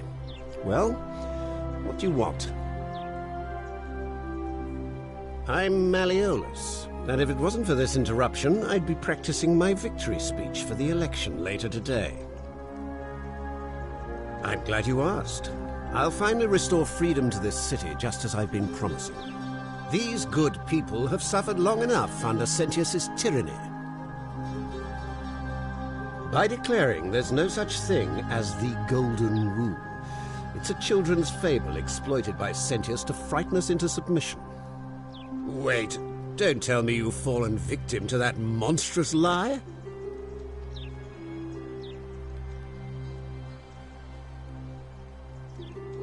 The person making a claim bears the onus of proving that claim. Can you do that? Can you prove the Golden Rule is real? Nonsense! There's no way you can prove that. If it was real and you'd seen someone break it, then you'd be dead already.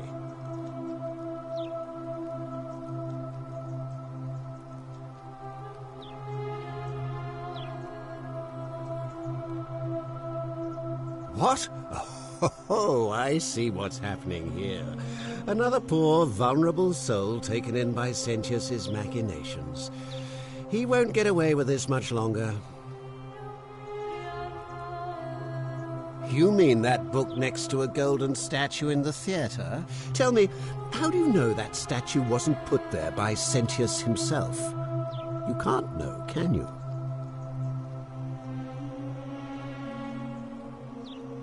Surely, you're not one of those people who believes everything you read, as if a lie could be transformed into the truth by the simple act of writing it down?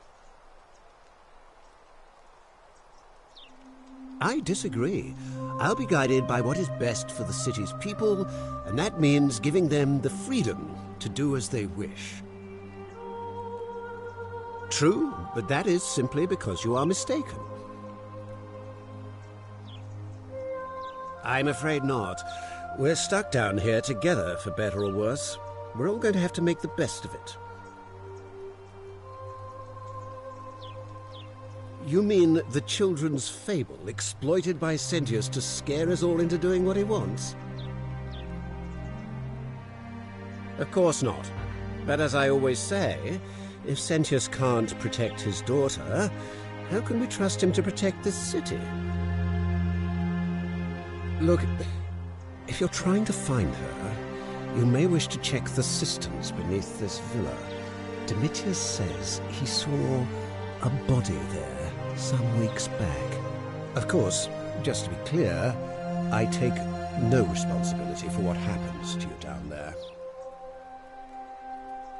I trust you can see yourself out.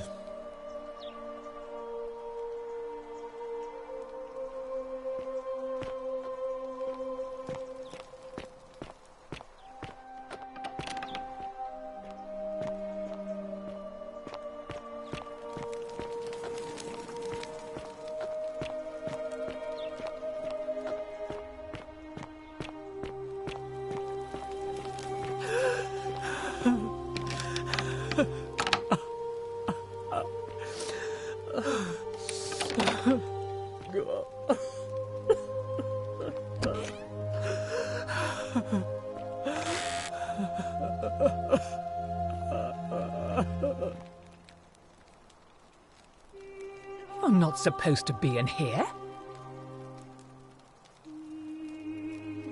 Domitius, come quickly. We're being robbed. This is outrageous.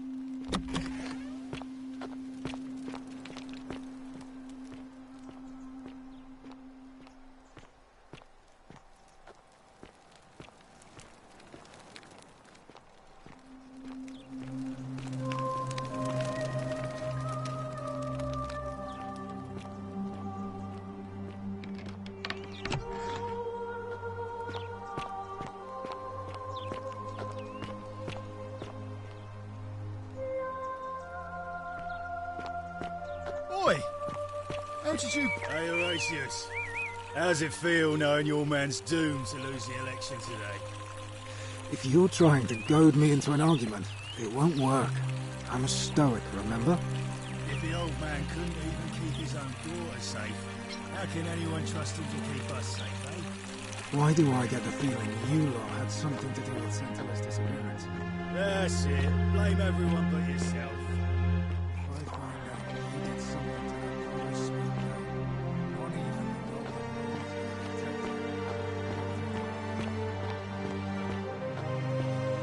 That's quite an impressive bow you have there. Just like a new face. Ave, and may Vesta watch over you. I'm Equitia. To what do I owe the pleasure of this visit? I beg your pardon? Oh my, that is quite a lot to take in. You'll have to give me a moment. Let's see. If that is indeed the case, I suppose we'd better figure out what to do about it, hadn't we? We don't have much to go on, except the old stories. Hercules, Sisyphus and finally. So it seems you have two options. May Fortuna.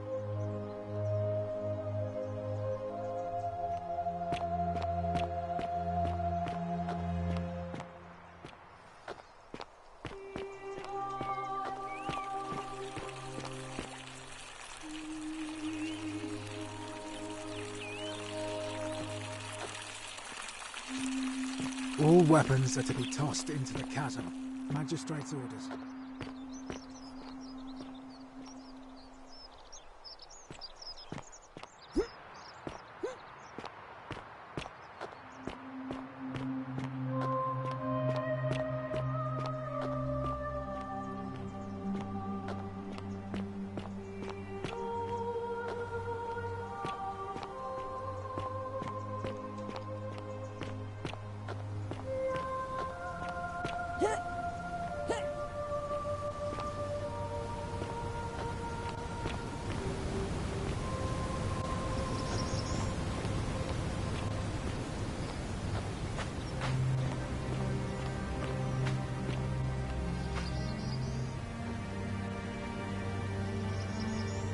I saw you slide down that rope before. Very impressive. And strange, too. Oh, of course. Anyway, I'm sorry to ask, but is there any chance you'd be willing to do me a favor?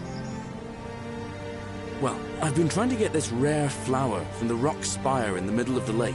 It's too steep to climb, so I hung a rope over the lake and made this pulley device, only I couldn't quite summon the nerve to use it.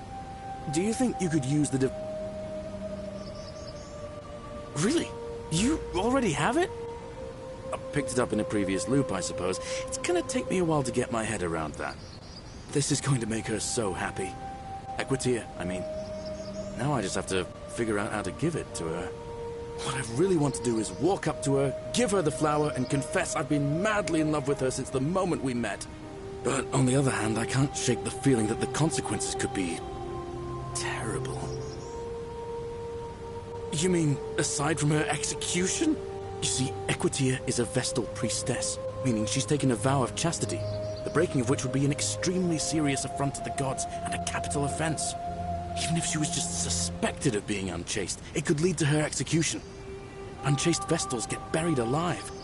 Oh, and I'd get flogged to death for good measure. But at the same time, she's just so kind and graceful, and I feel so much love for her that if I don't tell her, it'll burn a hole in my chest. I don't know what to do. What do you think? What would you do?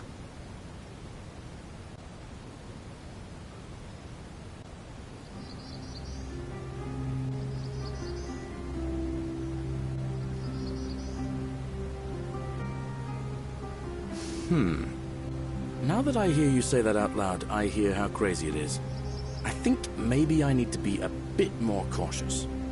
What I need is a go-between. Someone who can tell her how I feel and find out how she feels without risking her life. What do you say? Do you think you could help me one more time? Wonderful! Now, all I need you to do is give her the flower and tell her it's from a secret admirer.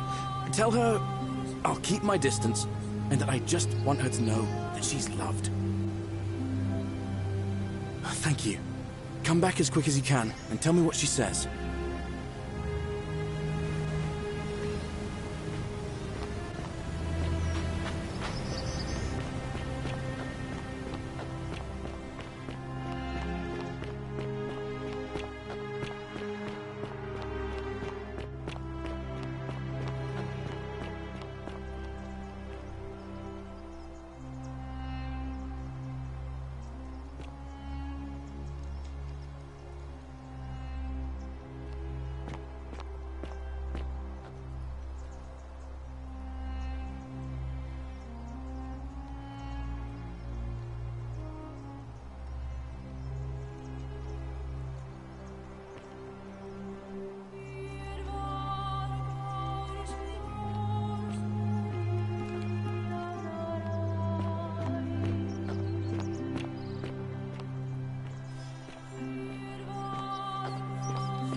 Ah, a new face. Salve, I hear we have you to thank for saving Julia's life. Nice to talk.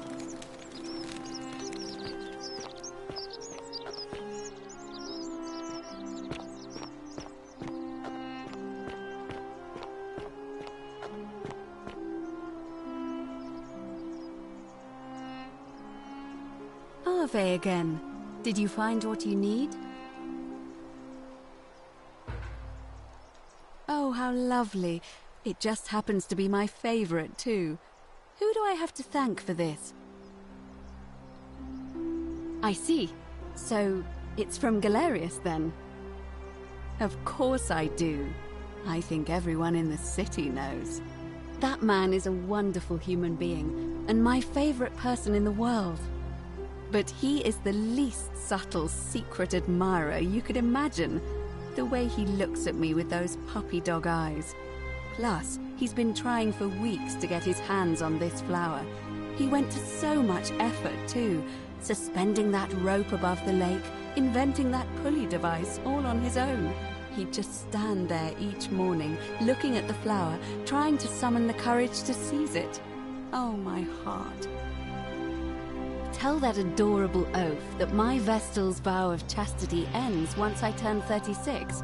So if we ever make it out of here, and he doesn't mind waiting a few years, then tell him I love him too. I hope so. See you again soon, I hope.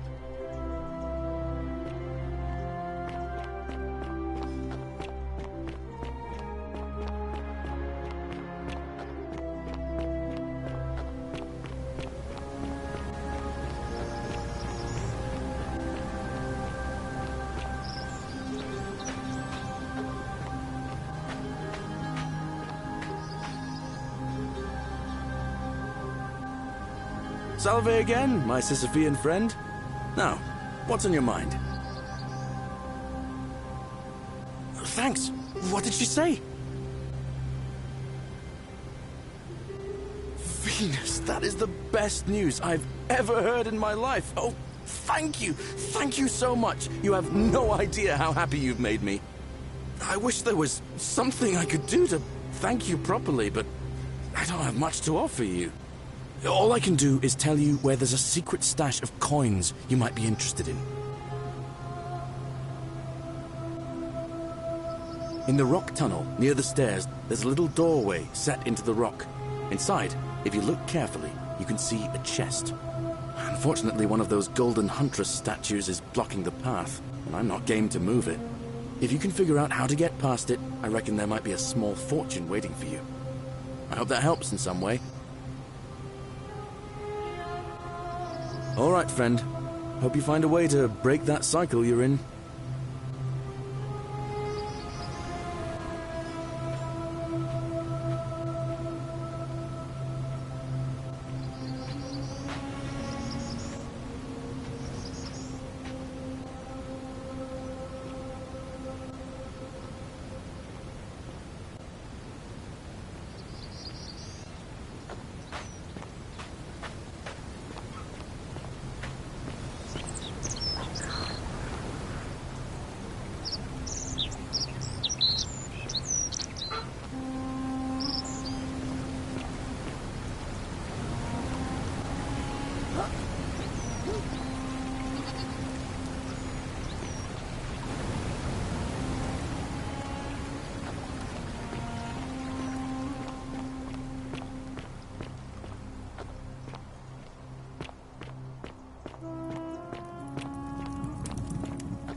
I love your clothes. You're here. I'm so glad you decided to visit. I'm Aurelia, and I hope I'm not being too forward, but the moment I laid eyes on you, I was intrigued. There's a light. Coming on a bit strong, don't you think? I take back what I said. Let's just forget that ever happened. Certainly. Have you met Livia? Now she just stuck. Whatever you like. All right. Ixion turns. Just as the ocean accepts, but it does not notice. Say it. Then it is... I thought I had to tell myself it. I must apologize if my words seem cryptic. He gives such an uncanny description. I hope I have done it, and now we share a secret.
Welcome to...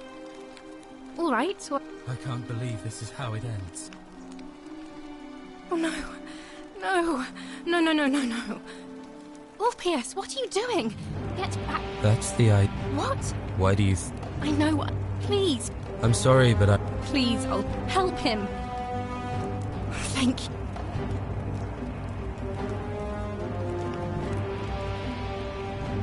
You know about that? Well, you don't understand. It's too... If I backed out now, I'd... Oh, really? But we're still in debt bondage to that monster.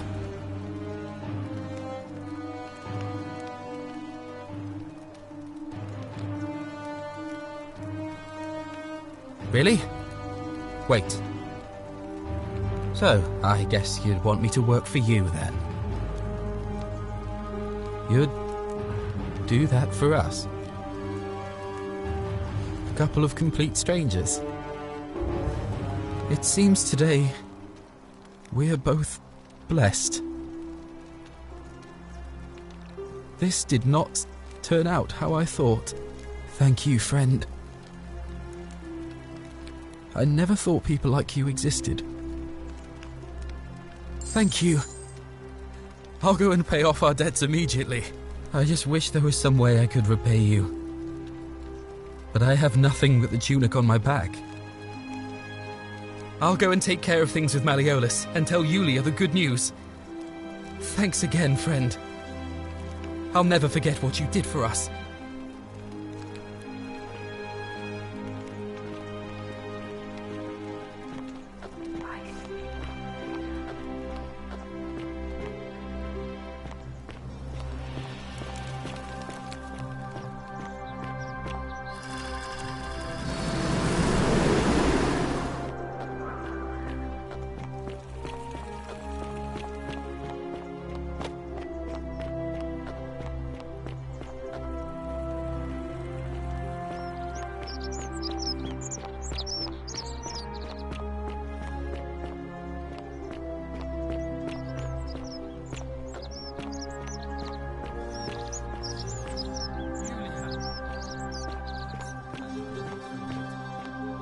yourself, eh? Like crying. And now Malleolus is going to... Wait. Why do you look so happy? We're free. Malleolus just released us and we never have to set foot in that villa again. What? How? The newcomer arranged it somehow. Really? That's... incredible. Oh, what a relief. I don't know what to say. You don't need to say anything. Just rest up, get your strength back, and we'll celebrate properly when you're ready. I will. Thank you, Ulpius. I will.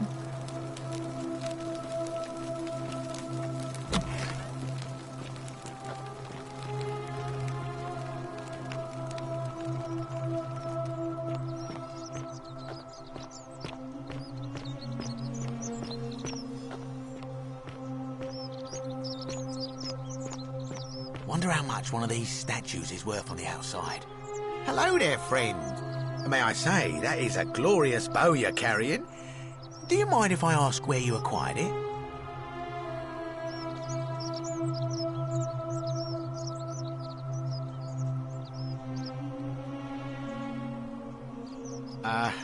Are you well, stranger? Have you been out in the sun too long? You seem a little... confused? Perhaps you should go and see Lucretia in a clinic. Very well. Another time.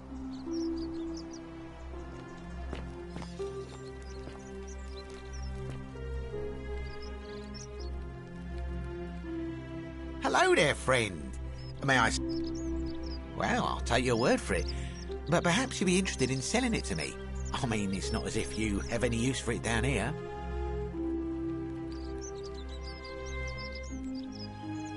Now you're talking, I'm interested. How about 100 denarii? Oh, that's a little excessive, don't you think? It's not the bow of Ulysses we're talking about. All right. But I'm going to need you to tell me before I pay up. Wait. Let's not be too hasty, friend. I just want a little assurance that I can trust you, that's all.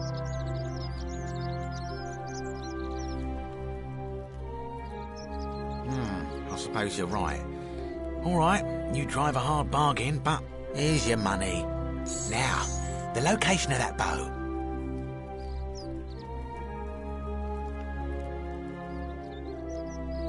What?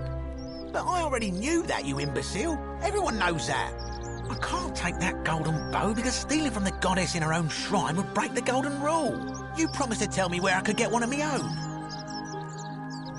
What is this? Some kind of joke?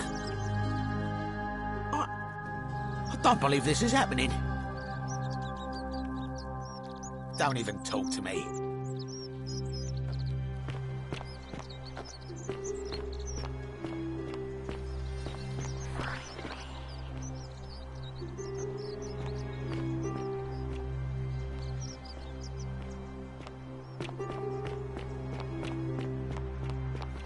Fortune Citizen. smile on you, sister.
Shalom.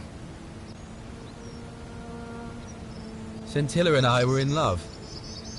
And then, 22 days ago, she went missing. All right. One night a few months ago, when I was cleaning Malleolus's villa, I heard a young woman singing. It was the most beautiful thing I had ever heard. I wasn't allowed out, so once everyone else was asleep, I climbed up the inside of the villa and onto the roof, just to see where that sound was coming from. And that's when I saw her. Standing in the garden of the magistrate's villa, I just sat there on the roof, listening to her with my chin on my knees. And for the first time in a long time, I felt hopeful. And then she looked up and saw me, and she smiled. I knew at that moment the fates had brought me to her, and from the moment she asked my name with this warmth and curiosity, I knew I'd have done anything for her. And so for weeks on end, each night I'd climb out of the villa and into her father's garden. We'd hold hands and talk about all the things we'd do once we got out of here. Like having our own vineyard. And then one morning I woke up and everyone was out searching for her. They said she'd vanished in the night. All I could do was keep my head down and try to hide how beside myself I was. All I know is she loved me. And if she had known a way out, she would have told me. She'd never have taken her own life. And there's no way anybody could have killed her under the Golden Rule. I can't prove it, but I just know she's still alive somehow. Selby! Even now, it's as if I can hear her voice in my head, crying out to me. That can only mean one thing. Somebody abducted her. I have no idea how, or who would want to do something like that to such a sweet, lovely girl. But what else could have happened? My guess? Malleolus had something to do with it. He is without doubt the most evil man I have ever known. I have no idea where he'd be keeping her, but there is one room in his villa, upstairs, which is always locked. I've never seen the inside of it, and I haven't been able to steal a key without breaking the Golden Rule. But I have a feeling that if you could get in there somehow, it would shed light on a great many things. Really? I was sure he was hiding something in there. I feel like I've looked everywhere. At least everywhere I could get to. There are still two places I've never been able to reach. First, the palace. If Navia managed to get in, then I suppose Scintilla could have too. The only other place she could be is somewhere in the Cistern network. I remember hearing that Dooley had been poking around in the upper Cistern before he was locked up. So you could ask him about it, I suppose.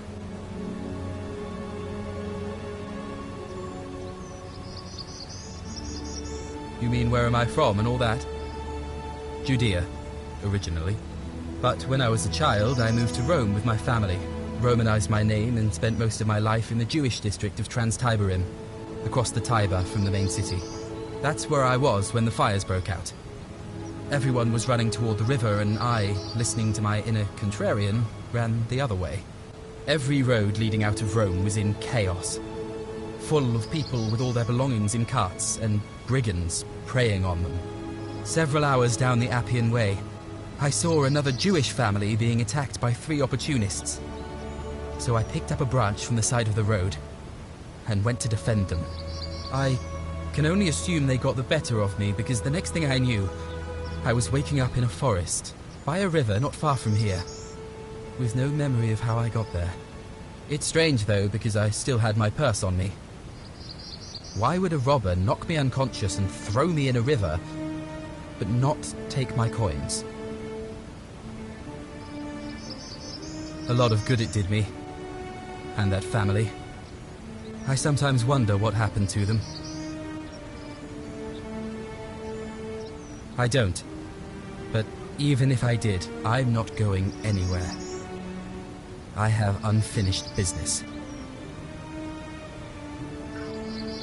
Well, neither of us have a couple of hours to stand around talking about theology, law, and collective punishment, so I guess you're looking for a pithy summary?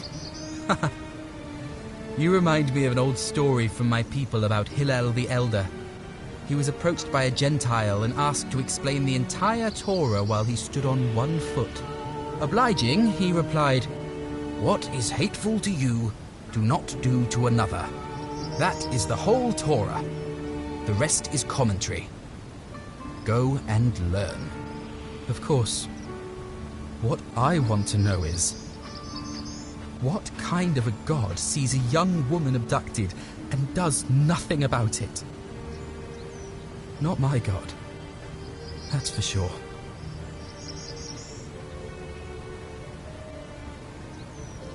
Thanks. I just wish there was a way to find out. Sentius, I suppose. I'd have to be insane to vote for Malleolus after what he did to me. I feel like I've looked everywhere. First, the pallet. The only other... I remember hearing that Dooley had...